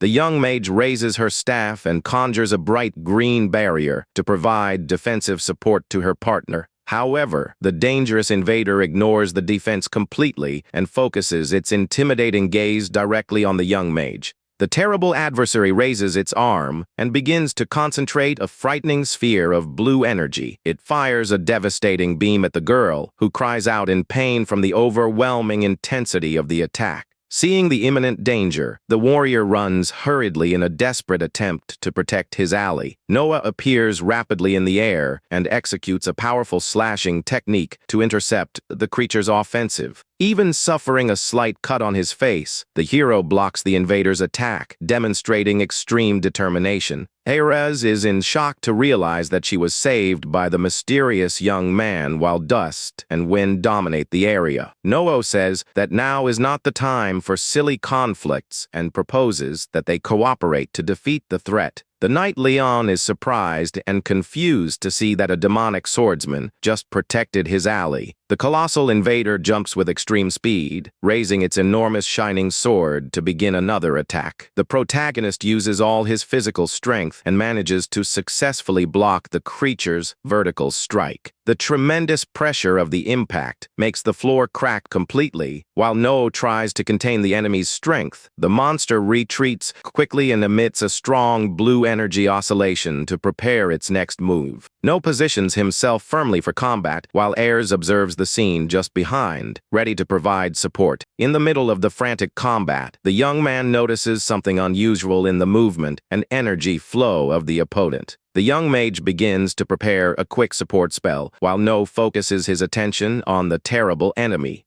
The hero looks fixedly in the direction of the armor, trying in every way to find a weak point in its defense. Leon appears quickly, shouting to find out what is happening, and advances with his sword to help in the fight. The Holy Knight executes a coordinated side attack to open a gap in the opponent's strong guard. Noah thanks the young knight for the crucial support as the group gathers to face the invader. The creature begins to emanate a dense purple energy, instantly regenerating all damage suffered. The protagonist notices the rapid regeneration and realizes they need to find and destroy the monster's internal core. He decides to activate his special ocular ability, the Eyes of Sacred Darkness, to analyze the flow of energy. Thanks to the active technique, he manages to visualize a shining core pulsing right in the center of the creature's chest. Noah shouts, revealing the location of the weak point, and Ares takes responsibility for immobilizing the enemy. The mage conjures her golden light chains to completely restrict the movements of the enormous invader. The magic chains wrap around the armor firmly, preventing it from being able to dodge the next attack. Seizing the perfect opportunity, Leon prepares to use the second form of his divine light style. He delivers a precise strike, cutting the enemy's chest armor to expose the internal energy core. With the impact of the attack, the protection shatters, revealing the source of the monster's power to everyone present. Noah jumps toward the exposed target and prepares his most powerful strike, combining sacred and demonic forces. He hits the vital point directly, releasing a massive discharge of energy that seals the opponent's fate. The colossal enemy is completely disintegrated in an explosion, leaving only residues of magical dust. In its final moments, the invader's system registers the energy signature detected and begins recording. The dust finally begins to settle in the castle hall, revealing that the threat has been totally controlled. Queen Verzilia warns that the enemies now know their identity and that the next battles will be worse. Noho demonstrates total determination in the face of the warning and states with confidence that he is ready for whatever comes next.